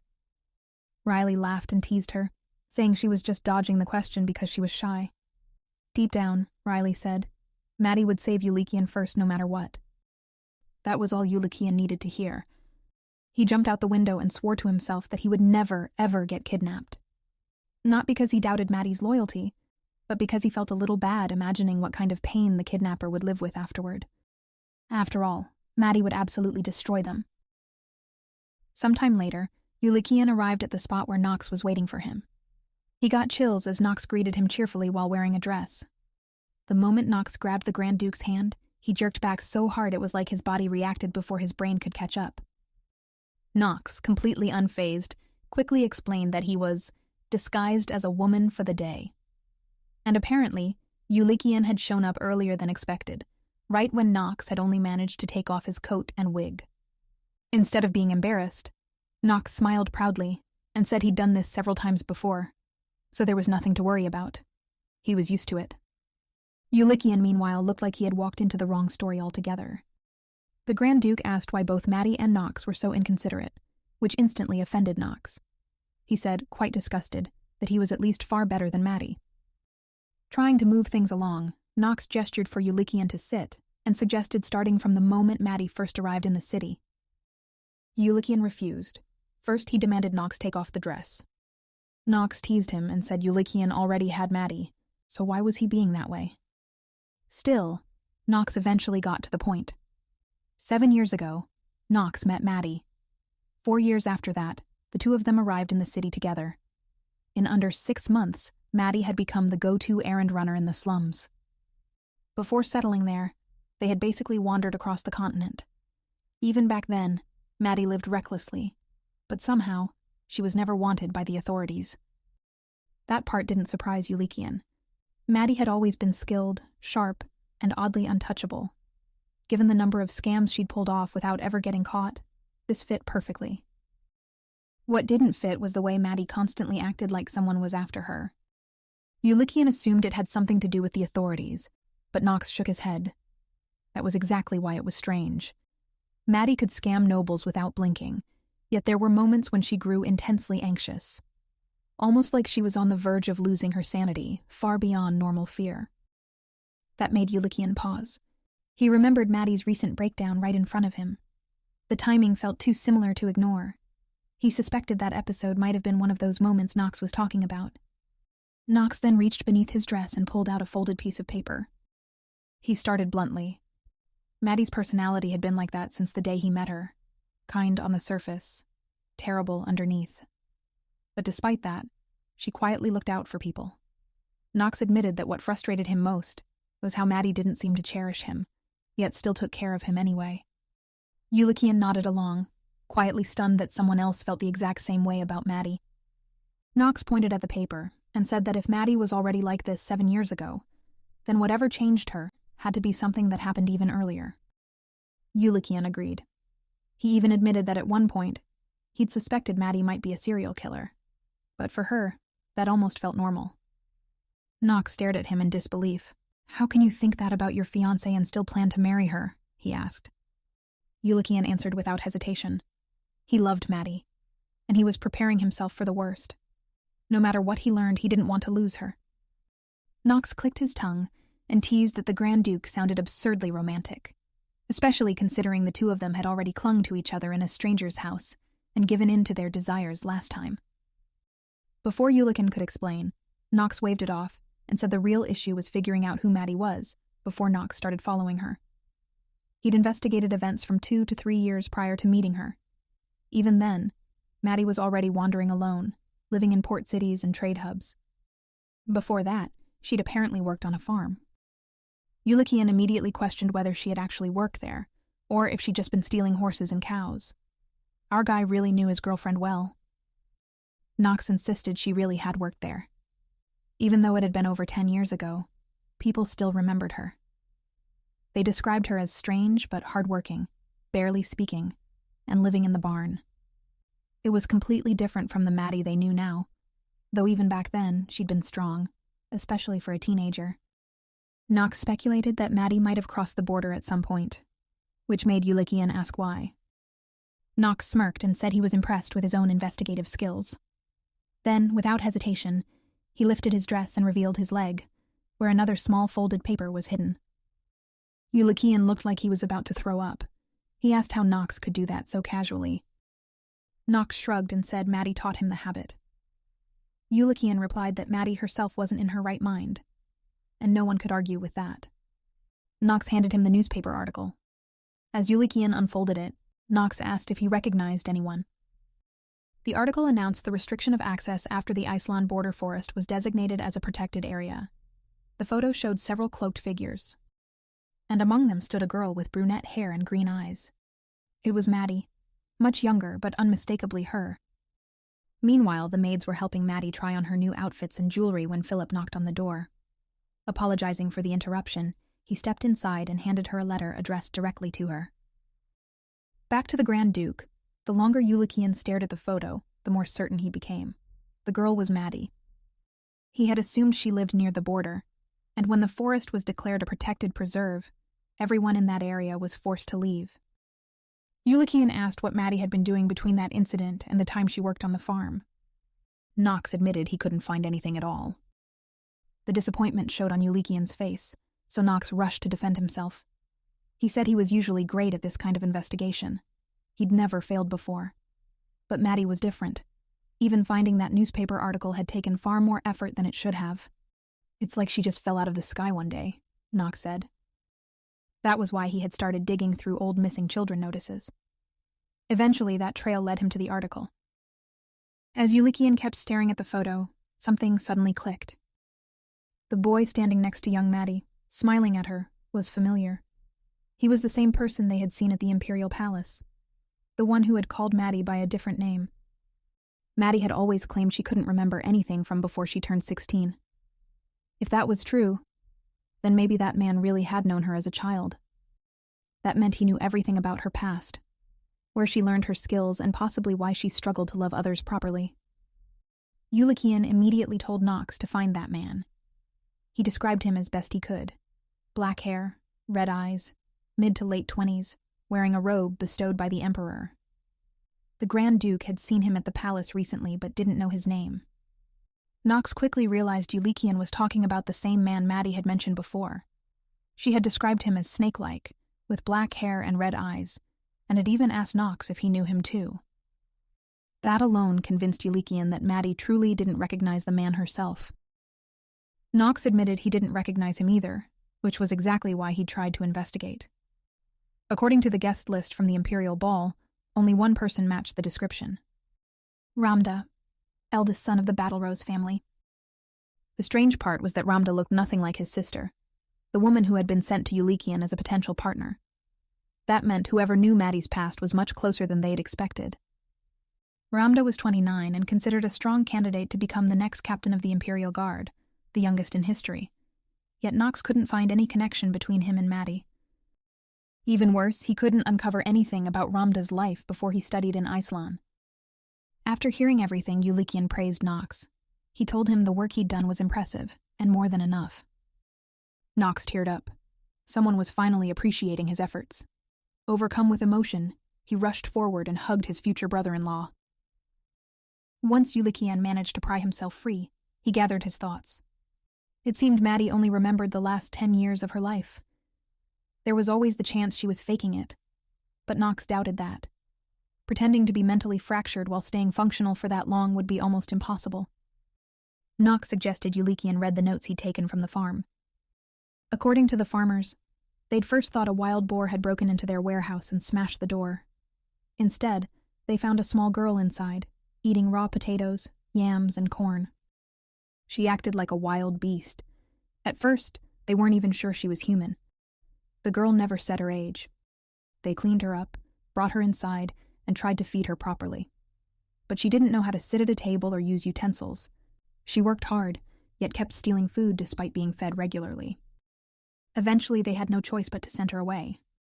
She left without saying a word, except once. She turned back and said her name, Maddie, to the farmer's wife. That alone made it clear she wasn't faking her memory loss. Just then, there was a knock at the door. Yulikian asked if Nox had locked it. Nox panicked and immediately started tearing pages out of his notebook, shredding them and tossing them into the fireplace. He told Yulikian to calm down because he locked the door. Too late. The door was literally punched from the outside. Maddie peeked inside with a terrifyingly sweet smile. "There you are, babe." She stormed in and demanded to know why the two of them were alone in the office. Yulikian scrambled for an excuse, but Maddie had already pinned him against the wall, reminding him that he was supposed to be spending the night with her. He claimed he'd only stopped by briefly, but she didn't believe a word of it. As Maddie shoved Nox into a chair, who passed out from sheer terror, Yulikian suddenly remembered something Maddie once said about lying. She had told him that the trick was to believe the lie in the moment. She'd even given an example, pretending he fell for her the instant they met in the slums and discovered the love of his life. Back then, Yulikian had scoffed and said Maddie wasn't that impressive. The two of them had gone back and forth, arguing about who had worse traits, until Yulikian mentioned that his parents would never have approved of her. Maddie had laughed and agreed. She said she was glad they weren't around for that. Remembering it now made Yulikian chuckle. He'd spent that entire night thinking afterward, and eventually admitted to himself that he must have truly lost his mind. So he decided to use her own advice. Yulikian said he really had come for her. He wanted to understand her better. And since Nox knew everything about her past, he decided to interrogate him. Taking Maddie's hand, Yulikian brought up their old conversation about his parents. He said she might look like trouble on the outside, but she was actually a sweetheart. Before the wedding, he planned to visit his parents' graves and tell them all about Maddie. He didn't want them to misunderstand her. He wanted them to like her too. Maddie stayed silent for a moment, then abruptly pulled her hand away and asked what kind of dirt Nox had dug up on her. Yulikian said Nox found out that she loved money, could drink liquor like a fish, and somehow never got violent or sloppy when drunk. For a split second, Yulikian questioned whether their secret meeting's purpose had been exposed. But Maddie just snapped right back into her usual playful mood. She rubbed Nox's head like he was a proud pet, and told him he was a natural-born detective. Yulikian let out a quiet sigh of relief. Then he added that he'd already decided what he would tell his parents. He would say the woman he was marrying wasn't a good person by most standards, but she was good to him, and that was enough. Maddie covered her mouth, clearly touched as she blushed. Finally, Yulikian asked why she had come looking for him in the first place. Inside, he was panicking. Had Philip snitched? Had she noticed the rope? Instead of answering, Maddie handed him a letter, and that was the reason. The envelope was thick, expensive, and tied with gold thread. Maddie said she thought it might be an invitation, but she didn't recognize the seal. It was a flower crest, one Yulikian didn't recognize either. She admitted that she wanted to open the letter with Yulikian. That alone surprised Yulikian. Maddie usually ripped letters open without thinking twice. She reminded him of something he'd said one night when he was drunk, about walking this road together, sharing the burden, and solving problems as a team. Yulikian didn't remember saying any of that. He also couldn't understand why she suddenly looked embarrassed. He figured it was because Nox might wake up at any moment. Smiling, Yulikian suggested they open the letter together. Maddie stared at him like she was under attack. "Don't make that face while we're working, okay?" Yulikian had no idea what face she meant. He assumed it was another test. Stepping closer, he told her not to be so cold. Most noble marriages were business deals, but theirs was for love. Then he looked her straight in the eyes and said he loved her. Maddie stared at him, then told him to stop talking nonsense and asked if he was sick. Yulikian quickly hushed her, reminding her that Nox was unconscious, not deaf. They eventually turned back to the letter. It was short.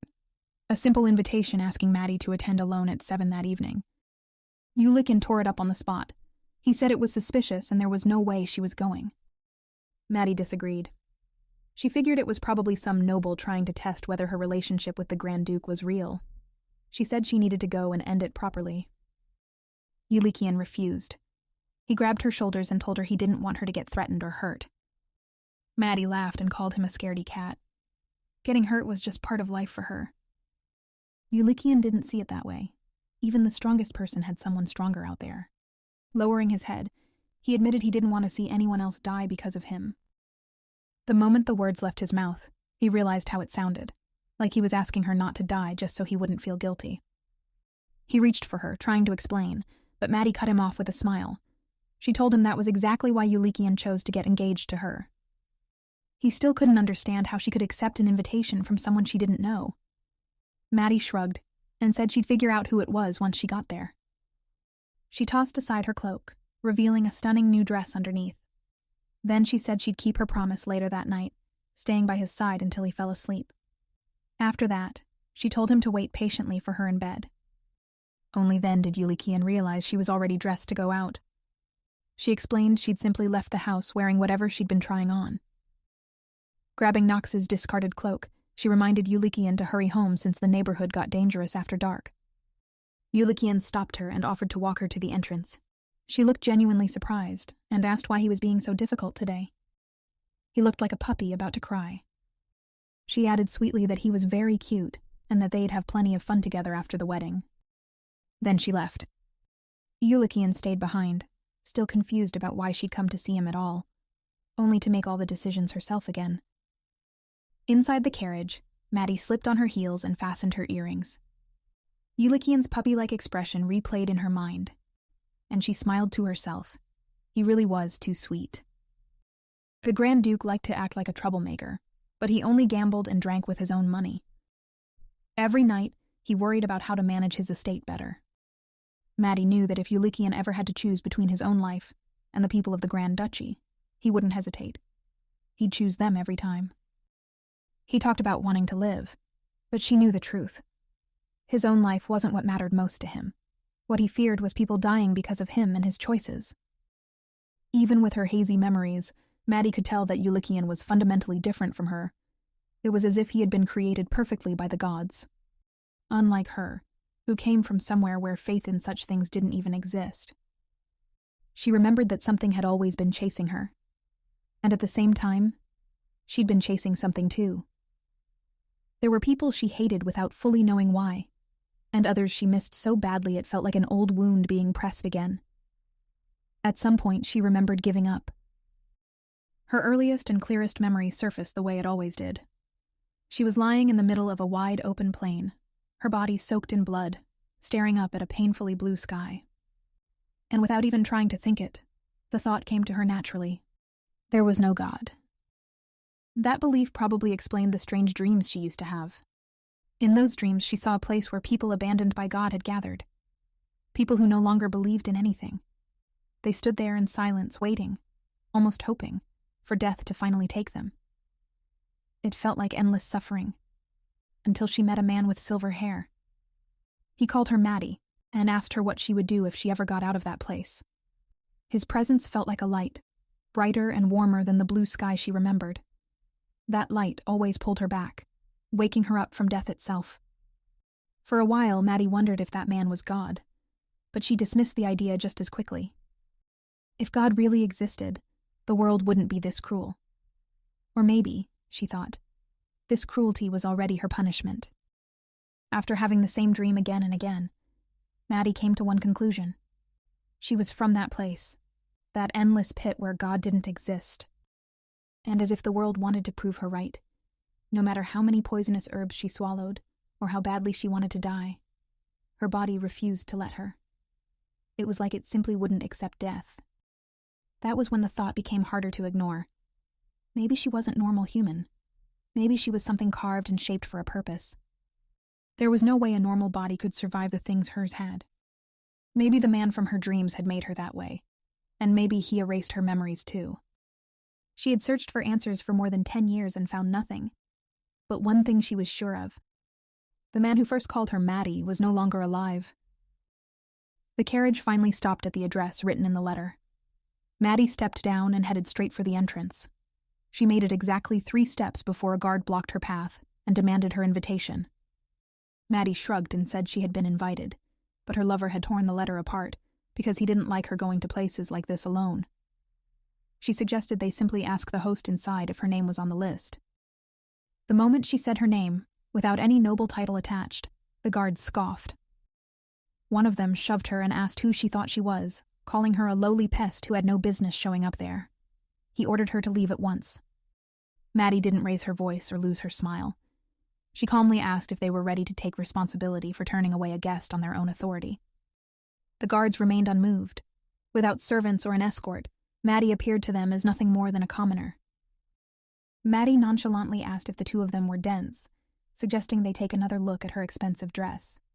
She even added that she didn't exactly look like someone who lived off scraps. That was when one guard lifted his hand ready to strike.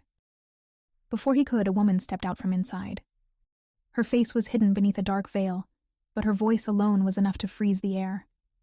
She ordered the guard to stop and told him not to dare mistreat her guest. She then invited Maddie inside. Maddie thanked her sweetly, and, just to be petty, stuck her tongue out at the defeated guard on her way in. The woman apologized again for the guard's behavior, but Maddie waved it off. They were just doing their jobs. She had shown up without an invitation, after all. Sensing this gathering was meant to be discreet, Maddie pulled out the torn piece of the invitation she had saved and explained that her fiancé had ripped it apart to stop her from coming. The woman called Yulikian an aggressive fiancé. She confirmed that the letter was real, though she admitted she hadn't personally sent it. She apologized once more. Maddie thought the woman was elegance itself. She mentally noted to copy that vibe next time she needed to play the role of a proper noble lady. Still, something about her felt intimidating. Even without seeing her face, the woman carried a presence that made people listen. Once inside the garden, Maddie quickly realized what kind of event this was. Every guest was a woman. As she walked past the tables, whispers followed her. The rumored fiancé of the Grand Duke from the slums. No one knew who had invited her. Then Maddie spotted a familiar face. Chalamet sat among the guests, visibly startled. Maddie chuckled under her breath. That explained a lot. Chalamet clearly hadn't expected her to show up, especially not 2 hours earlier than the time written in the letter she had obviously sent. Maddie greeted her cheerfully, but she immediately turned her face away. Unbothered, Maddie waved at the other guests and introduced herself as the Grand Duke's fiancée. That was when the hostess finally connected the dots. The violent fiancé she'd mentioned earlier was none other than Yulikian himself. Maddie laughed awkwardly and explained that the Grand Duke loved her a little too much and hated letting her out of his sight. Chalamet snapped. She accused Maddie of having the nerve to address someone of higher rank first.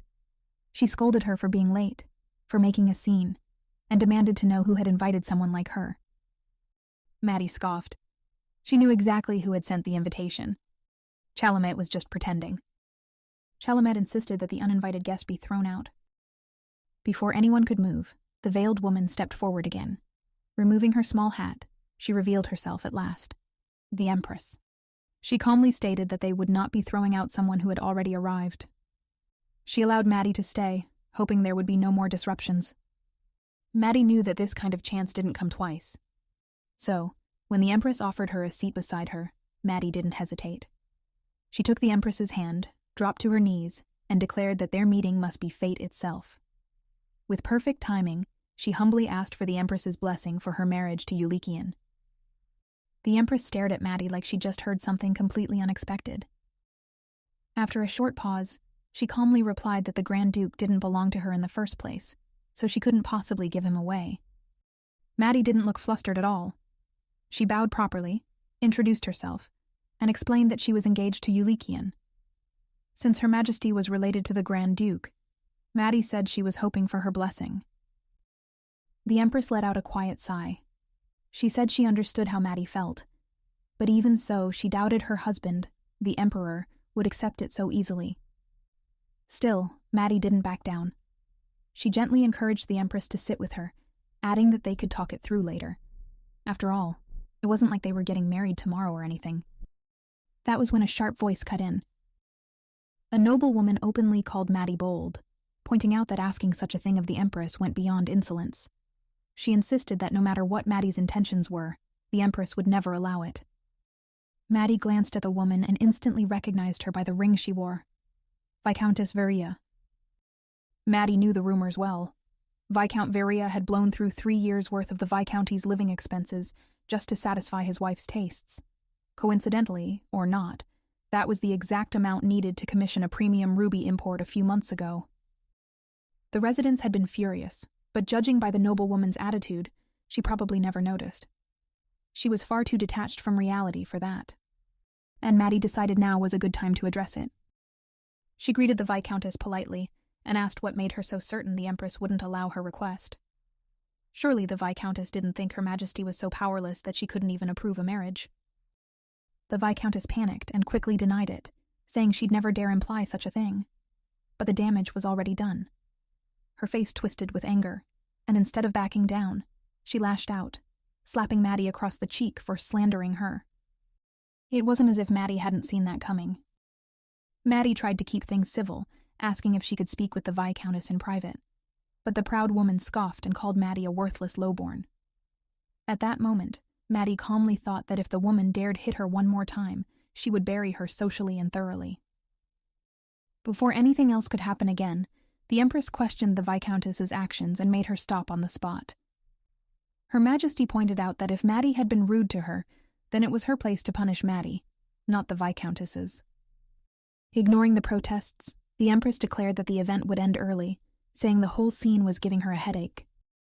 She then smoothly called on Countess Katrin, the host of the next gathering, and instructed her to choose a book before the next meeting to inform everyone in advance. As the tension settled, Maddie quietly looked around and realized something. At first, she'd assumed this was just a book club, but it didn't take long to correct herself. This wasn't a casual gathering at all. It was a carefully curated social circle the Empress used to keep an eye on her confidants. That made the books she spotted there even stranger. They were basic etiquette books, things young ladies read when they first entered high society, usually before marriage. Most of the women present were already married, so reading these now didn't make much sense. So Maddie asked, very casually, who had chosen the book for the day. Then she added, with a polite smile, that it almost felt like the book had been chosen specifically for her. She acted genuinely enthusiastic, holding up the etiquette book and even asking if there were more she could read. The Empress stared at her in silence. Maddie, meanwhile, understood why people described the Empress as calm and reserved, the kind of person who avoided conflict whenever possible. But she could also tell that the Empress was finally starting to see what was really going on in that moment. Eventually, it was revealed that Chalamet had recommended the book, which meant the entire tea party had been an obvious little scheme, carefully arranged by her. Chalamet, still not fully grasping the situation, sneered and said Maddie probably needed the book since she clearly knew nothing about manners. She even kindly suggested Maddie take it home, adding that even reading it 100 times wouldn't change anything.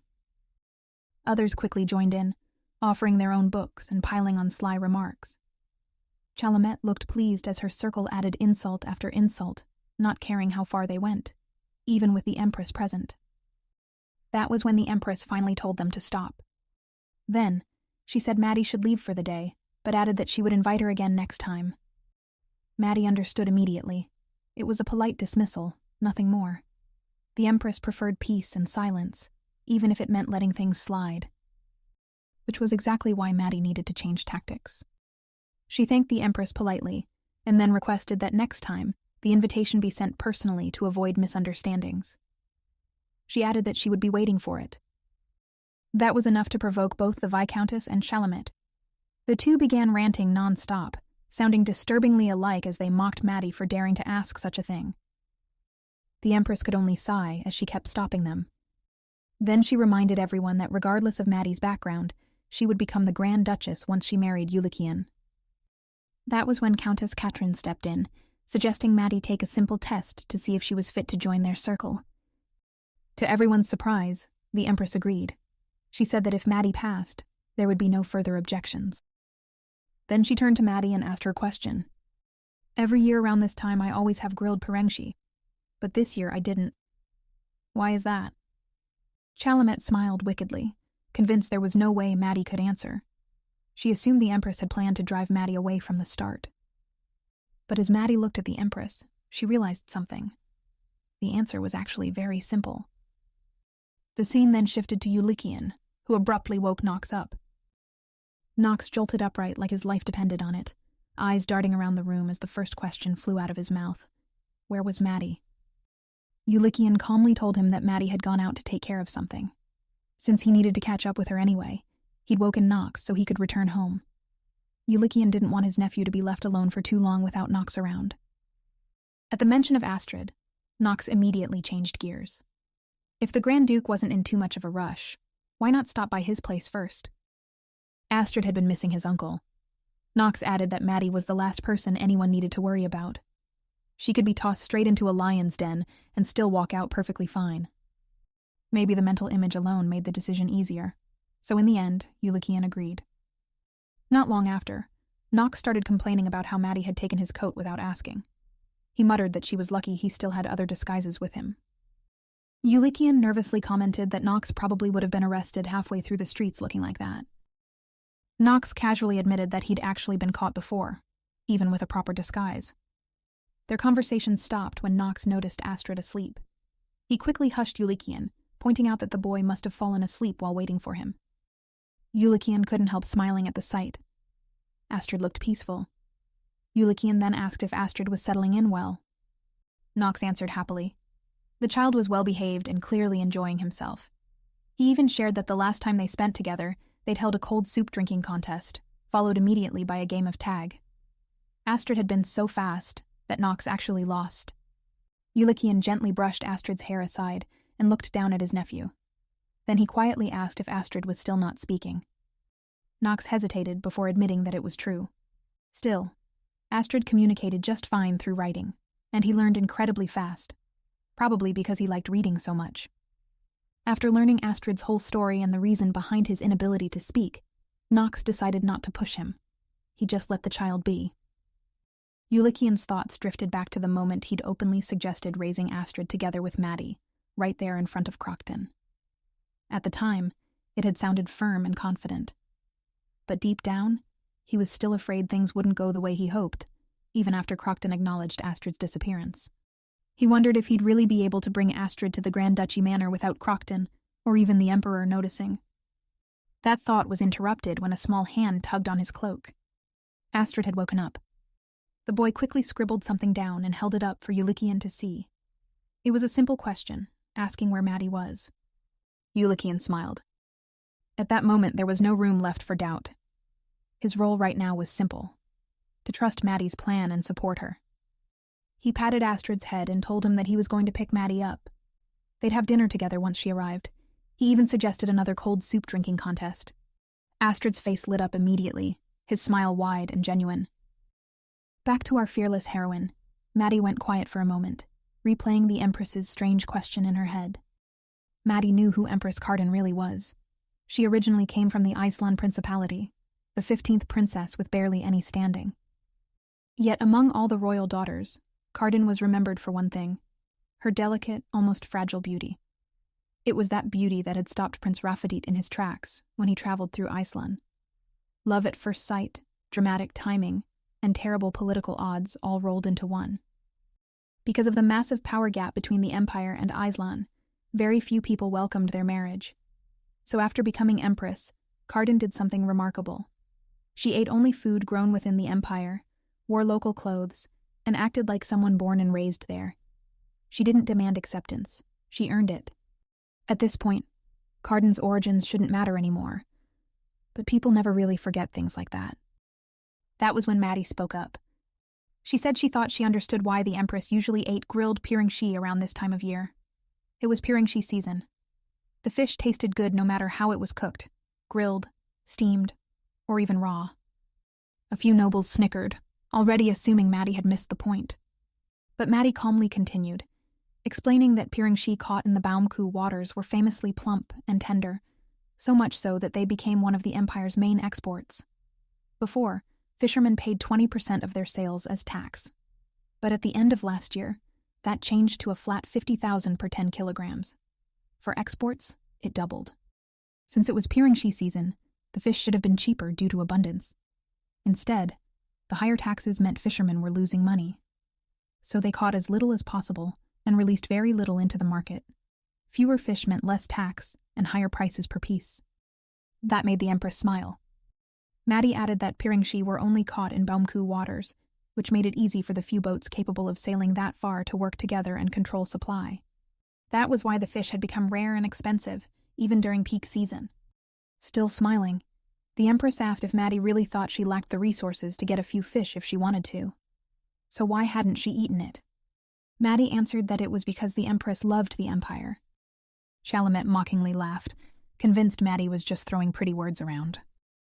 Maddie, however, wasn't done. If anything, she was just warming up. With a grin, she decided to give the lady a live demonstration on how flattering someone properly actually worked. Maddie said that of course the Empress could get pirangshi if she wished, not from Baumku waters, but from the Wedibon area, if she were willing to accept fish from Islan. Then Maddie admitted she had heard that ever since the Empress married, she had eaten nothing but food grown in the Empire. After all these years, Maddie joked that every cell in Cardin's body must now be filled with the Empire's sunlight and water. No one could possibly see her as Islanian anymore. That was when Maddie noticed it, the Empress's fingers fidgeting slightly, like she was tracing an old memory about her homeland. The Empress asked if Maddie truly thought her feelings for her homeland were that shallow. Maddie answered without missing a beat. She said she believed the exact opposite. As proof, the Empress wore red that day, honoring Iceland's Independence Day. While the Empire's pirangshi tasted better, it was still a staple breakfast in Iceland. But being Empress meant living under constant watch, so she likely kept her longing to herself, worried it might weigh on the Emperor and her daughter. That finally earned a soft chuckle from Cardin. She said Maddie was far sharper than she looked, almost as if she knew her personally. Maddie winked and joked that girls from the slums had to learn fast how to survive. When you start with nothing, reading the room becomes a life skill. That made the Empress laugh again. Cardin then admitted she could see exactly why Yulikian fell for Maddie. Taking Maddie's hand, she promised to personally write her an invitation next time. She wanted to see Maddie again. With that, the Empress took her leave. The nobles immediately broke into whispers, but Chalamet wasn't whispering anything. She stared at Maddie like she'd just lost her favorite toy. Maddie, unfazed as ever, simply waved back at her, sweet, casual, and just irritating enough to sting. Chalamet finally snapped. She picked up her teacup, walked straight up to Maddie, and splashed it right onto her face. Not a single drop missed. Then she raised her voice so everyone nearby could hear, declaring that someone like Maddie had no place there. She went on about how the Grand Duke was never someone Maddie should even dare to think about. Yet Maddie refused to know her place. According to Chalamet, that was exactly why she deserved this treatment. She didn't stop there. Chalamet asked if Maddie needed money, and offered to give her whatever she wanted, just so she would disappear. She even bragged that her father had already said she was meant to become the Grand Duke's wife, insisting that no woman in the world suited him better than she did. Maddie looked at Chalamet like she was watching a performance she didn't quite sign up for. She mockingly asked what Chalamet planned to do with her faint heart, then casually grabbed the teacup from Chalamet's hand. Maddie pointed out that if Chalamet really wanted to ruin her, she should have used boiling tea. That way, Maddie's face would have been completely wrecked. As it was, the cold, fragrant tea just felt like an unexpected face wash. That comment did not help Chalamet's temper. Furious, Chalamet raised her hand to slap Maddie, but Maddie caught her wrist easily. Her voice stayed calm as she said she had already had enough of being slapped that day. She reminded Chalamet that they had already each landed a hit, so she was willing to call it even. But if Chalamet wanted to continue, Maddie had no problem returning the favor. Then, Maddie asked if Chalamet was really sure she had enough money to buy her off. She warned that the price would be far higher than Chalamet imagined. After all, Maddie had put her entire life on the line for Yulikian. With that, Maddie released Chalamet's hand. Maddie didn't look back as she warned that if Chalamet truly believed she had a chance, then she was free to try. She added, almost casually, that hiring someone to kill her might be faster. Not wanting to stay another second in that place, Maddie walked away. Outside, she spotted Yulikian waiting for her. The moment he saw her, he rushed over, pulling out his handkerchief while asking what happened. His eyes darted over her face as he wiped away the tea, asking if someone had poured it on her and whether she had been hit. Maddie watched him fuss over her and smiled to herself. He was the one who always called her by her name. The one who only showed anger when it came to her because he really cared. So instead of answering, she pulled him closer and pressed a kiss to his lips, sweetly commenting that her fiancé was very handsome. At the same time, inside the palace, the Empress crossed paths with Ramda. Carden remarked that he hadn't even been appointed captain of the Imperial Guard yet, so it was curious to see him there. Whatever his reason was, it remained unanswered, as the scene shifted back to Maddie and Yulikian's kiss. Afterward, Yulikian gestured for Maddie to get into the carriage. That was why he had come after all, to bring her back. Smiling, Maddie asked if he had been worried about her, and teased that it must be because he liked her so much. She then acted cute and said that next time they should attend parties together. When she showed up alone, people didn't bother hiding their nasty behavior. Yulikian kissed her forehead and reminded her that he had already told her not to go alone. He promised that from now on they would go together. As the carriage rolled away, Chalamet could only stand there and glare. Inside the carriage, Maddie teasingly said that they made a perfect team. She even joked that they should run a business together. Yulikian sighed and said he saw Chalamet follow Maddie out, adding that Maddie should stop pretending she hadn't noticed it either. Then he said that the business idea sounded more like cooking up a scheme with her. Maddie winked and said everyone should be involved in at least one crime in their life. Yulikian didn't play along. He simply handed her a blanket and told her to cover herself so she wouldn't catch a cold. He also reminded her to take a bath as soon as they arrived. Maddie sighed and did as she was told, complaining that she loved everything about him, except how much he nagged. Yulikian replied that she shouldn't lie. He knew she didn't love everything about him. Maddie grinned and teased that he was quick to notice things, and she didn't like that either. That earned a quiet chuckle from him. Still, Maddie said with a satisfied smile that at the very least she walked away with something helpful that day. Meanwhile, Chalamet, visibly angry, was approached by Ramda. He wore a pleasant smile as he told her he came to pick her up, and casually asked whether she had enjoyed the party. Chalamet snapped back that he really had the nerve to ask that after taking one look at her face. Of course she felt awful. Anyone with eyes could see that. Ramda asked what had ruined her mood. He even commented that if someone had done this to her, he should find them and make them regret it. As they walked, Chalamet remembered what her father once told her a few years ago. Ramda had been adopted because he was useful, though she never quite knew for what. Still, as a brother figure, he was someone she could rely on. Even if she had a real brother, he wouldn't have filled the role the way Ramda did. More than anything, she liked how Ramda carried himself like a proper noble. Someone like that was necessary if she wanted to keep her dignity wherever she went. Had he been overly soft toward servants because of his orphan past, she would have found it unbearable. That was exactly why she suddenly remarked that she was glad Ramda knew his place, unlike someone else she knew. When Ramda asked what she meant, Chalamet stomped the ground in frustration and admitted she was talking about Yulikian's lover. She called Maddie an arrogant fool and openly wished she would just die. Ramda didn't stop smiling. He simply asked whether she had offended her. Chalamet launched into her complaints. She recalled how at the Grand Duke's manor, Maddie acted high and mighty despite being nothing more than a commoner from the slums. That was why she slapped her, to teach her a lesson. But instead of backing down, Maddie hit her back and even dared to challenge her. According to her, Maddie was already acting like the future Grand Duchess. She then admitted that she herself had written the invitation to lure Maddie into the gathering, hoping to embarrass her. That plan completely failed when Maddie somehow ended up winning the Empress's favor instead. Furious, Chalamet threw tea in Maddie's face, but even then, Maddie didn't break. All she wanted was to chase Maddie away. She even tried to tell her father, but the Count only scolded her for being unable to handle things on her own. When Chalamet mentioned the name Maddie, Ramda suddenly corrected her in a cold voice. He said her real name was Yan. He added that it was sad that he was the only one in this world who remembered Yan. As he stroked Chalamet's hair, he noted Yan had been such an innocent girl, one who would die if he told her to. He called her adorable and pretty, and said losing her had made him truly sad. He had gone through quite a lot trying to find her again. Chalamet, misunderstanding everything, suggested that if he felt that way, maybe he should just marry Maddie. That made Ramda smirk. He grabbed Chalamet by the nape and asked what kind of master would marry their own dog. It was disgusting. He admitted that he shared Chalamet's hatred for people who didn't know their place. More than anything, he despised humans who ruined things through their own stupidity. Then he leaned closer and whispered that it was a pity.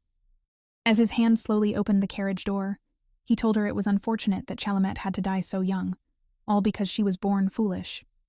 If only she hadn't treated Maddie so carelessly. Before she could react, Ramda pushed her. Chalamet fell from the carriage and off the cliff below. As he looked at her, Ramda declared that on that day, Chalamet had encountered a band of thieves and died. The scene shifted back to Yulikian, who didn't expect what Maddie said next. She calmly told him that she planned to get the Empress's approval so they could marry. And when he looked even more confused, she explained her idea. If Yulikian wanted to save Astrid, and himself, then all he had to do was publicly announce that he would renounce the throne forever. For a moment, Yulikian was stunned. Giving up the throne wasn't just about stepping aside. It meant letting go of the empire his father dreamed of, abandoning those ideals with his own hands. If he did that, there were duties only he could fulfill that would never be carried out again. That wasn't a decision he could take lightly. Maddie noticed the hesitation right away. Instead of pushing, she simply smiled and told him that if he didn't want to do it, that was fine. His Maddie would handle it herself. Yulikian let out a small chuckle. Sometimes listening to her talk made everything feel less heavy, like nothing was as serious as it looked on the surface. Maddie shot back that someone as stubborn and inflexible as him needed at least one person like her around. But that peaceful moment didn't last long. Suddenly, the carriage wheel let out a sharp creak. The whole carriage shook, wobbling violently, and before either of them could react, there was a loud clunk as the wheel completely gave out. Maddie moved first. She hugged Yulikian tightly, shielding his head, then kicked the carriage door open and jumped out with him. The problem was, the carriage itself started tipping toward them. Waiting even a second longer would mean getting crushed. Yulikian didn't hesitate. He grabbed Maddie by the waist, pulled her close, and covered her head just as the two of them fell off the slope beside the road. They crashed through branches and tree limbs on the way down. Maddie tried to tell him to let go. His grip was too tight, and she couldn't stretch her arms to grab onto anything. But he didn't loosen his hold even once. In the end, they slammed into the ground hard, with Yulikian taking the full impact and shielding Maddie completely. When everything finally went still, Maddie checked on him. Yulikian had a deep bruise on his forehead, blood running down as he barely stayed conscious.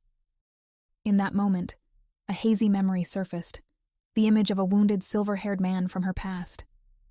That only made her more anxious. She muttered that he talked big about protecting people, yet here he was, beaten up and barely awake. Still, she didn't let panic take over. He was hurt and bleeding badly, but he was alive, and that was what mattered. She had no time to waste. Lifting her dress enough to move freely, Maddie carefully pulled Yulikian onto her back. She whispered for him to hang on, promising she'd get him home quickly and that everything would be fine. And with that, she started moving, carrying the Grand Duke toward the manor, determined not to let anything happen to him. 3 days passed and Yulikian still hadn't woken up. He lay motionless on the bed when Philip entered the room, carrying a bowl of soup and quietly calling out to Maddie. The old butler didn't even try to hide his concern. He asked if she was all right, pointing out that she hadn't slept or eaten properly for 3 straight days. He mentioned that Riley was worried too, and gently suggested that Maddie let him take over watching the Grand Duke so she could rest for a bit. Maddie brushed it off right away. She said she was fine and admitted she didn't want to leave Yulikian with anyone else, not even for a moment. Changing the subject, she asked about the coachman. Philip reassured her that Kyle was lucky. He had only been thrown from the carriage, and it didn't seem like he was badly hurt. After setting the soup aside, Maddie asked Philip something that had clearly been bothering her. She couldn't understand why Yulikian wrapped her in his arms when they fell. He had to know he would get hurt on that slope. If he hadn't tried to protect her, he wouldn't be lying there now. And wasn't he more important than someone like her? Philip listened quietly before asking her something unexpected. Did she know that the room she was staying in used to belong to Yulikian's mother? Maddie nodded. She said that was exactly why she had that long argument with Riley before. That answer made Philip laugh softly. He explained that Yulikian had left the room untouched for a long time. His mother didn't pass away under good circumstances, and the room carried too many painful memories. Philip had always believed it would never be used again, maybe not even until he himself left the manor. So when Yulikian told him to clean it and prepare it for Maddie, Philip was genuinely shocked. The butler admitted that the only reason he could think of was simple. Yulikian had chosen to open his heart to Maddie, and once someone does that, the body tends to react before the mind can stop it. Just like Maddie wanted to protect Yulikian, the Grand Duke also wanted to keep Maddie safe. Then Philip gently teased her. He said he understood why she wanted to stay by Yulikian's side, but if she pushed herself too hard, it would undo everything Yulikian tried to protect. Surely she could trust Philip to watch over him for a while. In the end, Maddie agreed. She said she would rest, but only after staying a little longer. Philip bowed, said he understood, reminded her that her meal would be delivered when she decided to take a break, and quietly left the room. Alone again, Maddie reached out and gently stroked Yulikian's hair. She muttered that this felt like a bad deal. She signed up to protect him, not to nurse him back to health. Then she wondered if this was his plan all along, to guilt-trip her so she couldn't run away. Or maybe he was just a decent human being. After all, good people like him always felt the need to protect someone, even the bad ones too. Maddie admitted to herself that she'd never been the type to show gratitude over things like this. Most of the time, she didn't even think twice about it. As she leaned closer and carefully lay down beside him, she realized something felt wrong. Her chest tightened, her eyes stung, and her fingertips tingled in a way she didn't like at all. Lowering her voice, Maddie whispered his name, almost like a prayer, asking him to wake up. Once Maddie was alone in her own room, she quietly waited. Not long after, Knox appeared through the window, landing a bit awkwardly. Maddie immediately pointed out that he was late. Knox didn't even argue. He admitted that sneaking into the Grand Duke's manor had him more nervous than anything he'd done in his life. Maddie understood his fear, but her mind was elsewhere. She was worried about Yulikian and didn't want to stay away from his side for too long. Knox's eyes drifted to the table, where the food sat untouched. That was when it really hit him. The rumors were true. Maddie had been taking care of Yulikian day and night without properly eating. He commented that she must really love the Grand Duke. The thought alone made Knox get chills. Maddie shut him up immediately and told him to get to the point. She wanted to know what he found out about the carriage incident. Knox admitted he did some digging, but there wasn't much to go on. He slid the carriage blueprint onto the table and explained that the wheel had definitely been sabotaged on purpose. The problem was, there was no way to trace who did it. He even disguised himself to question the coachman, but Kyle claimed he didn't see anything suspicious. That only made Knox more certain it was done by a professional. Maddie listened quietly, before concluding that information always leaked eventually. The fact that nothing had surfaced yet meant only one thing. Whoever was behind it had power far beyond their reach. Knox asked if she suspected the Emperor. Maddie let out a tired sigh. She couldn't say for sure that the Emperor personally ordered it, but she was certain it was carried out in his name. Then she asked about Astrid.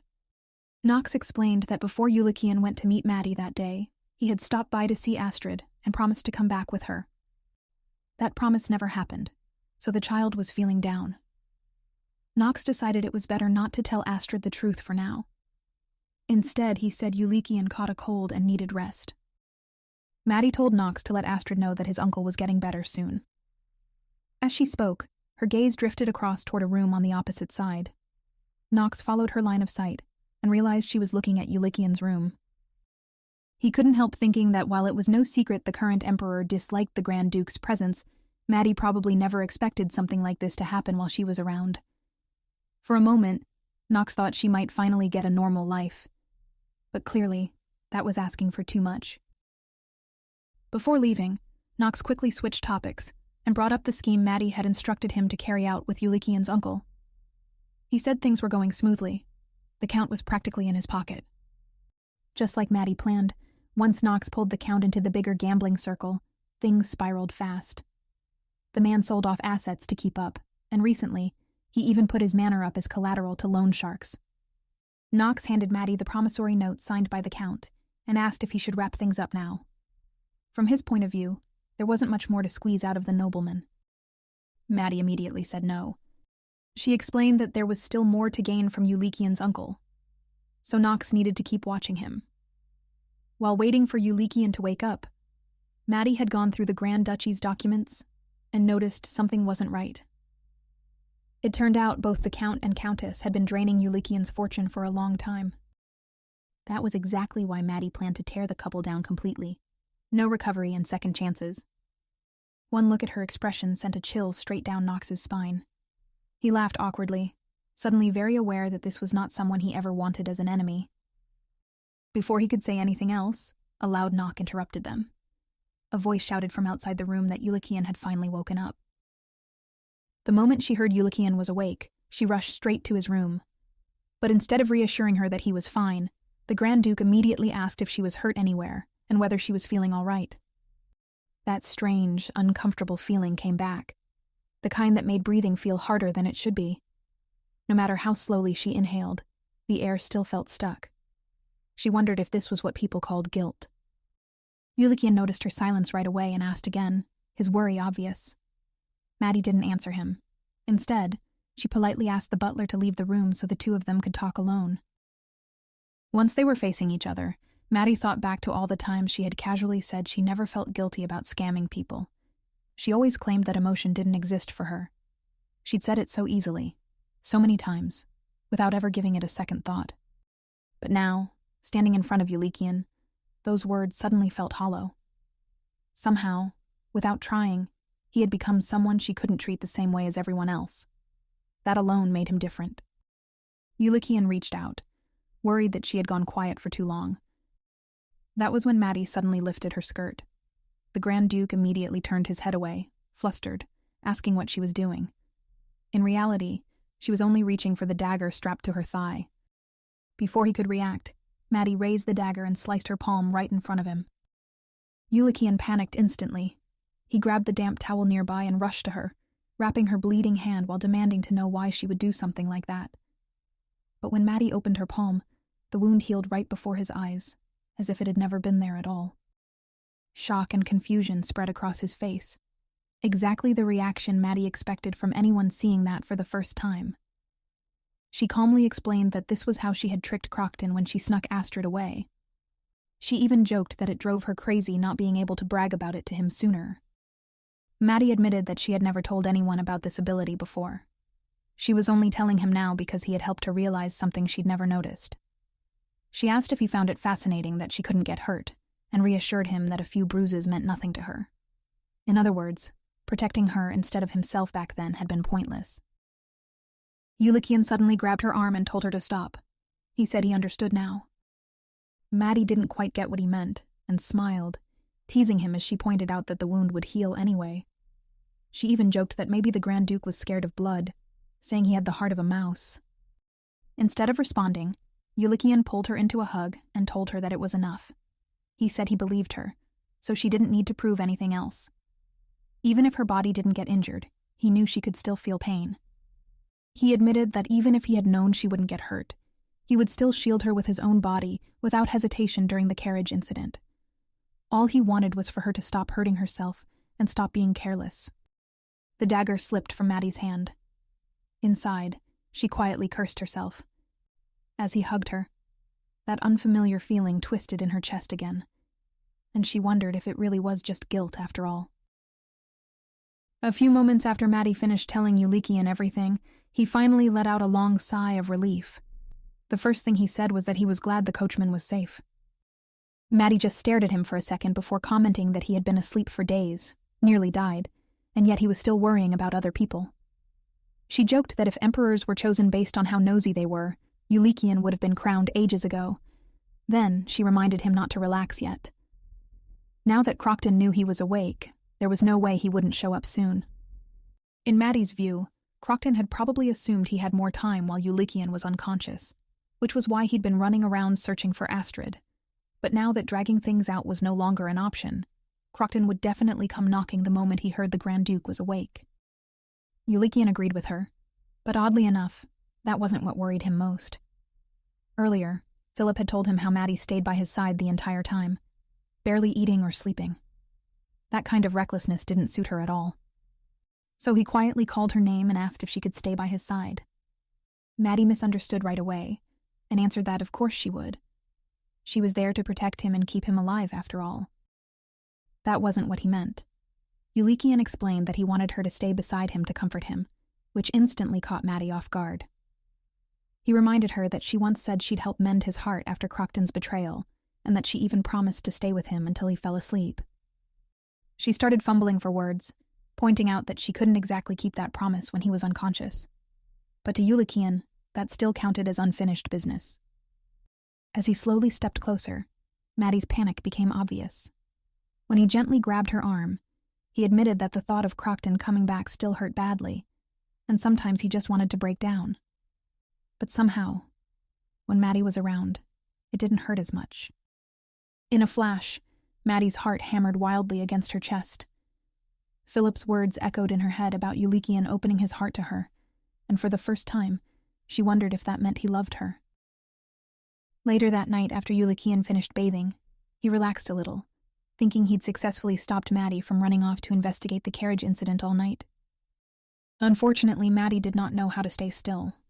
She acted like a restless kid stuck in a quiet room, pacing around, staring at random objects, and picking up anything within reach just to put it back down. Yulikian watched her in confusion. It wasn't like this was their first time alone together, so her behavior made no sense to him. Eventually, he asked if she was feeling sick. Maddie immediately denied it, and then proceeded to ramble through a list of excuses that didn't connect to each other at all. Yulikian raised his hands in surrender and said he was just glad she wasn't unwell. Then he calmly asked if she planned to keep pacing like that forever. Clutching the book in her hands, she suddenly snapped and asked what he expected her to do instead. She reminded him she already said she wasn't doing that, and accused him of being weird. Yulikian blinked.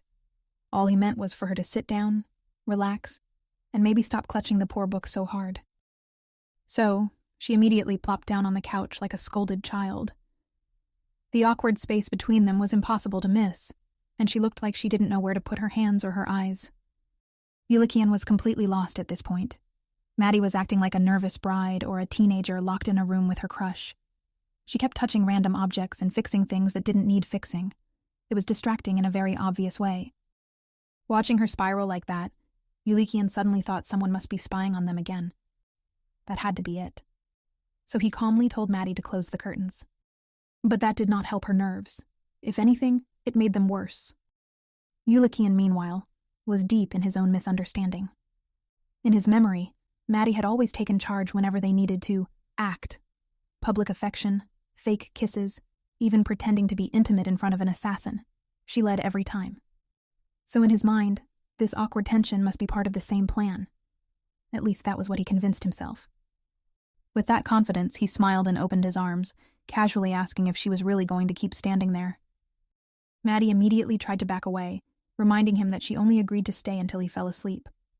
But Yulikian kept moving closer, convinced he was doing exactly what the situation required.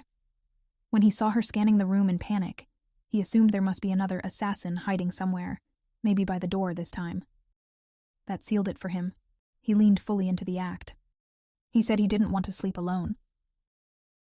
Maddie flat out refused, insisting she was not there for that kind of thing.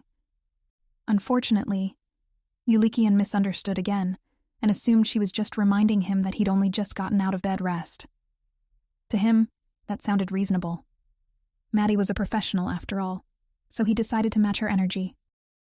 Then he started unbuttoning his shirt.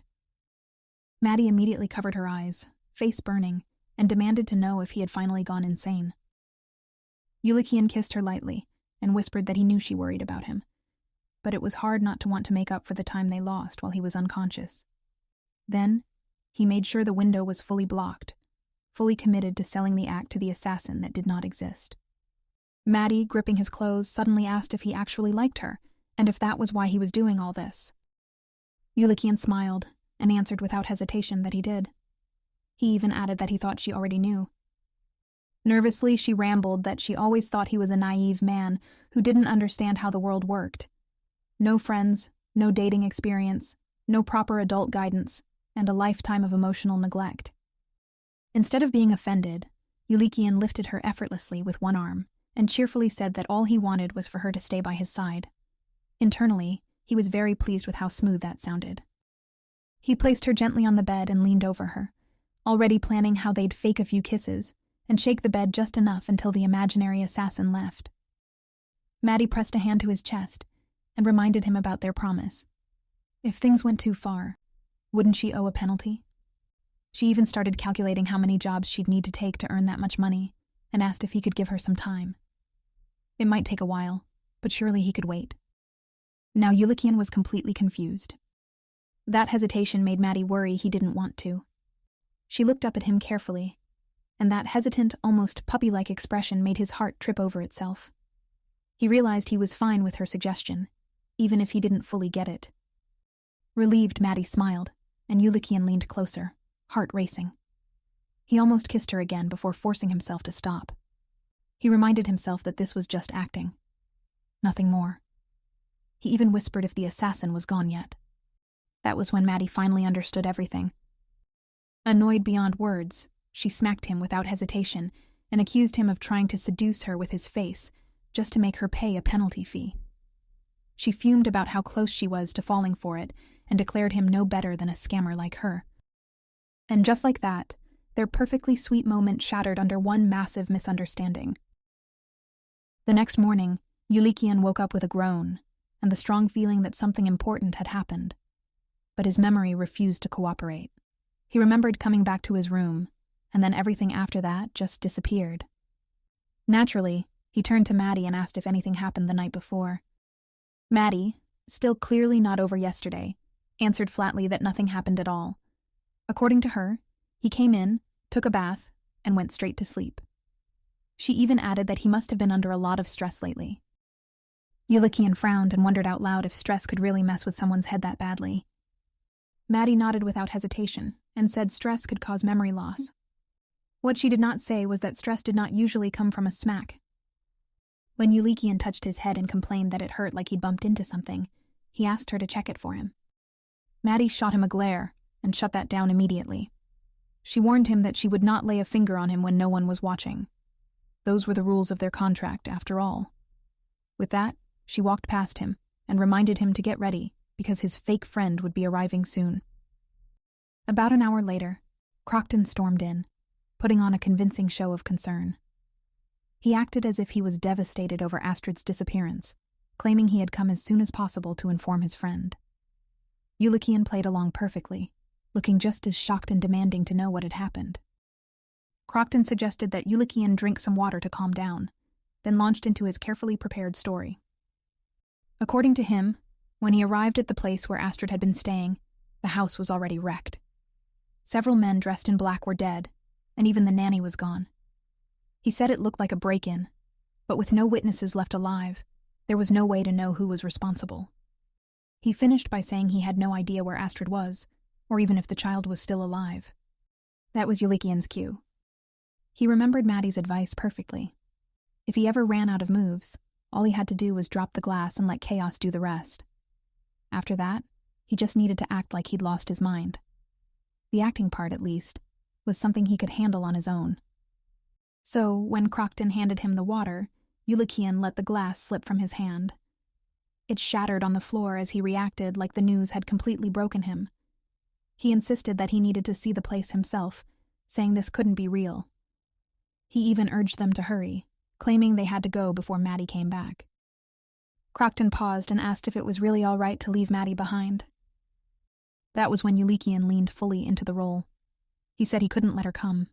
He didn't want her to see something so horrible, and he was afraid she might run away in fear. He admitted it sounded selfish, but he couldn't bear the thought of losing her too. Crockton nodded and said he understood, though he warned Yulikian to prepare himself for what he might find. As they moved forward, Yulikian reminded himself of one thing. This time, Maddie wasn't there to guide him. If he wanted to protect Astrid, he would have to outplay Crockton on his own. At the same time, Maddie visited the Countess at her manor, and the meeting went downhill almost instantly. She casually pointed out that the Countess was dressed painfully plain for a noblewoman. Like it was small talk, Maddie said she'd heard the family had already burned through all the money Yulikian used to send them, and were forced to fire everyone except one maid. The comment landed exactly where it hurt. Furious and offended, the Countess demanded to know who Maddie thought she was. For her, Maddie was nothing more than a girl from the slums who had seduced the Grand Duke, and she accused Maddie of being the reason Yulikian suddenly stopped supporting their household. But Maddie stayed calm and simply told the Countess to look in the mirror. That was when the noblewoman completely lost it, yelling at Maddie to stay away and claiming she didn't want Maddie's filthy slum stench rubbing off on her. She was just getting started when Maddie suddenly smashed the wine glass on the table with her bare hand. Holding a shard of broken glass, Maddie repeated her words, telling her again to take a good look in the mirror.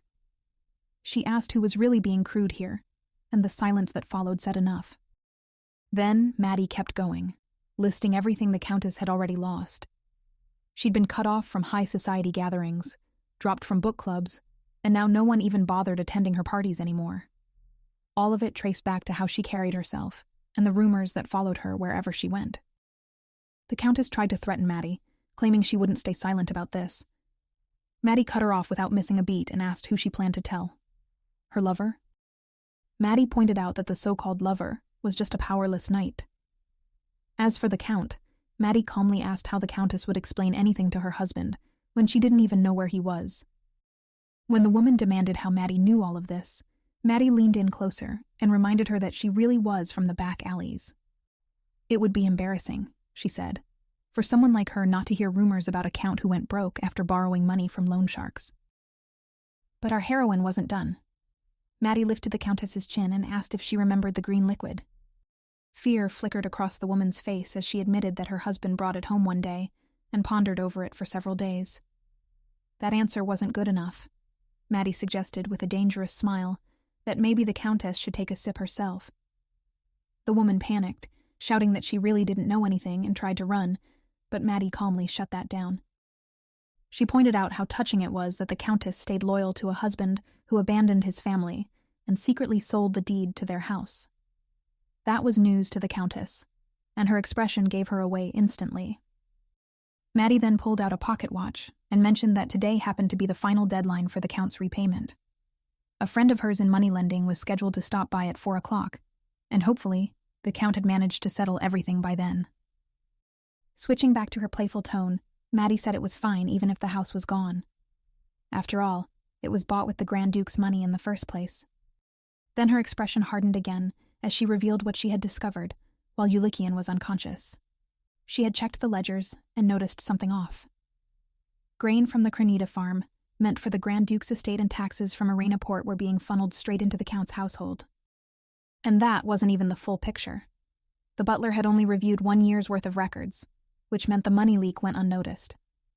Maddie explained that when Yulikian was a child, the Count and Countess likely claimed the funds under the excuse of guardianship. But even now, long after Yulikian became an adult, they were still siphoning business income without stopping. Maddie smiled, but her voice was ice cold as she said the money would be returned to its rightful owner. Holding the green liquid close to the Countess's face, she made her position clear. She wasn't there just to ask for permission to marry. She wanted the truth in exchange. The Countess screamed that Maddie had no right to bargain with her and swore she would never give her consent. Maddie simply reached out and gently touched her face, correcting her. She wasn't asking for permission. Consent came from a harmonious family, and right now, the Countess was in no position to shout. Maddie reminded her that by marrying a man who had lost his estate, the Countess was doomed to spend the rest of her life running from creditors. What Maddie was offering wasn't a threat. It was mercy. If the house were seized at 4 o'clock, the Countess would be forced to hide in filthy back alleys just to survive. Maddie urged her to think carefully, not only about herself, but about her daughter as well. By nighttime, Yulikian finally returned to the estate, and the first thing that felt off was the mood. The servants were greeting him with unusually bright, satisfied expressions, like something good had already happened and he was the only one not in on it. He went straight to Philip and asked what was going on, but instead of answering, the old butler calmly said that someone was waiting for him. Before Yulikian could ask another question, Maddie appeared in front of him, smiling, and handed him a document, casually calling it a gift. When Yulikian checked it, his brain almost stopped working. It was his uncle's house deed. Panic hit him instantly. Given Maddie's history with borrowing things, he leaned in and whispered that she needed to put it back right now. Stealing a house deed didn't magically make the house his, and he really didn't want to deal with that kind of trouble. Maddie, however, just kept smiling like he was missing the point entirely. She explained that she didn't steal it. The house had been bought with Yulikian's money in the first place, which meant it was technically his. His uncle had handed it over as collateral, and now that the repayment deadline had passed, ownership had officially changed. As for marriage consent, Maddie added casually that they didn't need anything from his uncle anymore. Yulikian could only stare at her with his mouth hanging open. He genuinely couldn't believe she went as far as money lending. Maddie laughed at his reaction and said there was no way someone who looked as weak as her could run that kind of business. She explained that his uncle loved gambling, and she had simply introduced him to a place she knew. One bad decision led to another. Losses piled up, debts grew, and eventually, even the house ended up as collateral. Once the deadline passed, the moneylender took the house and transferred it to her. The truth was, Maddie knew the boss in that business because she had once saved his life, and he insisted on helping her out. She admitted she couldn't recover all the money that had already been wasted, but she did return the profits from the Kronita farm and the taxes from Arena Port to Yulikian. On top of that, she also managed to get a useful clue out of the Countess earlier. Yulikian was so overwhelmed that he couldn't say a single word. That silence made Maddie panic immediately. She rushed to explain that she really didn't steal anything, and that she went through a lot of trouble to solve everything legally for him. When he still didn't react, she sighed, and admitted that she did secretly keep one thing. Then she tossed a golden ring into his hand, and told him to think of it as a performance bonus.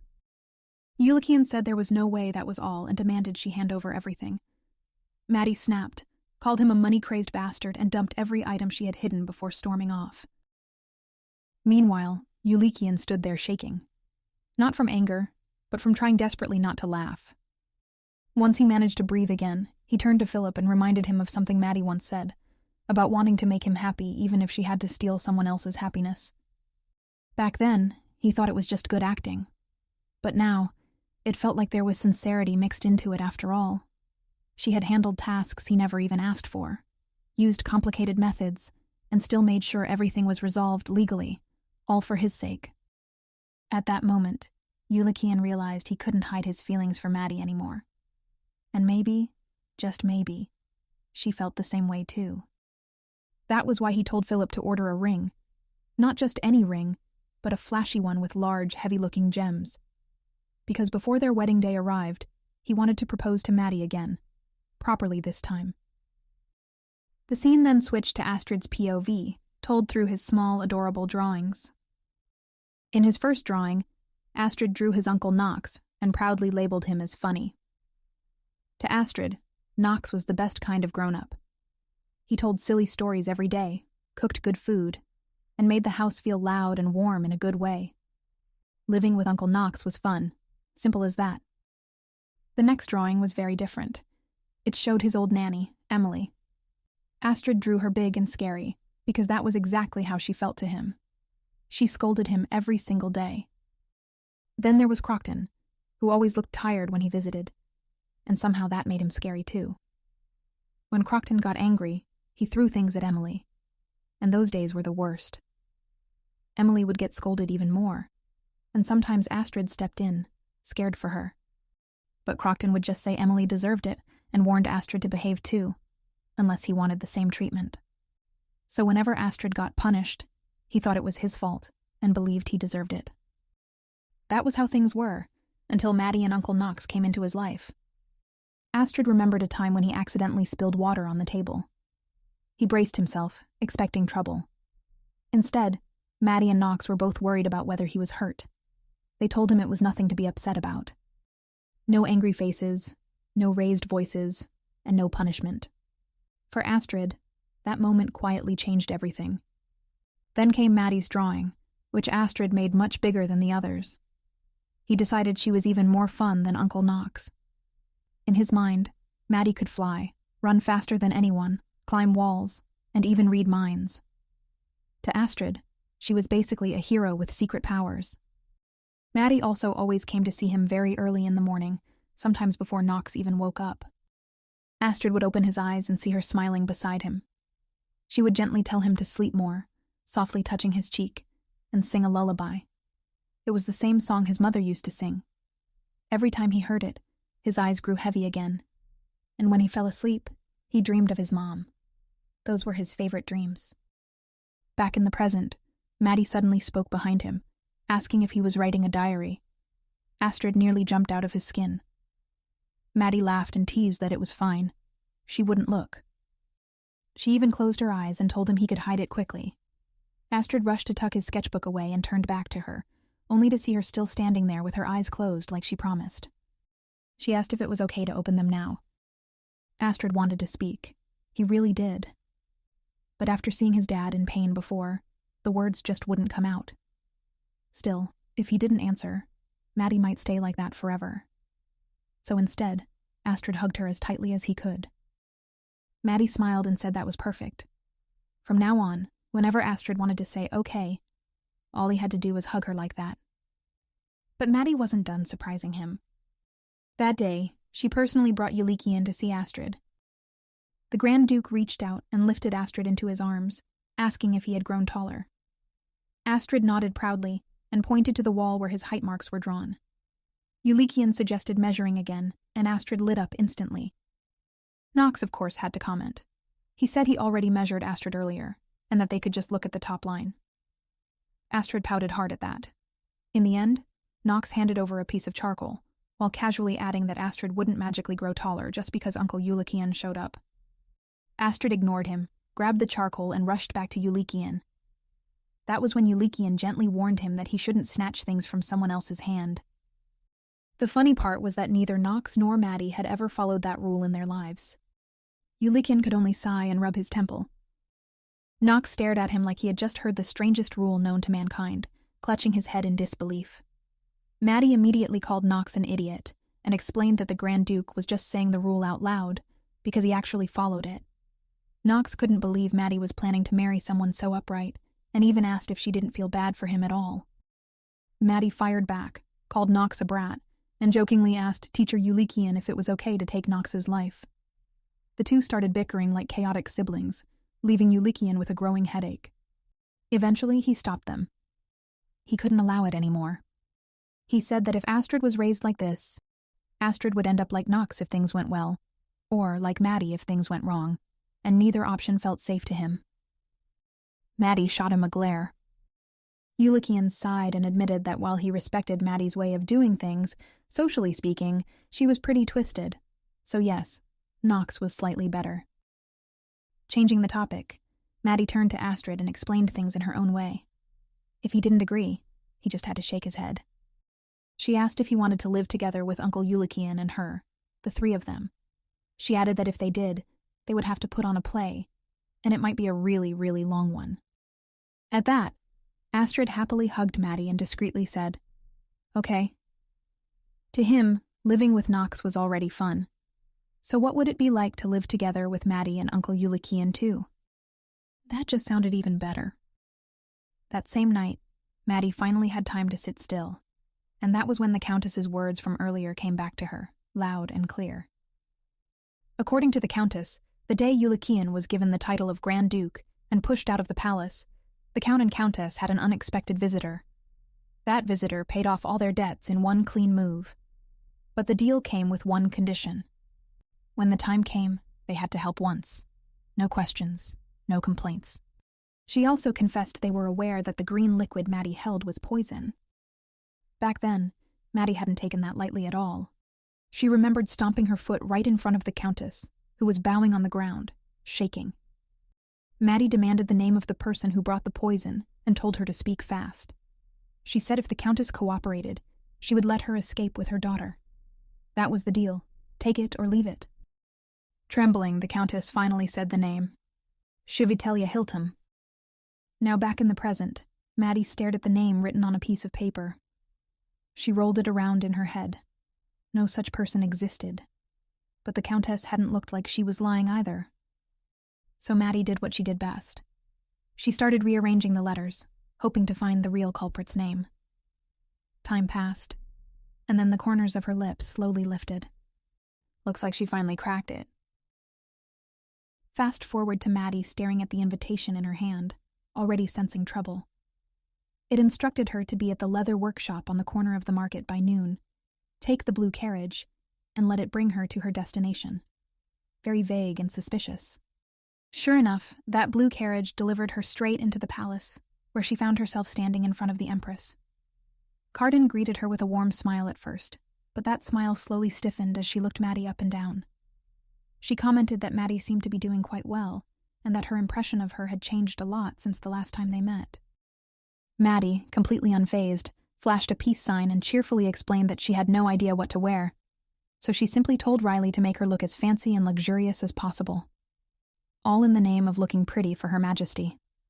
But now she looked like a cake wrapped in oversized ribbons. Thankfully, Carden didn't look offended. She even smiled a little. Eventually, the Empress got to the point. The reason for this secret meeting was Maddie's previous request for permission to marry Yulikian. Carden said she had thought about it for a long time, then calmly asked Maddie to break up with him. Maddie wasn't exactly shocked, but she still asked what the conditions were. Carden slid a sealed envelope across the table and said the money inside should be more than enough compensation, enough to settle abroad and live comfortably.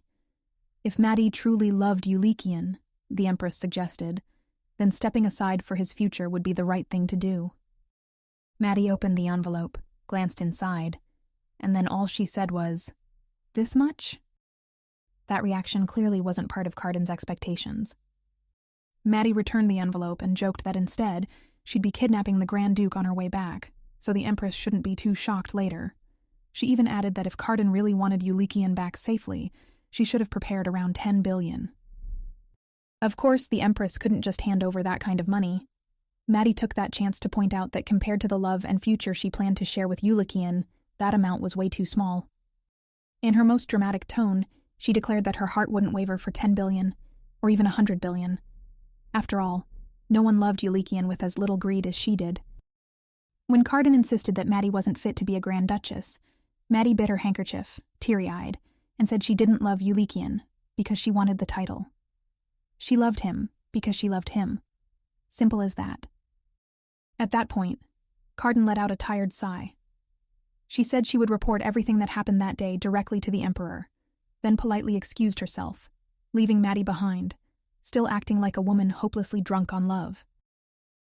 Later, inside the palace, Carden sighed again as she remembered a past conversation with Ramda. Back then, he had asked her to stop Yulikian's marriage. She was confused at first, since Ramda didn't seem interested in Yulikian at all. But he had been very clear about one thing. Maddie belonged to him, and he wanted the Empress's help to take her back. Thinking about it now, Carden found Ramda's insistence unsettling. Still, when she thought of Maddie, she couldn't help but smile. That woman really was something else. From here on out, even Carden was curious about how Maddie's fate would unfold. On the other side of the palace, the Emperor finally found his brother's fountain pen hidden between two books. As he looked at it, Rafadit muttered that his older brother was a despicable man, and that Yulikian had inherited far too much from him. Shaking his head, He reminded himself that none of that mattered right now. What mattered was his daughter's safety. The nobles still blamed the Empress for being from a foreign nation and continued to oppose Princess Miel as crown princess. For Miel to ascend safely, with full support, any chance of Yulikian inheriting the throne had to be removed. The Emperor had already tried marrying Yulikian into the Bartle-Rose family to distance him from power, but that plan failed. Even now, he couldn't understand what Yulikian saw in that commoner woman. Still, personal feelings aside, Rafadit knew he needed to find Yulikian a suitable noble bride, someone who fit his station and could keep an eye on him. As he looked over the documents on his desk, the Emperor finally found what he believed was the perfect candidate for his next move. Meanwhile, completely unaware of the plotting, Yulikian jumped up from his seat the moment Maddie returned to the manor. He said he had been looking everywhere for her and demanded to know where she had gone. His shock was instant when Maddie casually said she had just met the Empress. He immediately asked if she had caused any trouble. Maddie winked and said that she merely took the chance to ruin her reputation a little. When she asked why he had been searching for her, Yulikian turned red and awkwardly admitted that she had suddenly disappeared, so he worried she might cause another incident. He even looked like he was hiding something behind his back, but Maddie didn't notice. Instead, she laughed and said he was too late, because she already caused one. She was just about to tell him who ordered the poisoning and pulled out the note hidden in her chest, when Philip suddenly appeared and announced that a letter had arrived for the Grand Duke. The moment Yulikian saw the familiar envelope, a chill ran down his spine. Another one had passed away, and this time it was Chalamet. Yulikian lowered his head for a moment, thinking hard, then suddenly looked up and asked Maddie to be honest with him. He wanted to know if she had anything to do with Chalamet's death. Maddie blinked, then smiled like she had just heard the weirdest plot twist ever.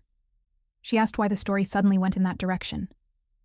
Nervous, Yulikian explained that he couldn't help thinking about it, especially since Maddie had mentioned she and Chalamet clashed at the last party. Maddie just shrugged it off and spoke in a playful tone, like she couldn't believe what she was hearing. So now, in his head, she gave a noble lady a small shove at a party and then suddenly turned into someone who would take a life for it? She pointed out how ridiculous that sounded. What would she even gain from something like that? When Yulikian awkwardly replied that it would make their marriage safer and help Maddie make money, she only smiled wider. She teased him for thinking way too highly of himself.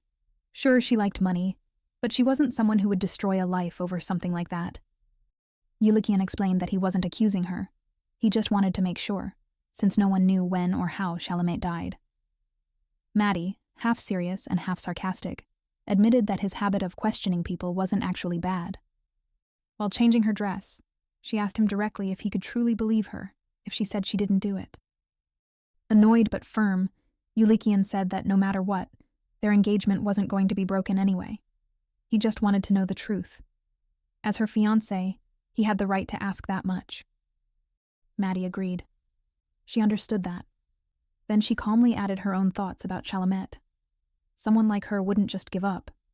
If she was wronged, she would have planned revenge, not disappeared quietly. And the timing of her passing was way too strange to be called an accident. Looking straight at Yulikian, Maddie dropped the playful tone and spoke seriously. It wasn't her. She wasn't the one behind her death. Yulikian turned away and simply accepted it. That reaction made Maddie ask if he really believed her. He answered without hesitation. Of course he believed her. Because if he didn't, then who would? Then, switching the topic like nothing happened, he reminded her that they would be attending the funeral the next day. He told her not to wear anything too flashy, because the last thing they needed was people whispering that she'd lost her mind. The next day, the two of them arrived at the funeral together, and the place went quiet for about 2 seconds, then absolutely exploded with whispers. People stared at Maddie like she had committed a crime just by breathing near the entrance. Some said she had nerves showing up. Others said Yulikian had no shame bringing her there. After all, the woman in the coffin was supposed to be his future bride, not the woman standing beside him now. The tension only got worse when Chalamet's father, the Count, noticed them. His face twisted in anger as he pointed straight at Maddie and shouted that she wasn't allowed inside. He called her vulgar, demanded she leave, and made it clear that her presence alone was an insult. Yulikian, already uncomfortable, tried to keep things calm. He explained that he only came because he received a letter requesting his attendance at the funeral. He tried to make it sound formal, respectful, and reasonable. That did nothing. The Count snapped back that the letter was sent to all high-ranking nobles and council members. Even if a letter was sent, it was meant for Yulikian alone, not for some uninvited woman to walk in beside him like this was a casual visit. Then the man grabbed onto Yulikian, his anger collapsing into grief, his voice breaking as he cried that even a Grand Duke had no right to disgrace his daughter's final journey. At that point, Maddie didn't argue or make a scene. She already knew what the right move was in a place like this. So she calmly excused herself and said she'd wait outside for Yulikian instead. Once she stepped outside, Maddie looked back and remembered their conversation from the night before, how Yulikian said he believed her. She scoffed at the memory, because deep down she didn't buy it. If he really believed her, none of that tension would have been there. And honestly, this wasn't even new to her. Being suspected was basically her default setting in life. Pickpocket, con artist, information runner, no matter the job title, to most people she was just a thief. Someone who took things that didn't belong to her. And sometimes, she leaned into that image on purpose. It made life easier. When something went wrong, people always pointed at her first. And she used that. After leaving private gatherings or pulling big jobs in cities, she'd steal something valuable and leave it behind in the house of someone dirt poor. When that item got sold, suspicion would land right on her, exactly as she planned. Then she'd disappear to the next place like nothing happened. Connections were easy to make and even easier to cut. Regret was never part of the process. Being blamed never bothered her. Not once, until now. Now she found herself annoyed, and she didn't even know why. Was it because she really didn't do it this time? Or was it just because it was him who doubted her? She couldn't stop thinking about Yulikian's eyes, those deep blue ones that used to be calm, but yesterday were clouded with suspicion. It felt like stepping into mud she never expected to be in, and somehow, the more she moved, the more it clung to her. Then another memory slipped in. On the way to the funeral, he made it clear. He wasn't taking her to put on a show. He just didn't want to face it alone, and refused to let a pointless misunderstanding keep her away. He wanted the world to see that she was the only one standing by his side. She already knew that. It wasn't a shocking news to her. Still, remembering it made her smile.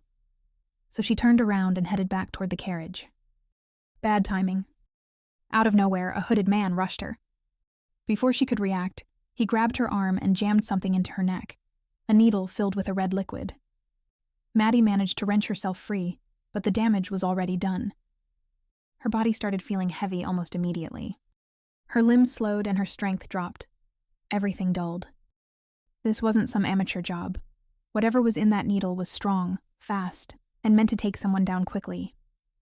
And just like that, Maddie was captured by the unknown hooded figure, dragged away while the funeral continued inside. After some time, people slowly gathered outside to witness the interment. The atmosphere was heavy, but that didn't stop the whispers from spreading like wildfire. Some people murmured that Chalamet had been attacked on her way home after her last tea party, which meant the incident had happened weeks ago. Others started wondering why her body had only been found recently, if that was the case.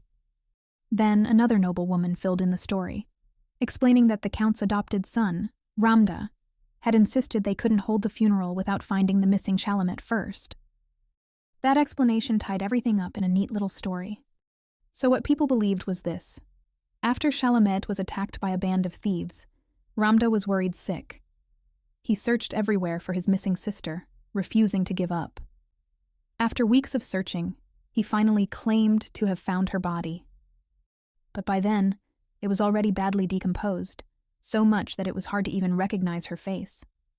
When he saw her, he didn't just cry. He collapsed on the spot, completely overwhelmed. It looked real, and it convinced everyone. One of the people who believed that story was Yulikian. At first, part of him found Ramda suspicious. But after hearing the details, he forced himself to let that doubt go. He knew better than anyone that losing family hurt the same, no matter who you were. Pain didn't follow logic or patterns. And so, he set aside his suspicions and accepted the story like everyone else. The question no one could answer yet was how Yulikian would react when he eventually learned that Ramda was actually the real culprit behind the lady's death. But before that truth could surface, something else happened. The Grand Duke suddenly realized that Ramda wasn't at the funeral of his so-called cherished sister. That alone felt wrong. Then his chest tightened even more when he noticed something else. Maddie wasn't there either, so panic hit fast. Yulikian didn't hesitate for a second. He rushed to look for her, already thinking that if she wasn't where she said she would be, then something bad had definitely happened. His fear was confirmed the moment he spotted something on the ground. A familiar blue gem ring, one of his family rings, the same kind Maddie had stolen before. That wasn't something you just drop and walk away from, which meant Maddie had left the ring on purpose, for him to find. But the real question now was, where was she? Meanwhile, Maddie finally woke up, and the first thing she noticed was that she couldn't move. Her wrists, ankles, forearms, even her ribs were tied up tight. Whoever did this took their time. Her first reaction wasn't panic. She blamed herself for letting her guard down. She'd been too focused on Yulikian, too distracted, and now she was stuck paying for it. When she lifted her head, she came face to face with the crazy man. Of course, it was Ramda. Maddie questioned his sanity immediately, but she also made one thing clear. She was not the one who killed his sister and demanded to be untied. Ramda didn't rush or even shout. He calmly walked toward her like this was some casual visit, not a kidnapping. He pulled a chair in front of her and sat down, then casually explained that her tongue would still feel numb from what he injected into her. Swallowing food would be hard, so he made her some soup and started feeding her himself. He promised that if she ate, he would tell her why she was there. Maddie played along at first and opened her mouth. She bit down on the spoon and sent it clattering to the floor. The sound echoed. That told her enough. Either they were underground or the walls were thin. Then she snapped at him to get lost and told him if he wanted to play house, he picked the wrong person. But Ramda just smiled, like nothing had happened. Maddie stayed focused. Her escape plan wasn't clear yet, but she knew one thing. She had to stay sharp and not waste energy. Her thoughts drifted to Yulikian. She remembered the promise he made her swear to, that if she went somewhere, she had to tell him, that even if she ever planned to leave him for good, she had to say it to his face. And because they had argued recently, fear crept in. What if he thought she left because of that fight? What if he believed she walked away on purpose? She also realized he might not even find the valuables she left behind as clues, which meant time wasn't on her side. Ramda picked up the spoon and casually asked why she was so stubborn. Was it because she had lived outside for too long? She didn't answer.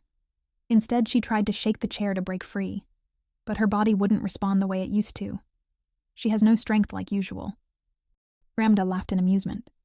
He told her she never bent, no matter the situation. That was why he couldn't forget her.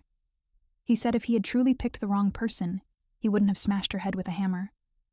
Then he admitted he used 3 full bottles of poison meant for an elephant on her. That was why she couldn't use her strength properly. Maddie glared at him and demanded to know what kind of twisted scheme that was. Ramda gave her the same choice again. If she wanted answers, she had to eat. She smirked and told him she wasn't curious about the past, about him, or about whatever history they shared. She said she was future-oriented and didn't care. That's when his smile turned wild. He lifted a kettle filled with boiling water and told her she would be curious now. Then he poured it on her face. He ignored her pain completely and reminded her how Chalamet once poured cold tea on her. Then he said she could handle water this hot too, that she should be with someone who knew her worth. Just like he said, the boiling water didn't leave a mark on her skin, but the pain still seared through her nerves. Ramda cupped her cheek and called her Yan, saying she'd gotten weaker, like he was disappointed. She bit his thumb hard enough to make it bleed. Instead of screaming, he only smiled and warned her not to bite her owner, adding that he'd pull out her sharp teeth later. Then he asked if she'd grow them back, no matter how much of a monster she was. Maddie spat and told him to go ahead, told him not to stop at her teeth and to just rip her neck out too. Wiping his finger, he calmly said no, because she would die, and he didn't want that. He said it was hard to find someone like her. Maddie cursed him.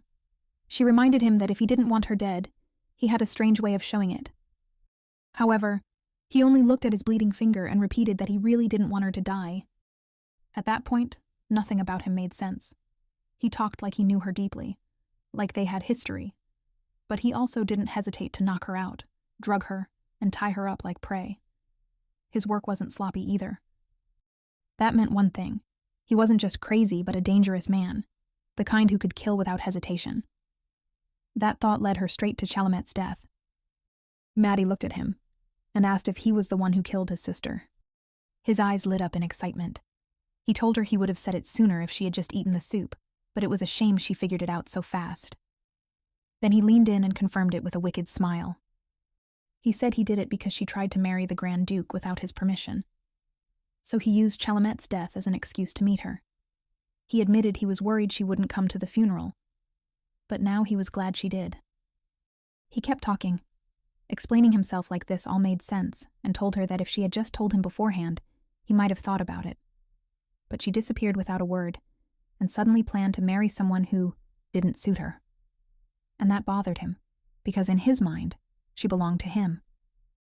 That's when he noticed her expression. She truly didn't recognize him and not just acting. Anger replaced his smile. He grabbed her hair and demanded to know if she really didn't remember him, her master. She really had no idea what kind of nonsense he was spouting. But the moment she saw how worked up he became over her confused expression, she understood something important. If a single look could shake him like that, then she could absolutely mess with his head. So Maddie smiled, the kind meant to irritate more. She told him that, judging by how completely she had forgotten him, he clearly wasn't that important in her life. Maybe he was just some fool she had beaten up once, and now he was trying to get revenge for it. That did it. Ramda's teeth clenched as he yanked her hair harder, his grip tightening. He snapped that he had just told her he set everything up just to bring her there. Then he admitted how much trouble he went through, hiding his sister's body for weeks and pretending to discover it later, all because she and the Grand Duke had that unlucky accident. Keeping her voice steady, she replied that she would go anywhere if the money was right. If he wanted her attention, he should have summoned her with money instead of resorting to murder. Then she called him what he was, a murderous bastard. Ramda warned her not to call him that. He said killing people had originally been her job, and that he had only learned it because he was her master. A hound couldn't blame the one who trained it, he said, and if a master died by his own dog's bite, that was simply fate. Maddie didn't care about his yapping. Her mind was already connecting the pieces. When he mentioned the unlucky accident, she realized he meant the carriage incident.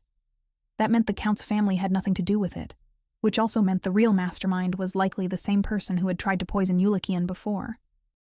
Ramda noticed she wasn't listening, and that annoyed him more than anything. He grabbed her chin and demanded to know what she was thinking.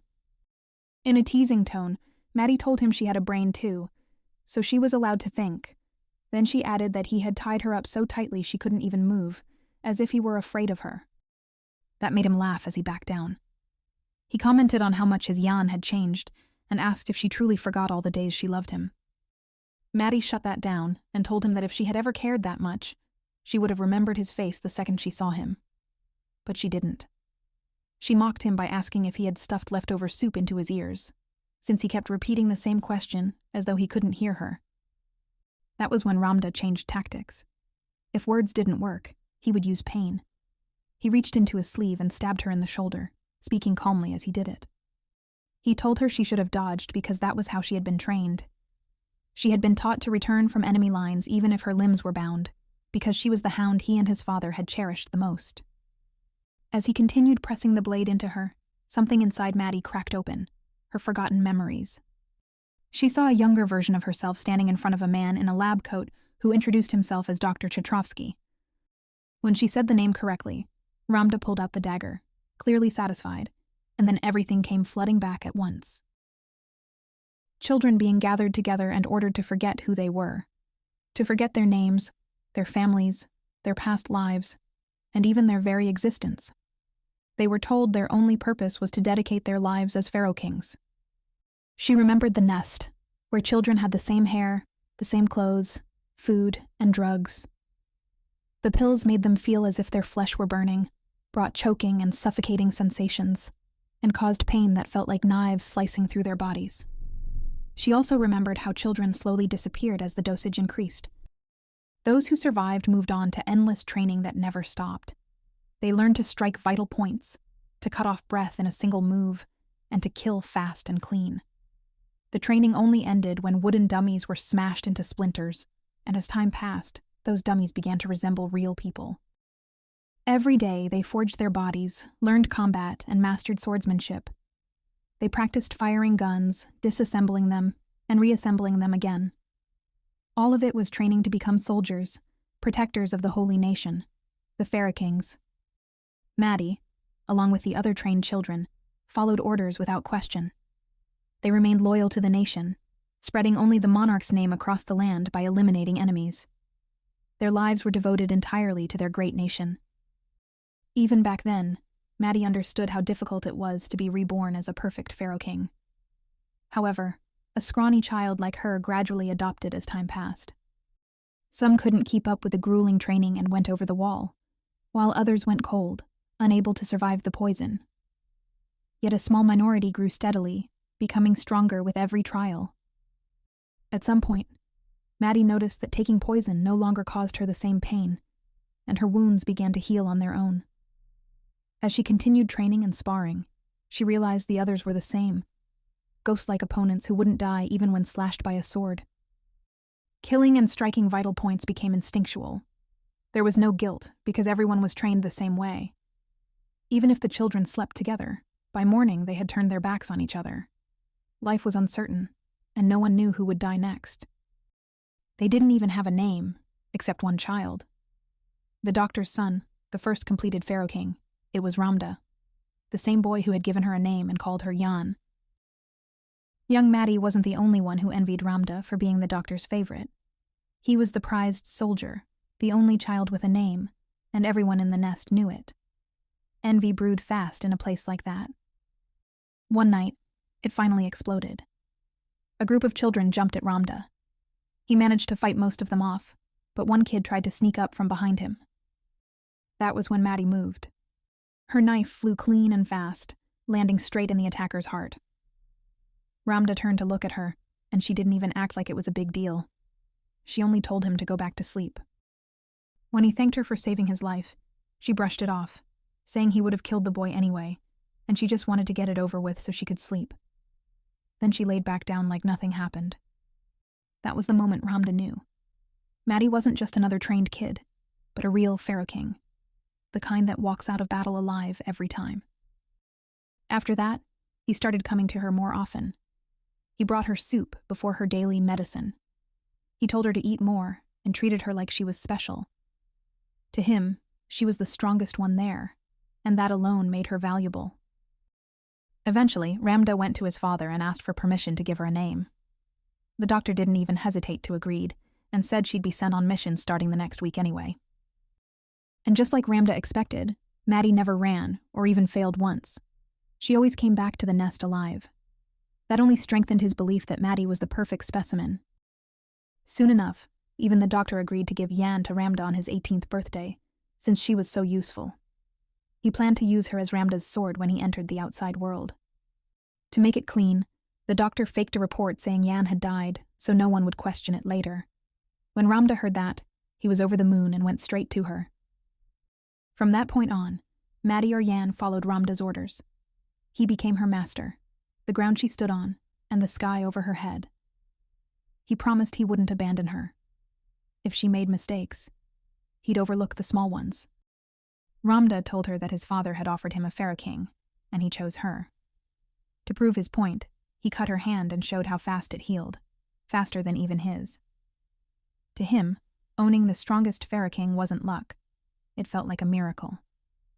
And then one day she disappeared. Back in the present, Ramda asked if Maddie remembered everything. She stayed silent, scanning the room instead. The decorations looked exactly like the room in that place. Either he had rebuilt it perfectly, or they were actually inside the nest. That realization hit her hard. Fear crept in, slow and heavy. She had fought so hard to escape that hellish place, and now she was back in it. Still, she didn't let it show. She played it cool and said the only thing she remembered was him stabbing her and slicing her arms and legs. Ramda said he had no choice. He claimed he only did it to time her healing, because they always recovered the fastest. Maddie didn't buy it, not even for a second. She slammed her foot down and wrecked the chair leg, correcting him in one breath. It wasn't them. It was her. She was the fastest. In one clean move, she shattered her restraints, launched herself over him, and smashed a wooden shard from the chair straight into his shoulder. She locked onto his back so he couldn't counter. When he tried to inject a drug on her again, she grabbed his hand and redirected it straight into his own neck. It hit him instantly. His body wobbled, balance gone in a second. Maddie didn't waste it. She dragged him to the brazier and slammed his face down into it, rage finally breaking through. She told him he was insane for dragging her back into this nightmare, for trying to turn her into a slave again when she was finally living a real life. She took his knife and stabbed it through his fingers to pin him in place, then bolted. When she got outside, the air felt different. She realized they weren't in the nest. The place wasn't even far from the church. Relief hit her hard. For a second, she thought about disappearing, hiding far away from Ramda for good. But that thought didn't last. The only thing that mattered was getting back to Yulikian. She had already left him without a word. She wasn't about to make him wait any longer. That night, the Grand Duke paced back and forth in his room like a man who couldn't sit still. His mind was stuck on one person, Maddie. His eyes kept drifting to the ring on his hand, and with it came the memory of her words. She had once told him that if she ever disappeared but left valuables behind, it meant she didn't run away. If she truly wanted to leave him, she would have taken everything and vanished without a trace. Because of that, Yulikian forced himself to wait. He believed and trusted that she would come back. Then he heard a noise. He turned quickly, his heart jumping, hope rising before he even saw her face. And there she was, Maddie, breathing hard, covered in dirt, exhausted, but alive. Instead of telling him where she'd been or what happened, she opened her arms wide and called his name, telling him to hold her. For a second, the Grand Duke's mind lagged behind his emotions. Then instinct kicked in. He quickly looked around the room, checking if anyone was watching. Maddie just smiled and told him she only wanted one hug. Just once. For her, that was enough. That alone told him everything. Maddie never said things like that for no reason. Something had happened. But he didn't push or question her, and simply pulled her into a warm hug. He patted her head and told her it was okay. He said she did well, that she must have gone through a lot, and thanked her for coming back. And just like that, her exhaustion suddenly disappeared. Still, she got shy and awkward fast, mumbling that it felt strange, and that he should let go now. He teased her for switching moods so quickly, but the worry never left his eyes. He made it clear he wasn't interrogating her. He just cared. If she wanted to talk, she could. If she didn't, he would wait. Maddie, of course, chose teasing. She hugged herself dramatically and said it was because she missed his warm chest, claiming she had melted from his gentle embrace. Then she went full acting mode, like she was fainting from his kindness. Yulikian just shook his head, saying they couldn't even have a serious conversation anymore. Before he could ask anything else, she thanked him and suddenly bolted out of the room. Leaning against his door, Maddie finally let everything sink in. The memories came rushing back all at once. Being kidnapped as a child, the experiments, the Pharaoh King training, and Ramda. It felt like remembering a whole other life, one built on fear, pain, and survival. Just thinking about it was exhausting. But somehow, that single hug had balanced it out. That one moment of warmth made everything feel lighter. Meeting someone like Yulikian, receiving that kind of sincerity and care. For Maddie, that alone was already more than enough, and now her priorities were clear. Yulikian's safety came first, which meant one thing for sure. The person behind the carriage attack had to be found, no matter what. Once Maddie changed back into her usual clothes, her brain switched straight to business. She went over the Grand Duke's survival plan again, piece by piece, and started with the Countess. There was always a chance the woman had lied about the name she gave, but based on what Rickbane had reported before, that didn't seem likely. Her panic had looked way too real to be an act. Rickbane himself wasn't some random helper either. He was just a plain fisherman from a small coastal village, and Maddie only met him because she once saved him from drowning. What started as drinking buddies slowly turned into something else. After Maddie helped him get revenge for his family, their relationship shifted into mutual trust and reliance. Back then, Rick Bain lost everything overnight. His wife and son were crushed by a carriage, and the person responsible was never found. The investigation dragged on for months with no answers, and the man broke apart little by little. He drank, cried, and cursed the unknown killer every day, promising he'd kill them himself even if it meant burning in hell for it. That's when Maddie stepped in. She asked him one simple question: if revenge was really worth living the rest of his life in hell. He didn't hesitate and said yes. So she made a deal. She would handle the killing herself, and he wouldn't have to stain his own hands. He argued, tried to stop her, even said she shouldn't go to prison in his place. Maddie didn't care and did it anyway. Not long after, a newspaper ran a short article about a powerful landowning noble who had been vacationing in that village and suddenly died of a heart attack. Rick Bain understood immediately. He knelt in front of Maddie and swore loyalty on the spot. If she ever needed help, he'd give her everything: money, effort, even his life. And so, from that moment on, their deal was sealed. Rick Bain became a quiet escape route for desperate people. Anyone who had nowhere to go was sent his way, hoping to start over overseas and escape using his boat. Maddie trusted him because he wasn't the type to be bought, unlike nobles. So when Maddie wanted to test the Countess, she used Rick Bain. She told him to spread a fake rumor that someone named Shuvatelia Hiltum was looking for the Countess. It didn't even take days. The woman stormed in furious, demanding Rick Bain hide her and her daughter, convinced that her boss would kill them if they were found. That reaction alone told Maddie everything she needed. The Countess truly believed that name was real. After that, Maddie and Rick Bain kept in touch more often, with Maddie basically acting as his boss, sending brief requests. At one point, she casually told him to send some fish to feed her fiancé. Rick Bain sent back a confused reply. Turns out Maddie thought she already told him about the marriage, but with everything going on in her life, she probably just forgot. Her brain was running on pure chaos at this point. Our girl definitely deserved hazard pay for this lifestyle. Most of their letters were simple stuff: Rick Bain asking if she was coming, Maddie replying that she would, just not when, just vague answers and rushed writing. But Maddie knew something important had to happen first. If she wanted to invite Rick Bain properly, the wedding date had to be set soon. She stared at the note with the Countess's boss's name, then at the map beneath it. The path was finally clear. She had a destination and a real lead at last.